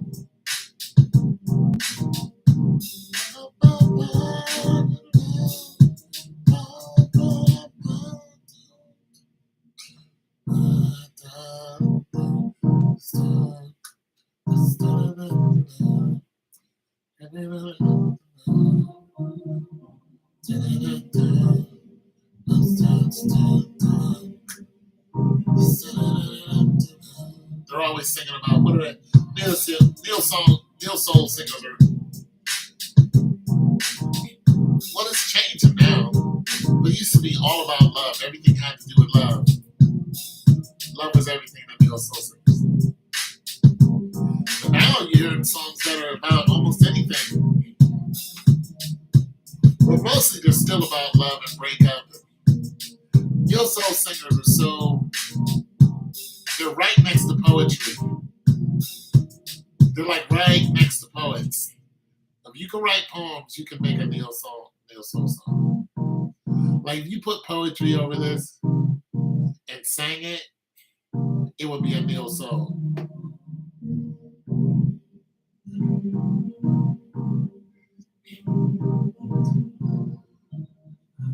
I loved you 5 times more than I ever loved anyone else, and I swear to God that I never loved so hard. I love you more times than I love. You see what I'm just you just you can write poetry, you can put it over this. I loved you 5 times more than I ever loved anyone.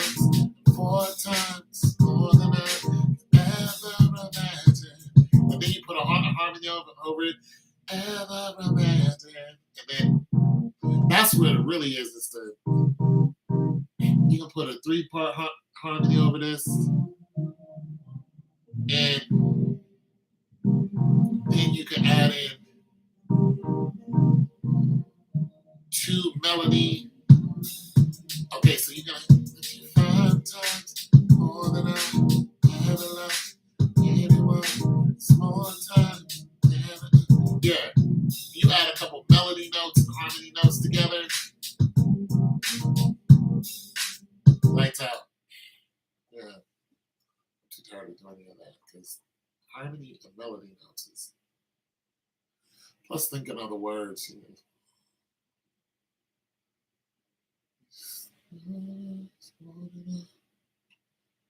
Just like the birds and the bees, flowers and trees. Just write poetry to it. It says, most of the stuff I've done years ago, I don't even know what the date on this stuff is.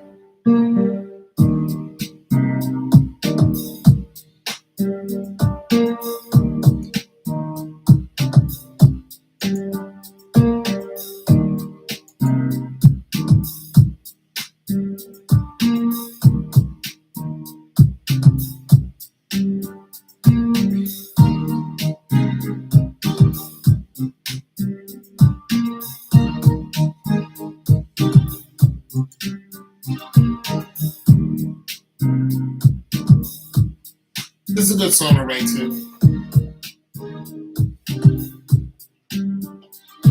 This is a good.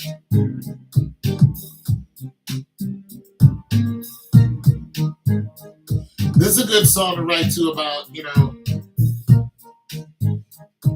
falling in love or meeting someone, or you met someone and you're trying to meet them again and you write about the whole experience because it's positive, because these are positive chords. These are, those are all positive chords. They're not minor chords or major chords.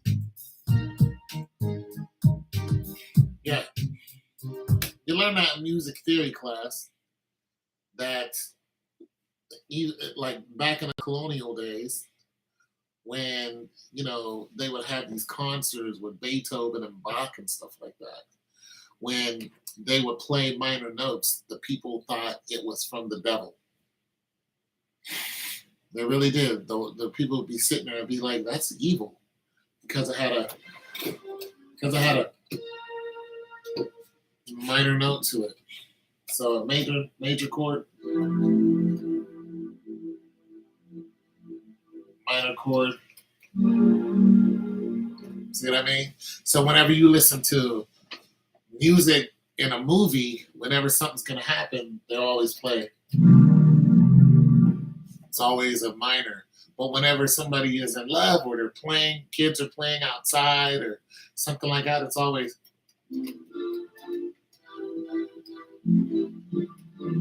She's running for the bus to go see her man.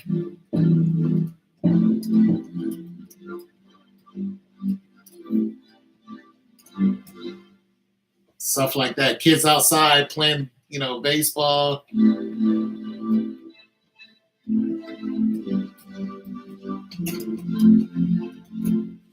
Kid gets hit by a car.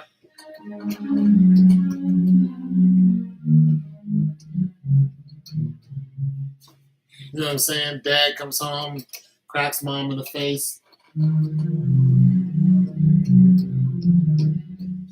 what I'm saying? Dog bites the cat, cat bites the mouse. You get what I'm saying. So minor notes.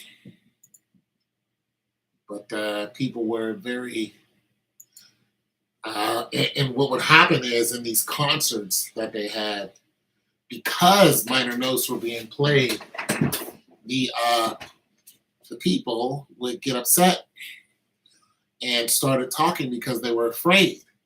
And then other people who, understood it was just music would be trying to tell them to shut up and sit down. But, once you get a bunch of people upset and uneasy, it's pretty much over unless you stop the music. And so that's what they did. And then the people had to calm down. And then they would play music. And eventually they figured out the devil wasn't in the music. They weren't playing the music for some anthem of evil. They were just playing minor notes. A little history for you guys. I know you didn't ask for it, but I know a lot. I know a lot of stuff, you guys. There's a lot I don't know, but there's a lot that I know. Like, I know a lot. A lot of it is pretty useless unless you're in situations, but I play this.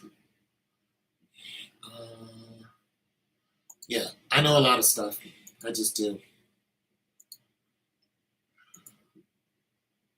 A lot of it's meaningless. But, well, it depends on the application. I don't know how to, do surgery here. I can't tell you how many bones you have in your. Wait a minute. Yes, I can. I'm sorry about that. Wait a minute. Yes, I can. I was gonna say I can't tell you how many bones you have in your hand, but I think the answer is 27. See, now I gotta look it up. How many? I gotta look it up. Hey Google, hold on. Let me do it on here. See if I can get this damn thing right.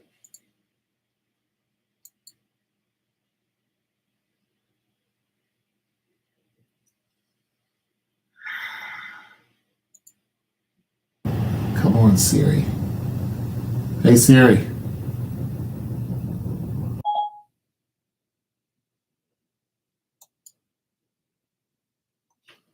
I never use this thing. And this is why. It just.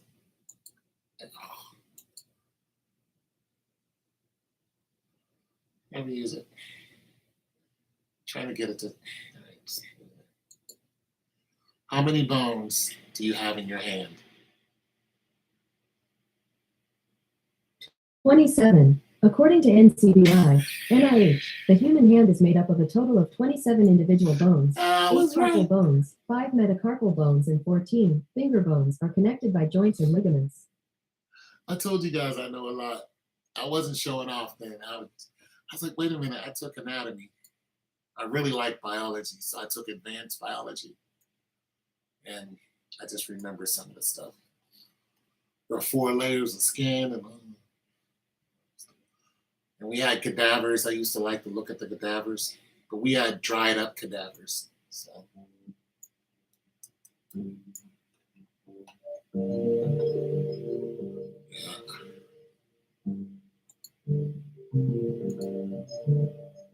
We had dried up.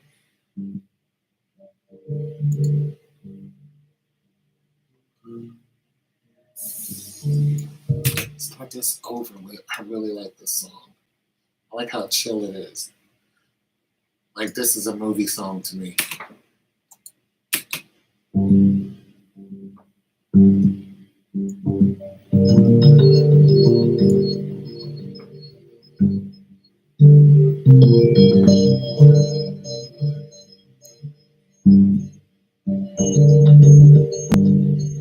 It's gonna clip though.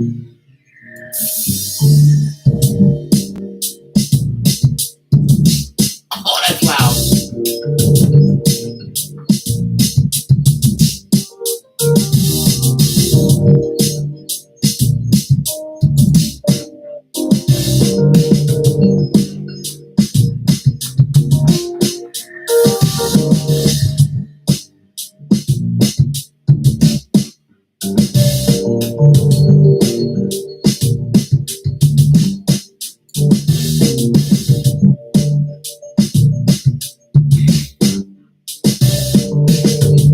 This is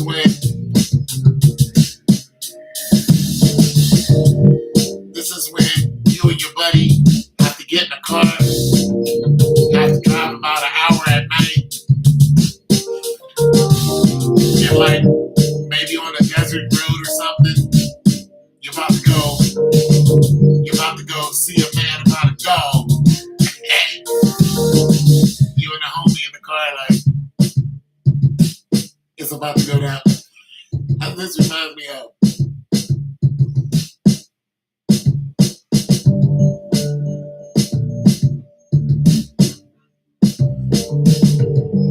Yeah.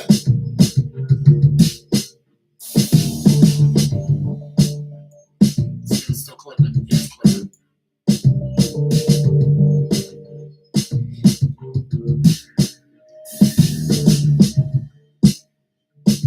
By the way, this is Logic Pro X.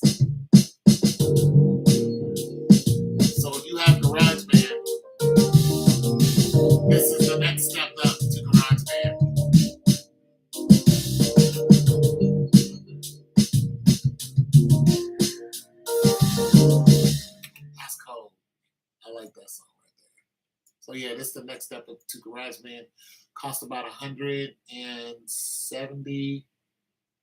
No, I think it costs 199, and you can buy it right off your Apple. So you can just you don't have to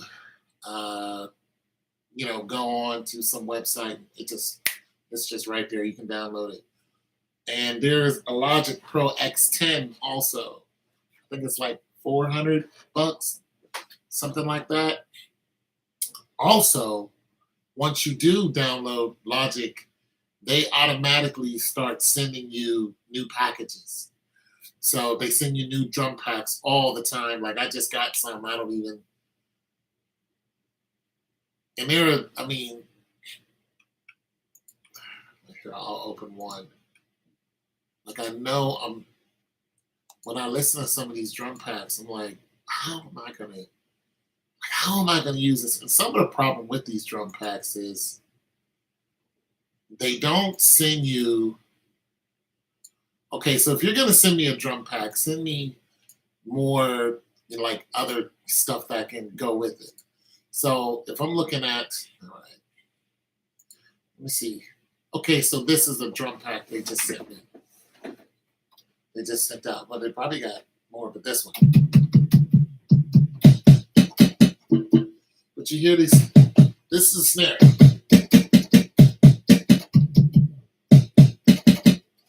And you can find another one up here. Like that's a bass, that's a bass. And that's like a, so they also have their own bass line.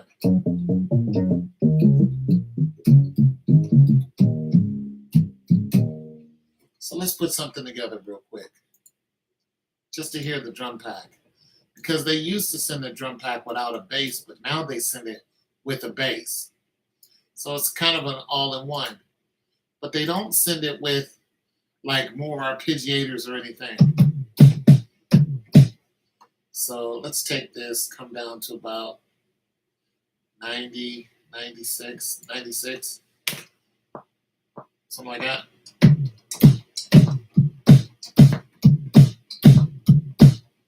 Do something like that.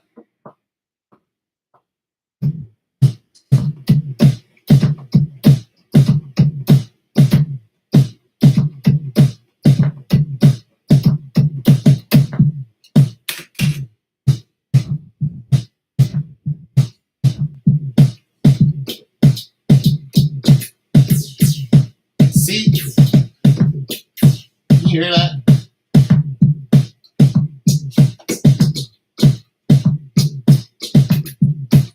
Now this has a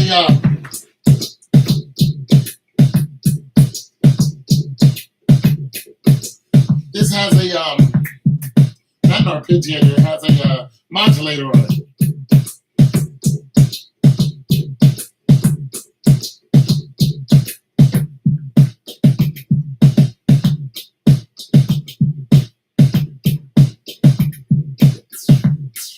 And it's supposed to be a cymbal here. See how it's different?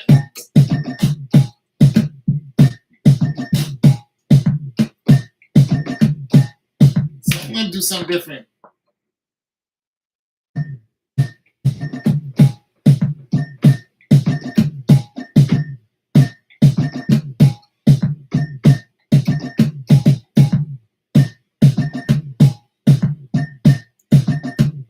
I'm not really in love with the.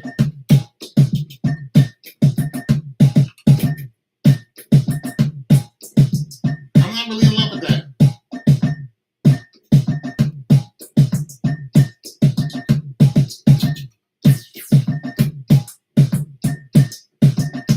I don't really like that. Let's see what we can do with it.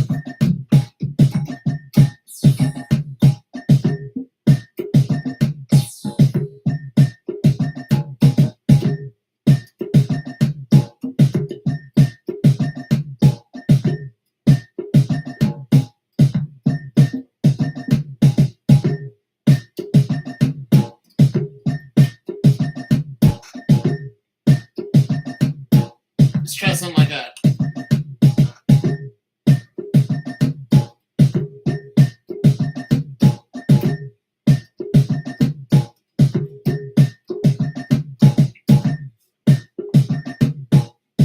mess around.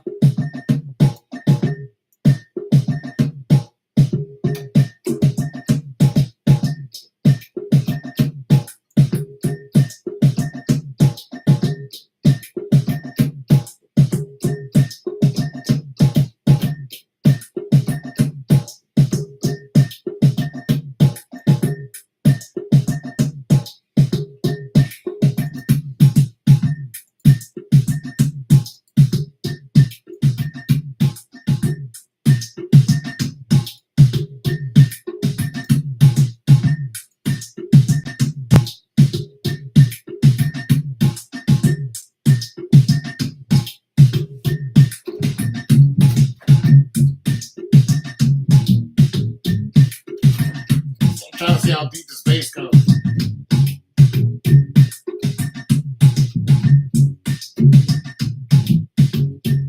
Alright, let me get some keys before I mess with this bass. Let me look up a, I'm just gonna grab an arpeggiator to make it easy on me. Some.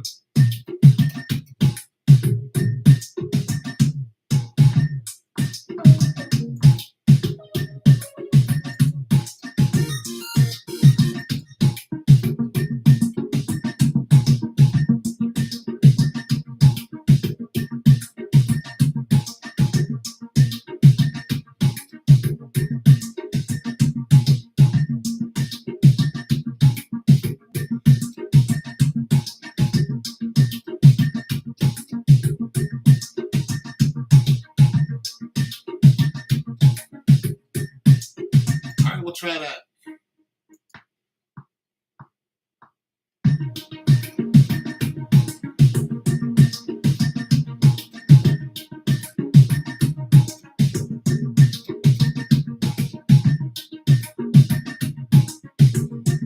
We can change the arpeggiator like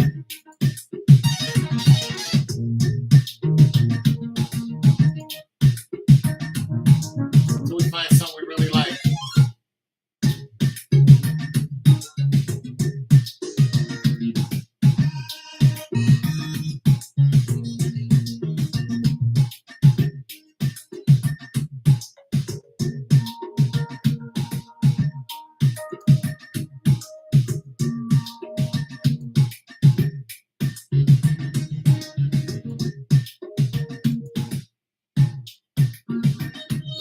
I don't like any of these. Alright, that's just torture to the ears. I'm not doing none of that. Alright, so I gotta go through it like this.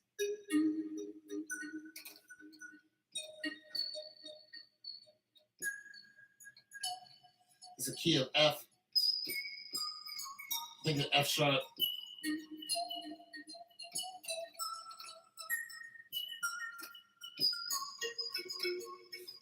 I'm not just gonna.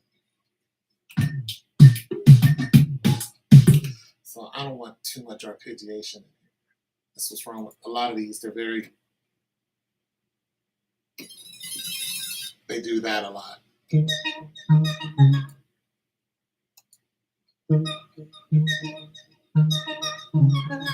There's too much movement in some of them.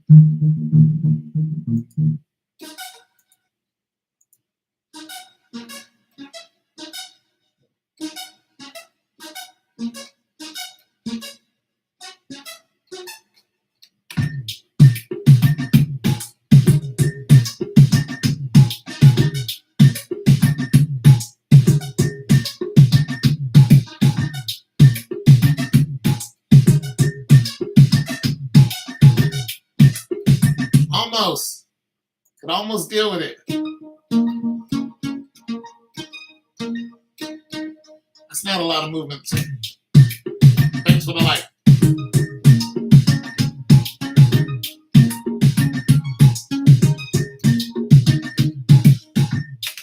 It's just too much movement. Okay, I can't do it with the arpeggiation.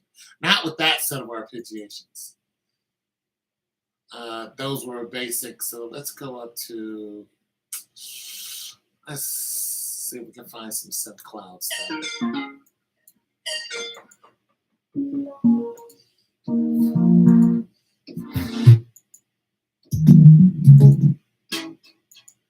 find something that isn't moving as much.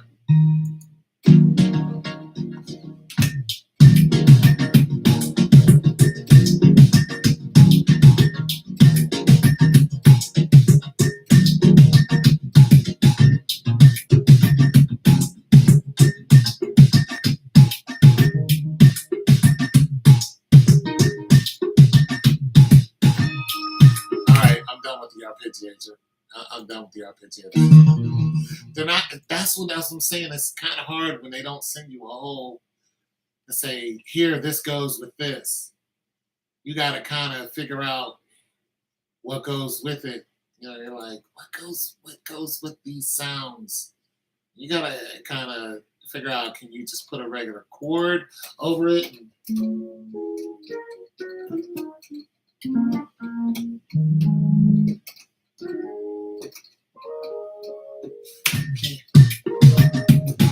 You can't. That sounds whack as hell. That's why I don't hardly use these sounds. I think I've used this like once. Try a synth sound or a lead, maybe a pad. This is gonna be weird too.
This right here.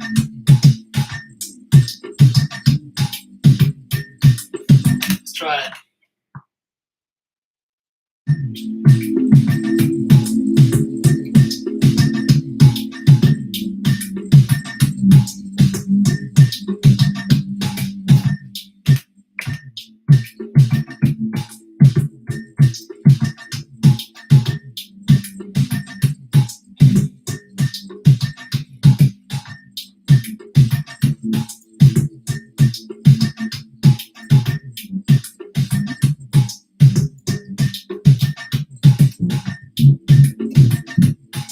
See if this bass likes it.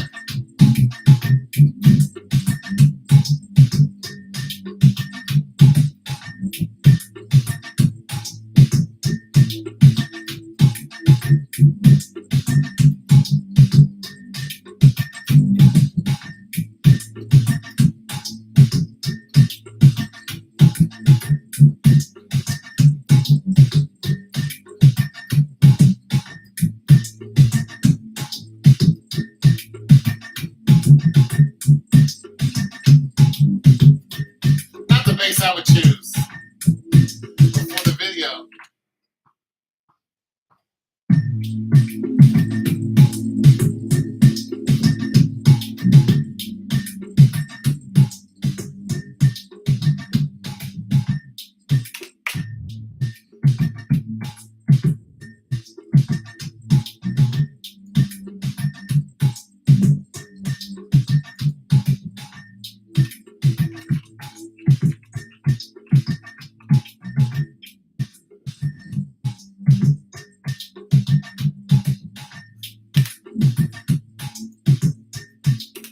Not terrible, but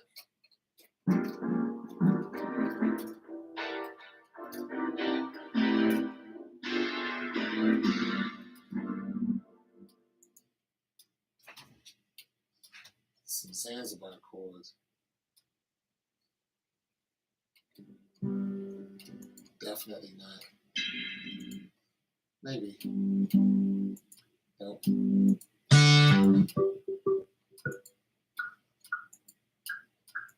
What did I land on?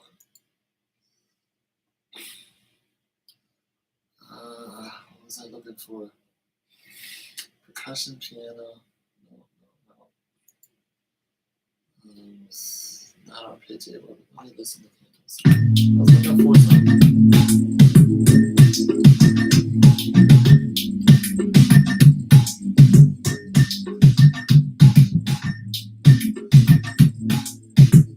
Oh, strings.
Hard to find them.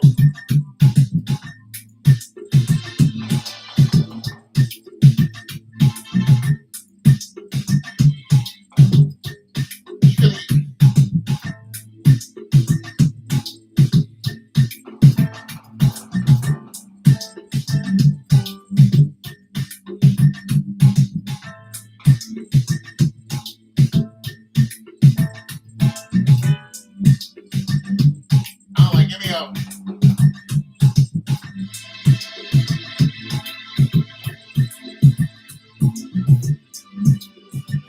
It's over the top, but it's not bad.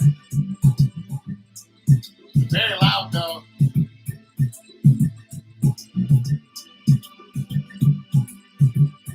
You're gonna go there, go there.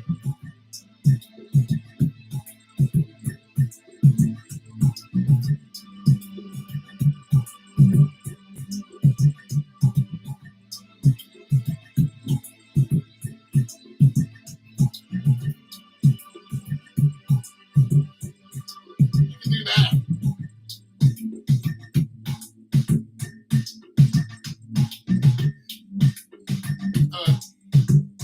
I don't like any of it.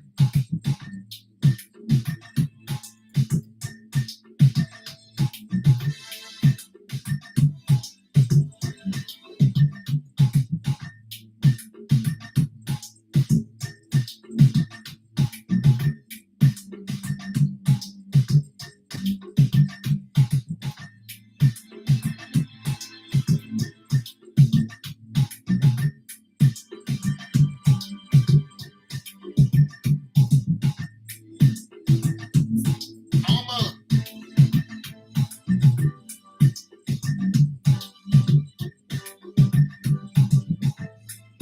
I'll take this.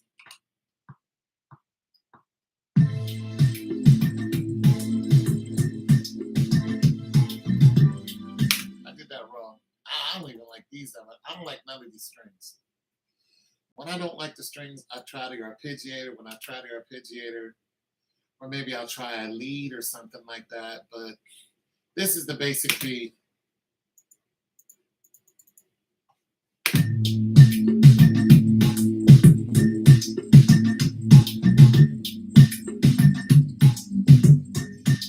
That's your basic beat there. You can add on whatever you want, but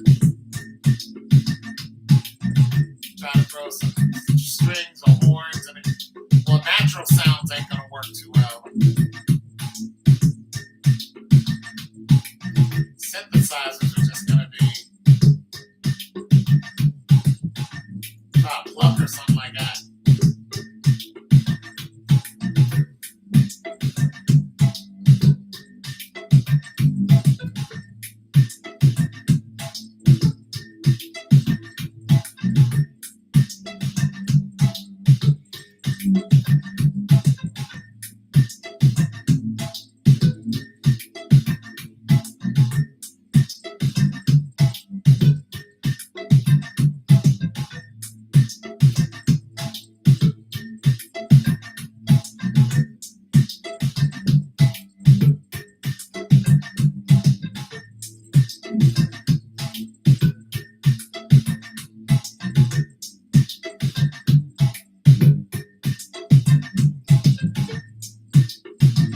Let's do that. It's a little irritating. Yep. So let's go. Boom, boom, bang, bang, boom.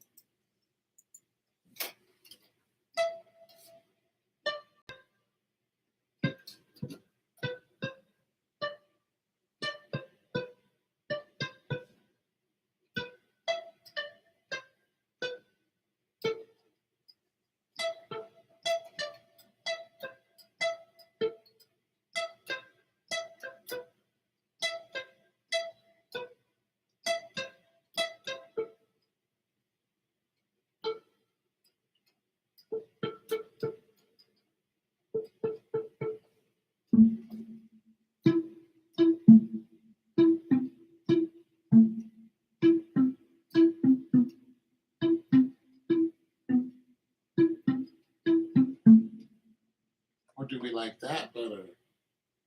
Let's try it.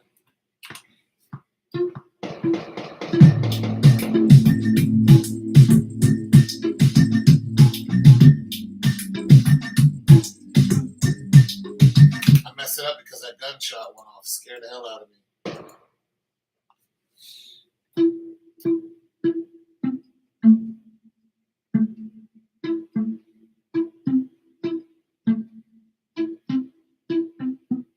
Okay, let's try that.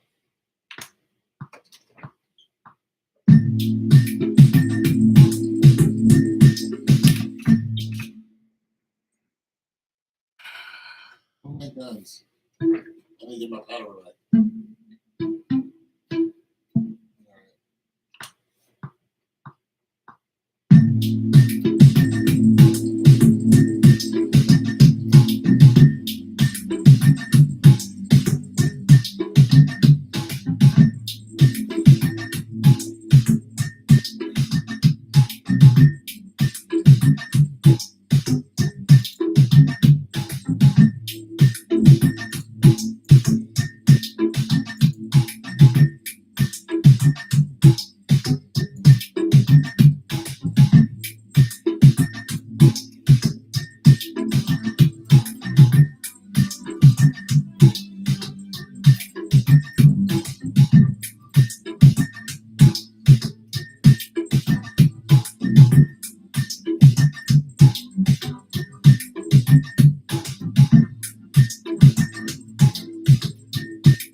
still not in love with the strings. Natural sounds ain't gonna work.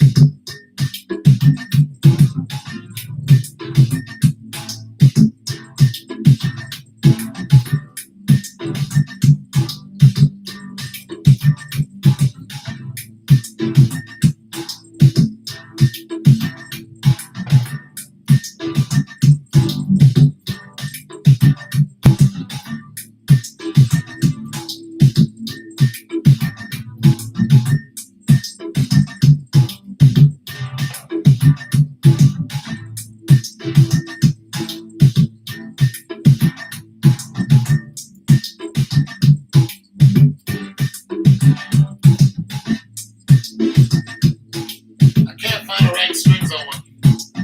But it's just an example of now could I write something to this? I'd be hard.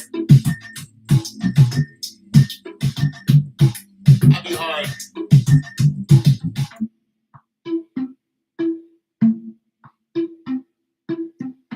It'd be tough.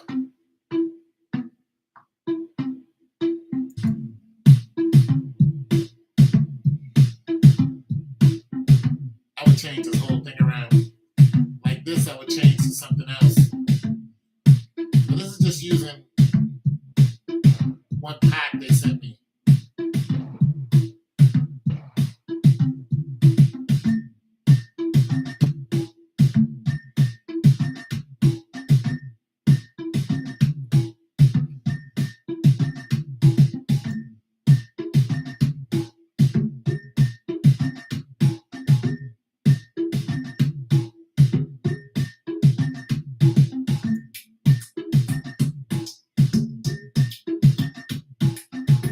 I'd have to create an orchestra to fit over this.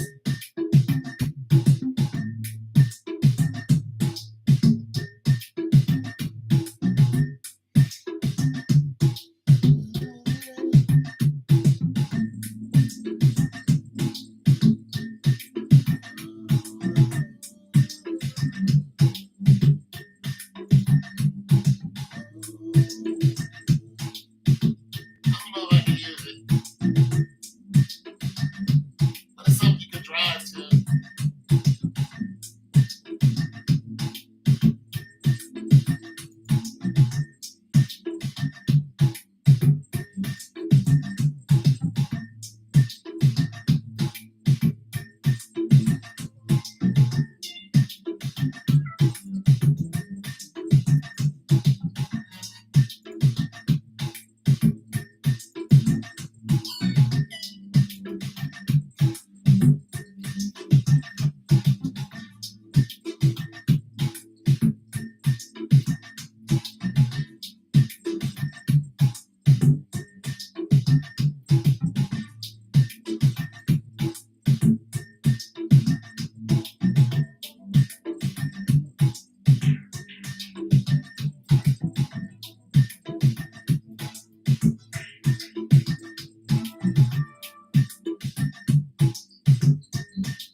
Yeah, I have to change it.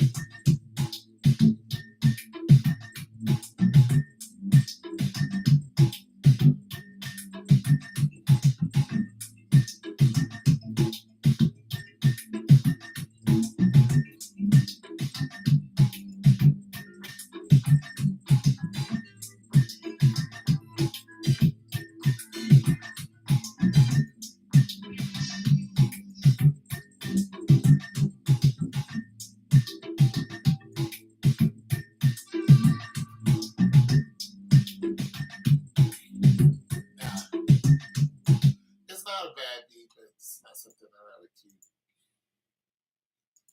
I don't like it enough to keep it. It's It's just okay, but that's what happens when they send you a packet. I like to mix up the packets and see if I can come out with something half decent, even though it takes a minute to do it. Sometimes I do it on the fly, and sometimes I don't. Sometimes I'm like, I'm gonna, if I try to rush through this, it's not gonna sound right. But when I'm trying to get through something fast, I go down to about 94, 95. It's kind of home base for me between there and 96. And then I pick something like a pluck. So I'm gonna go and grab a pluck real quick. A pluck is always a good way to start a song. And I try to find one that's digestible.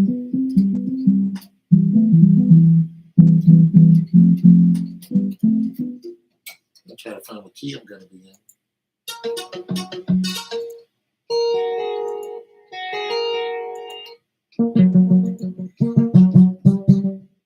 Sometimes a pluck could just talk to you. We'll see. Just talk to you.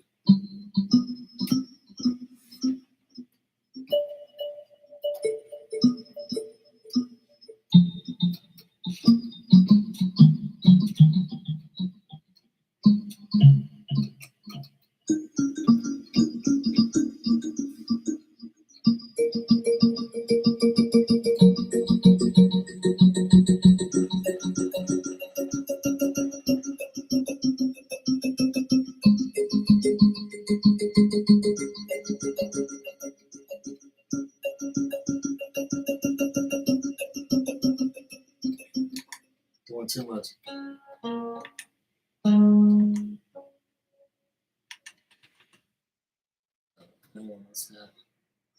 Let me do my thing. Okay, so I didn't like none of those. Sometimes I'll pick a lead if I like a lead. Or just start off with a drum if I can't find something that really speaks to me. Or a lot of times I look for something that's going to do some talking. Sometimes I'll pick an arpeggiator first and go, what wants to?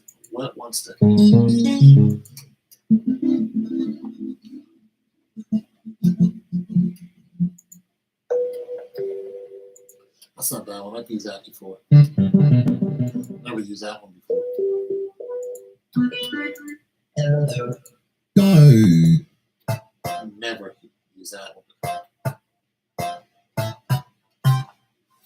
This sounds more like a house beat.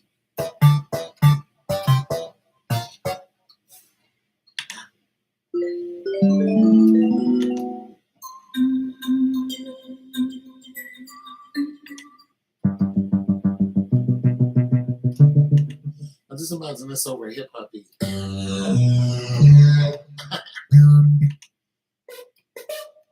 they're too far out for me.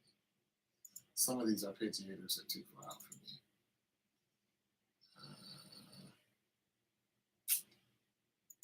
Try a bell, see if you like any of those. It's not something I would pick first, though.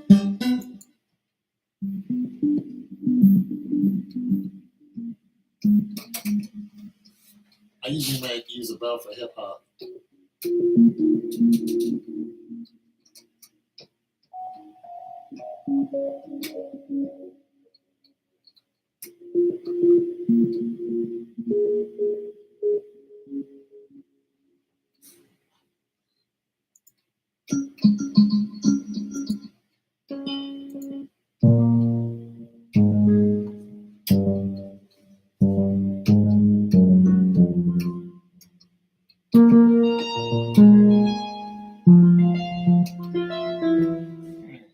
So we're going to start with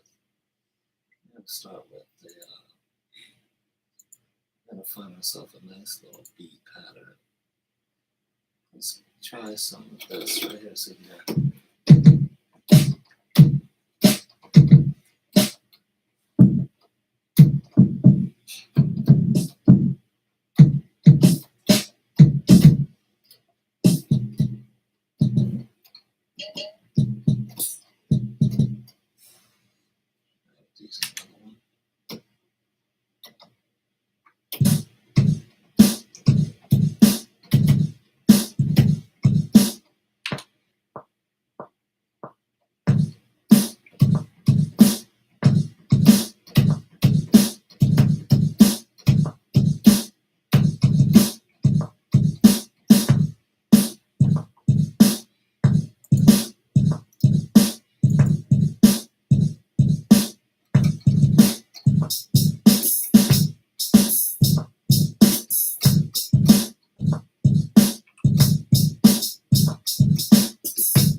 this off. Let's see what we got.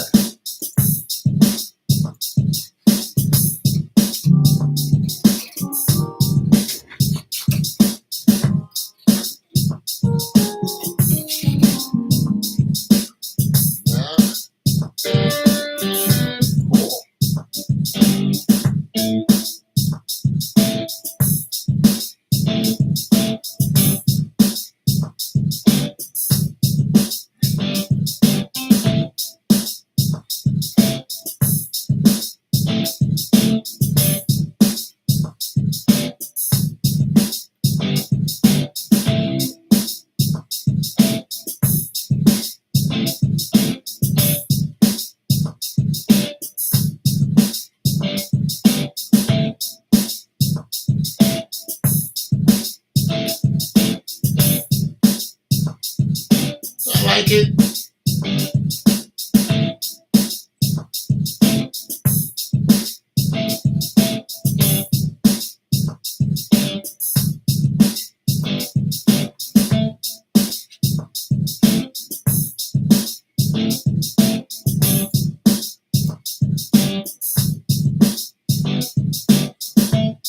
Nah, not married to it. Alright, so let me find something else that I like. Let me find something that I like. Something that I like. Well, alright. Something that I like. Come on. Let me find something. Let me find something that I like.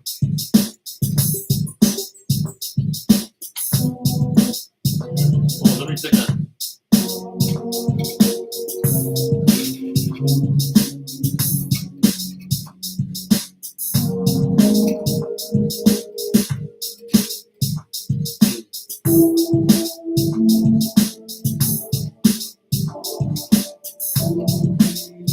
Oh, almost.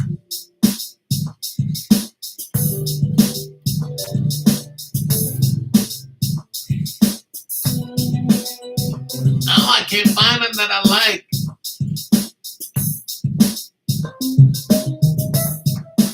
Alright, screw this. Change this beat up.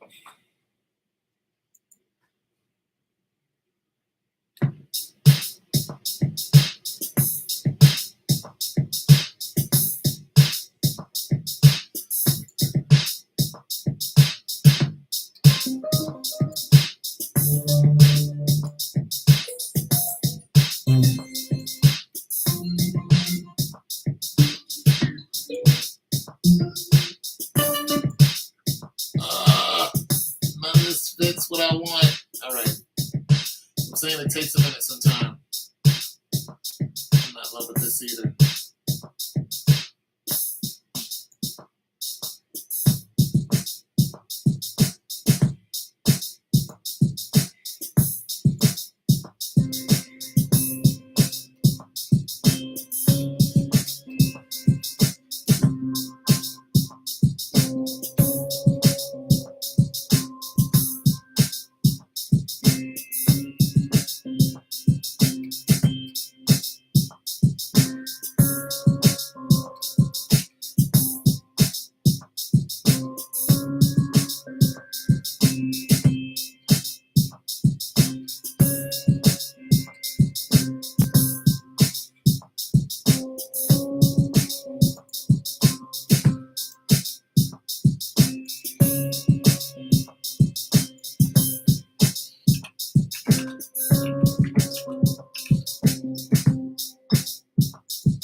What Dodie?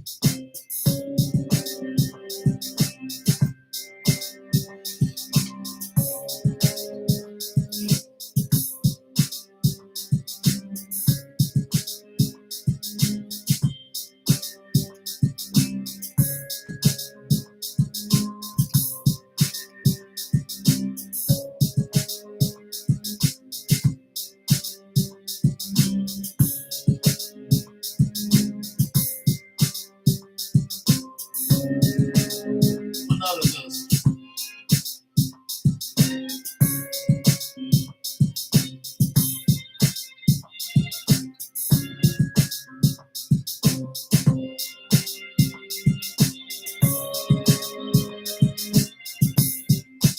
It's almost.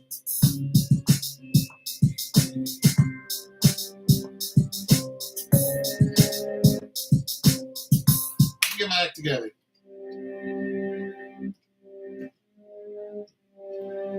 So this is it. So it's a.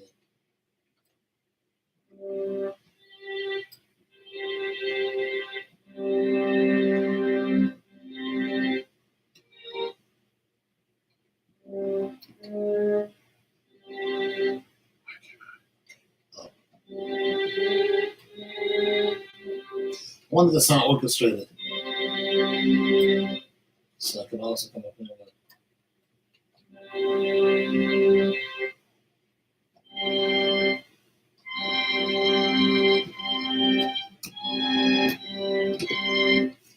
all right.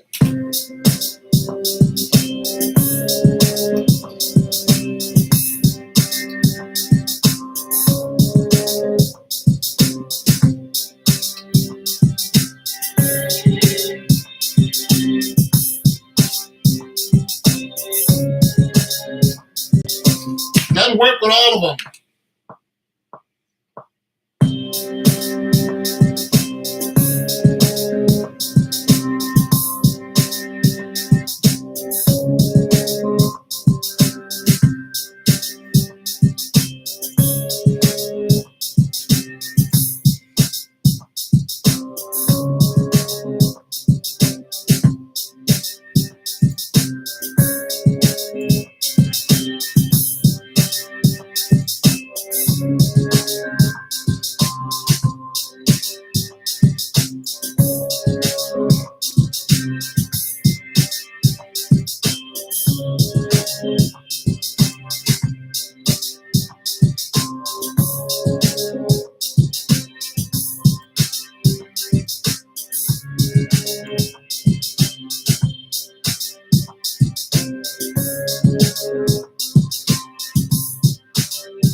like that part though.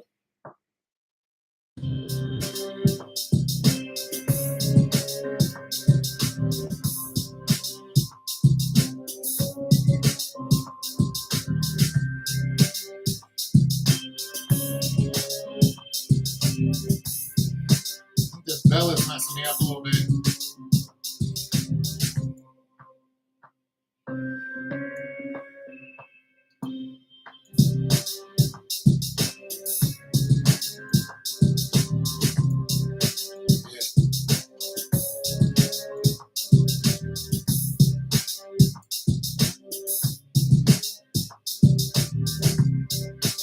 Don't know too much.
Too much.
Trying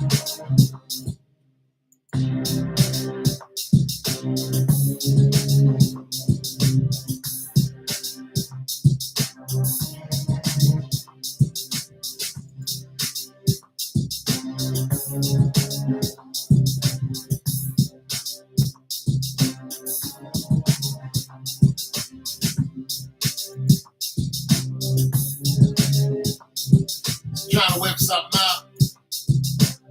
Trying to get these keys to work for me.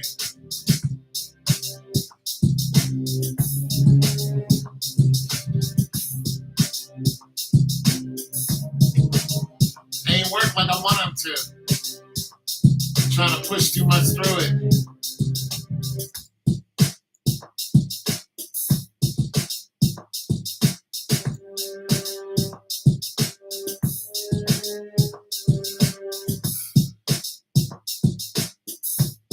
It's nice beat though.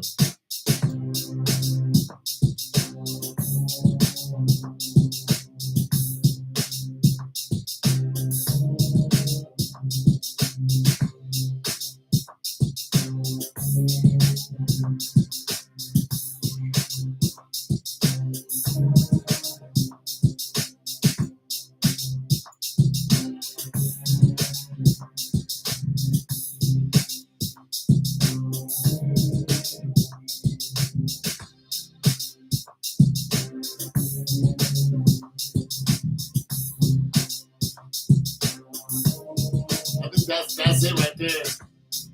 Everything else can fall off. I took a lead though.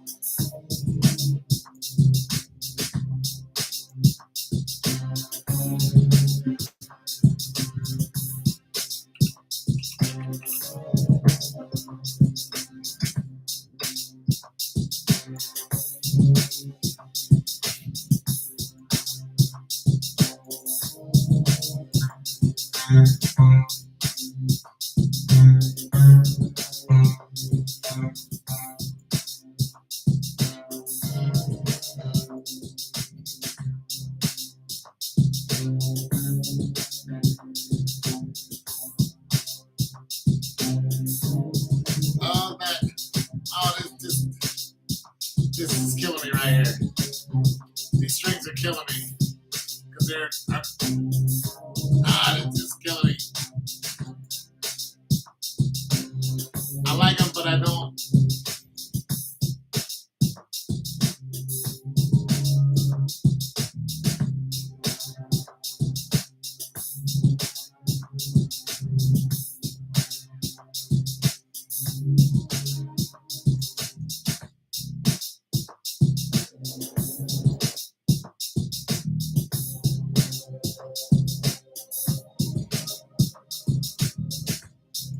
I'm done with these strings.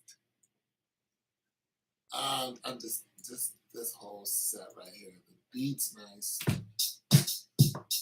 but everything else was. Just didn't like everything else.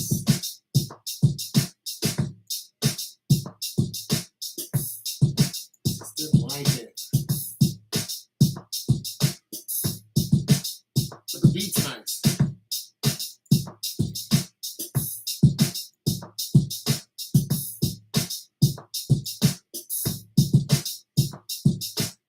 Like nothing else.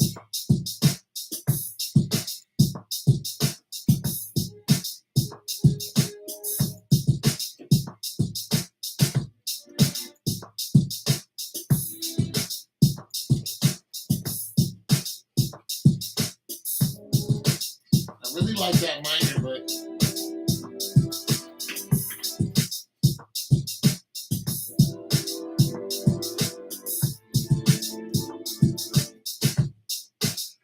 really like that minor. It's really hip hoppy.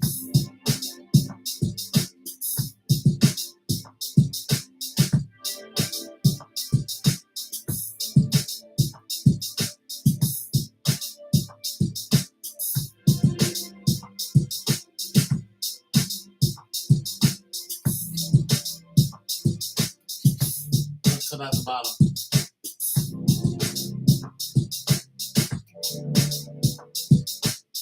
Down a minor.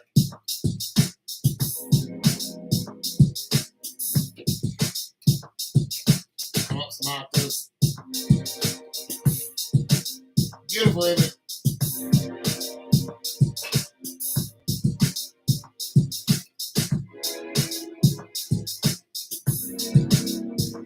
Minor.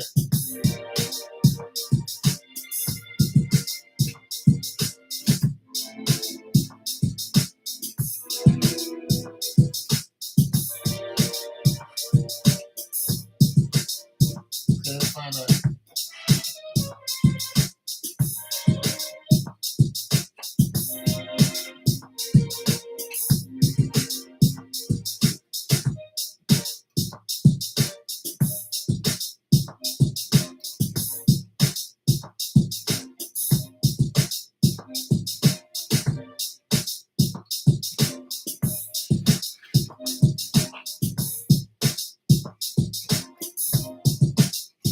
try them in a different chord.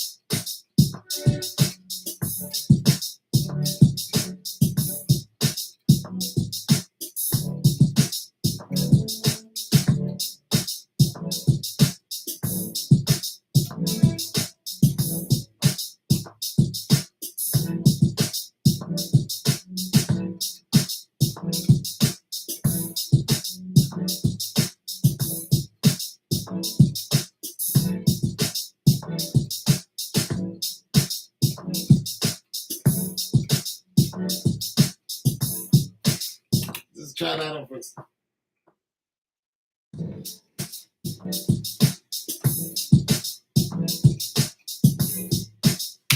Just double up because I messed up. That's nice.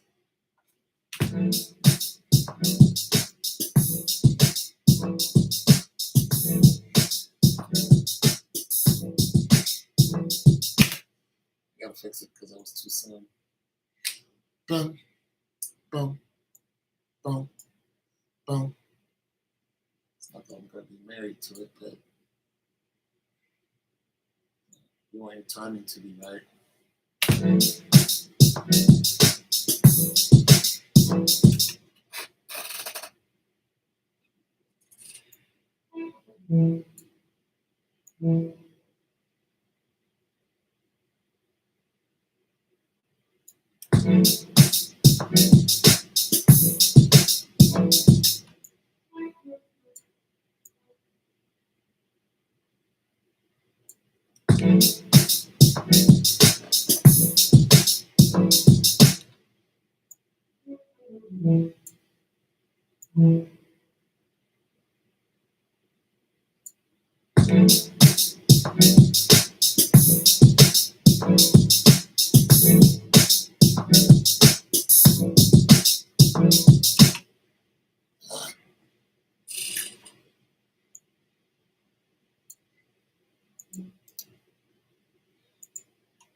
Close it.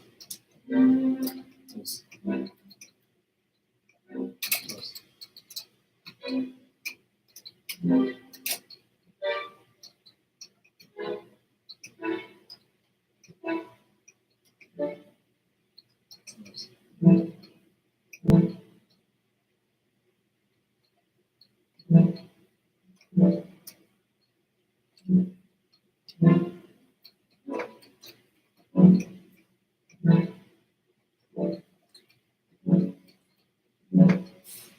This is what it's supposed to be.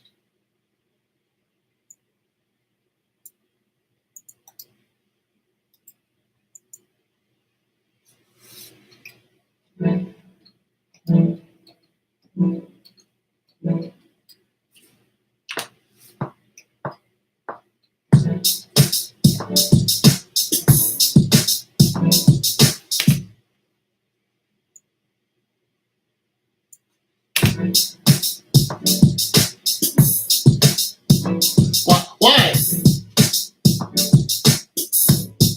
Why? Why?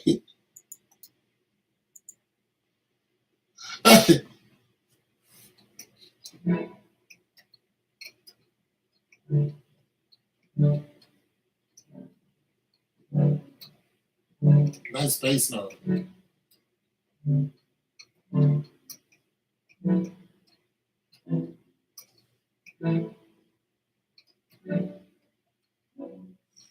So now I'm going.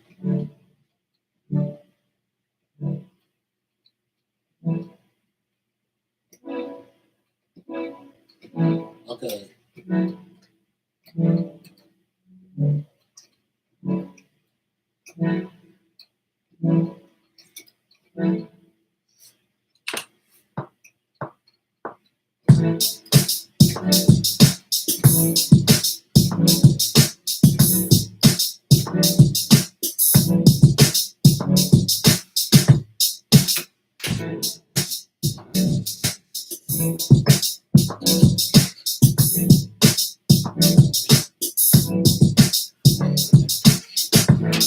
I don't know why it's doing that.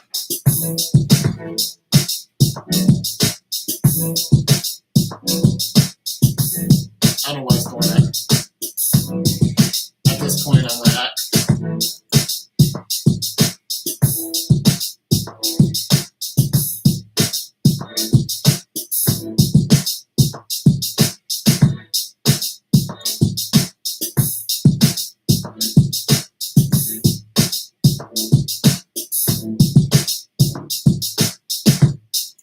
I can't.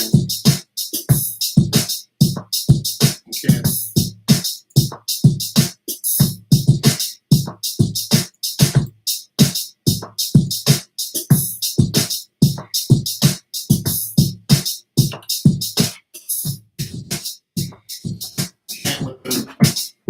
I don't know what's going on.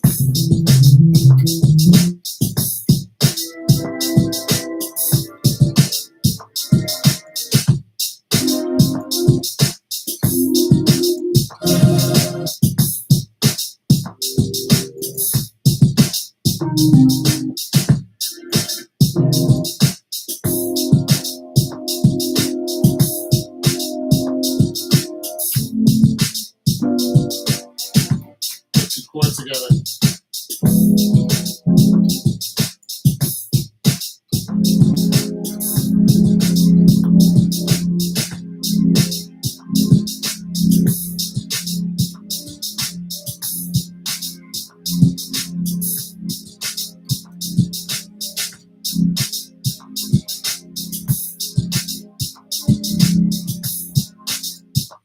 Make it happen.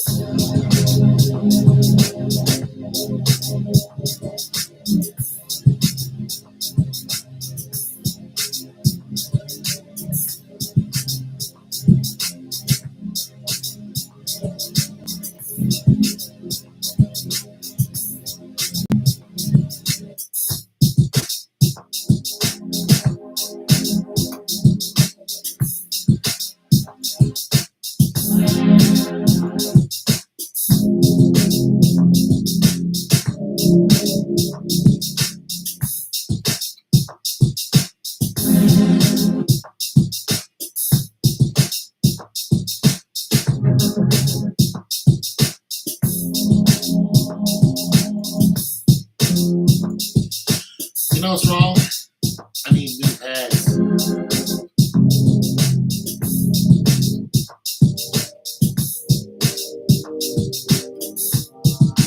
I need new stuff.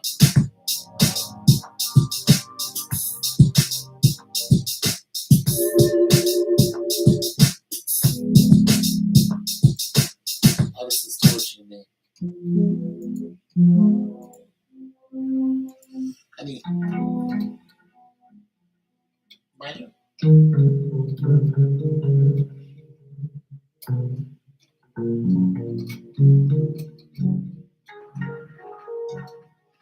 Yeah, it's I don't need new. Yeah, I'm bored with this stuff.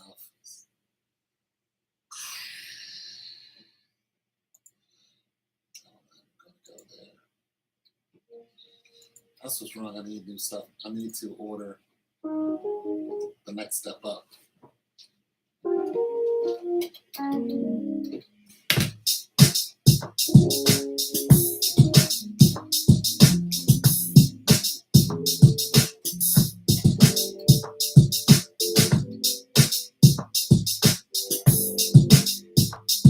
on the inside.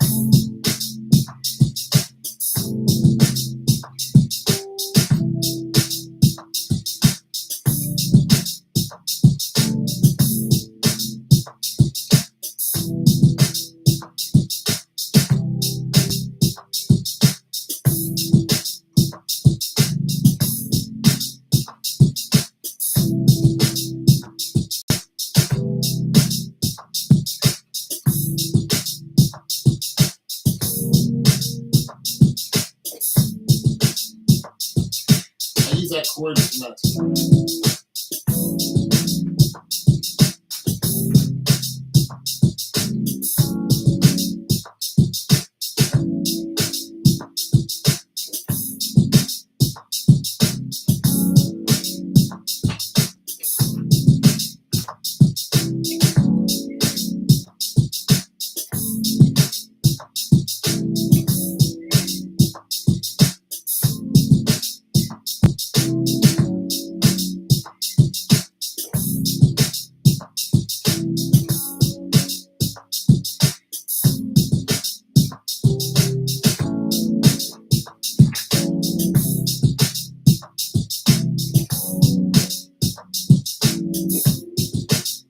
Not bad.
Something in it don't sound right. Something sounds off. Some sounds.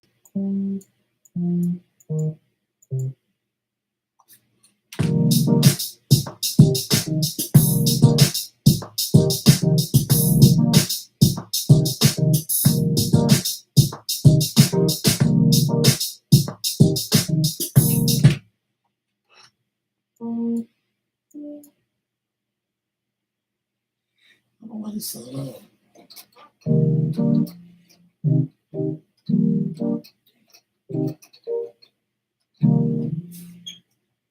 Sounds off.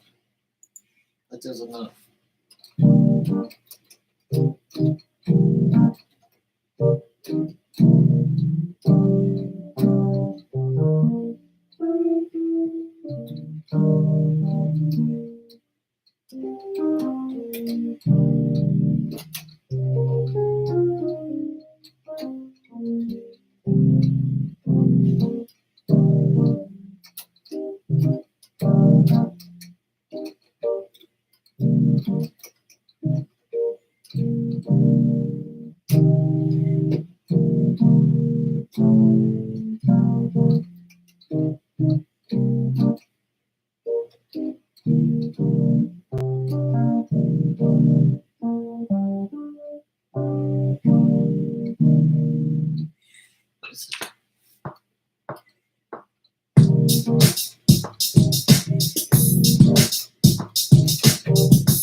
It's at the top of the key.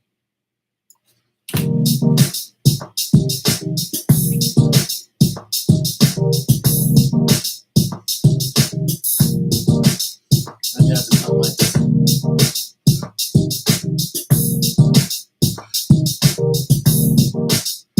I still hear it.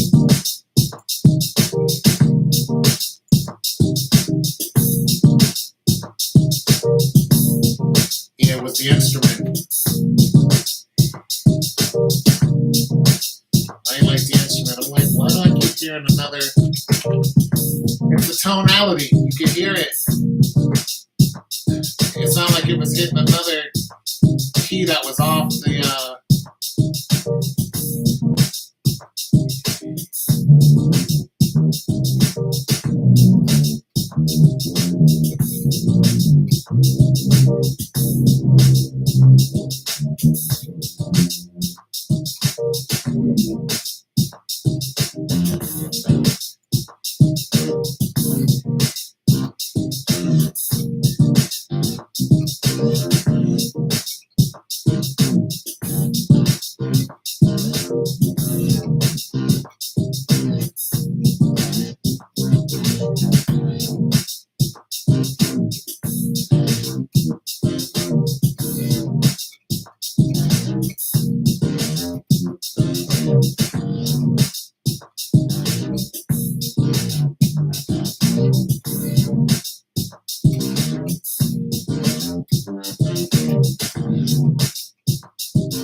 This is a wobbly grinder bass. Can't use it though.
Ooh.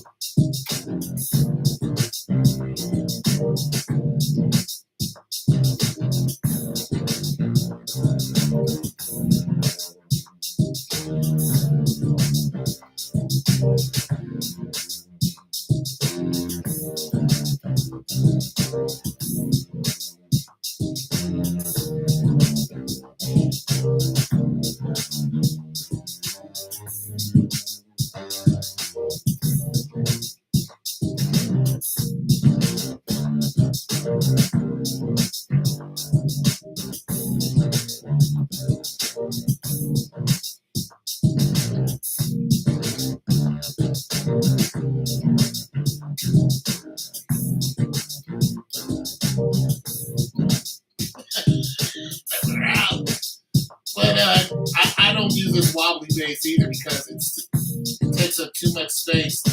I would have to bust it out to another channel. It's just not unless you turn it down like way down here.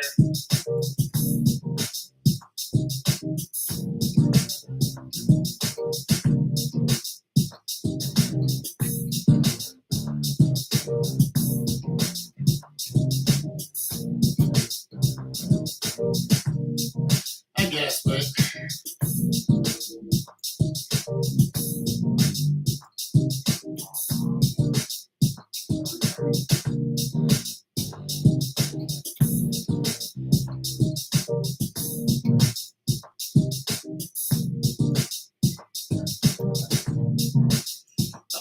like another instrument.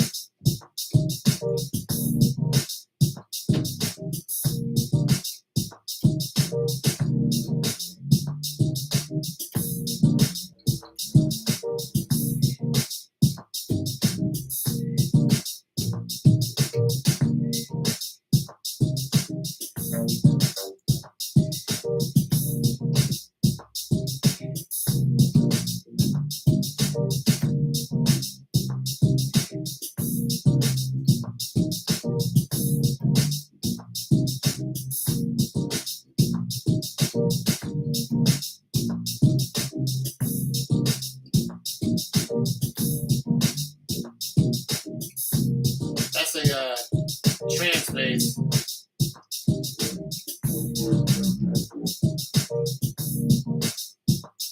Here's an E bass.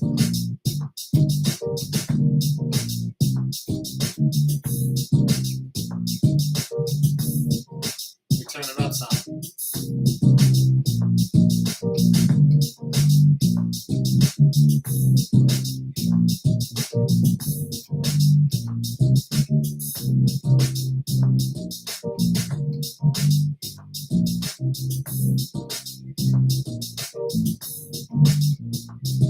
Oh, I hit the wrong note. I hit this note.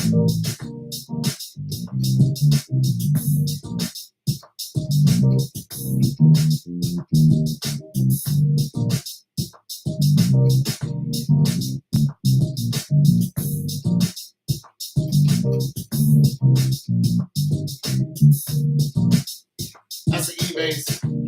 You can E bass it.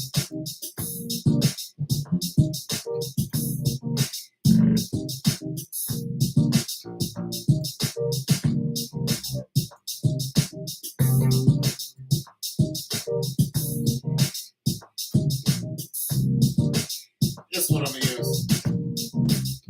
The subby bass. I'm gonna listen to the drum beat first.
I'm in love with the bass. I'm in love with it.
base.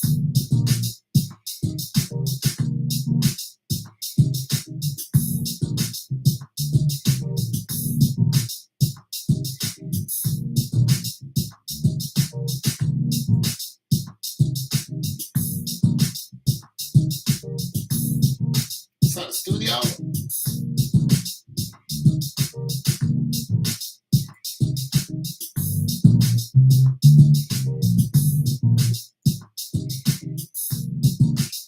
Fretless.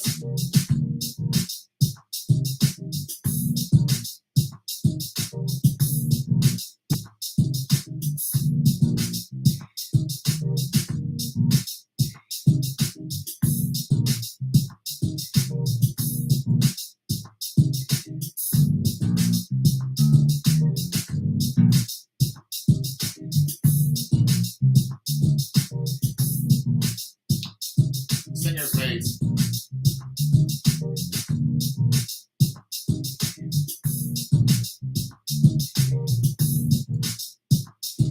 Stick with the singer's bass.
Trying to find. Okay,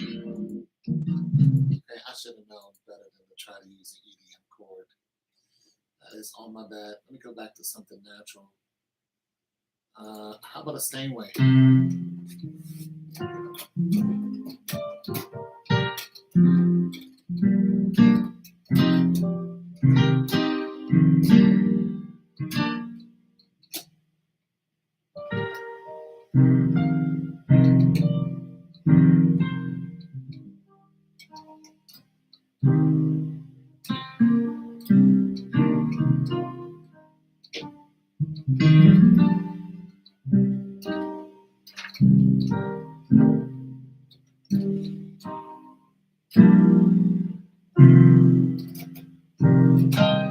Wide open.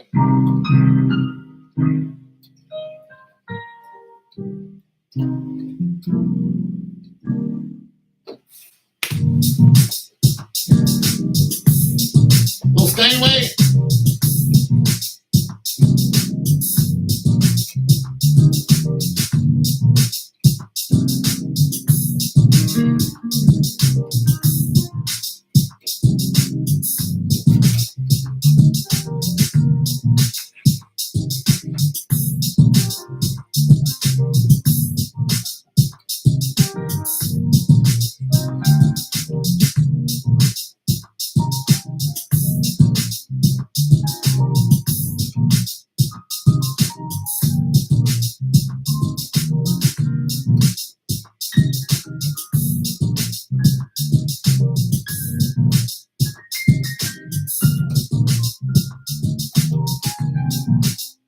Still learn how to play this. That was the jazz note.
supposed to have some distance in it.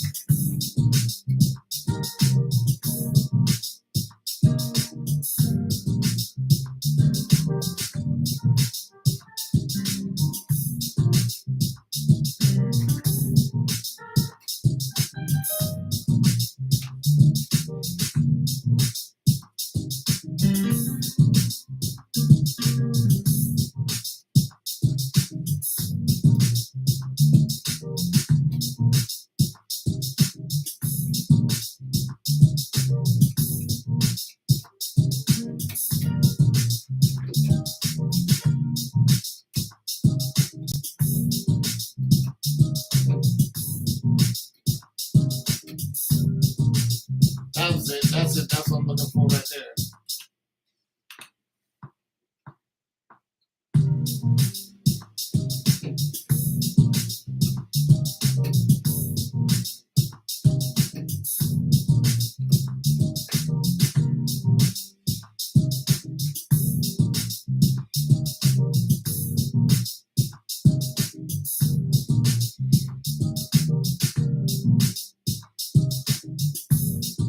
Better.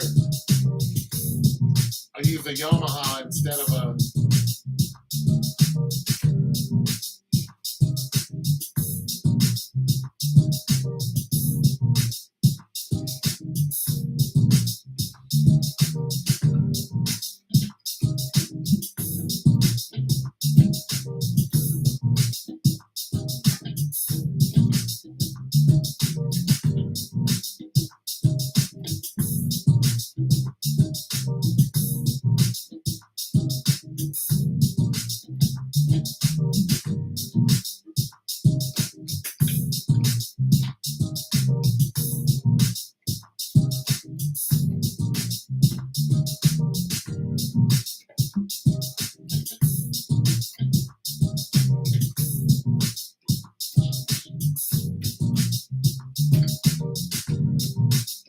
Trying to find some other stuff to go with it. I don't know whoever you are, but you've been watching me for like 3 hours. I don't know if you fell asleep, but you ain't said a word since you've been here, and I appreciate you being here. I don't know if you're listening or not, but whoever you are, we bring the New Year's in together.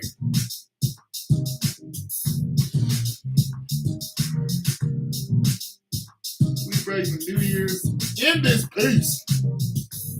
Happy New Year's to you and your family. And Lord Jesus, be Christ. Bless you.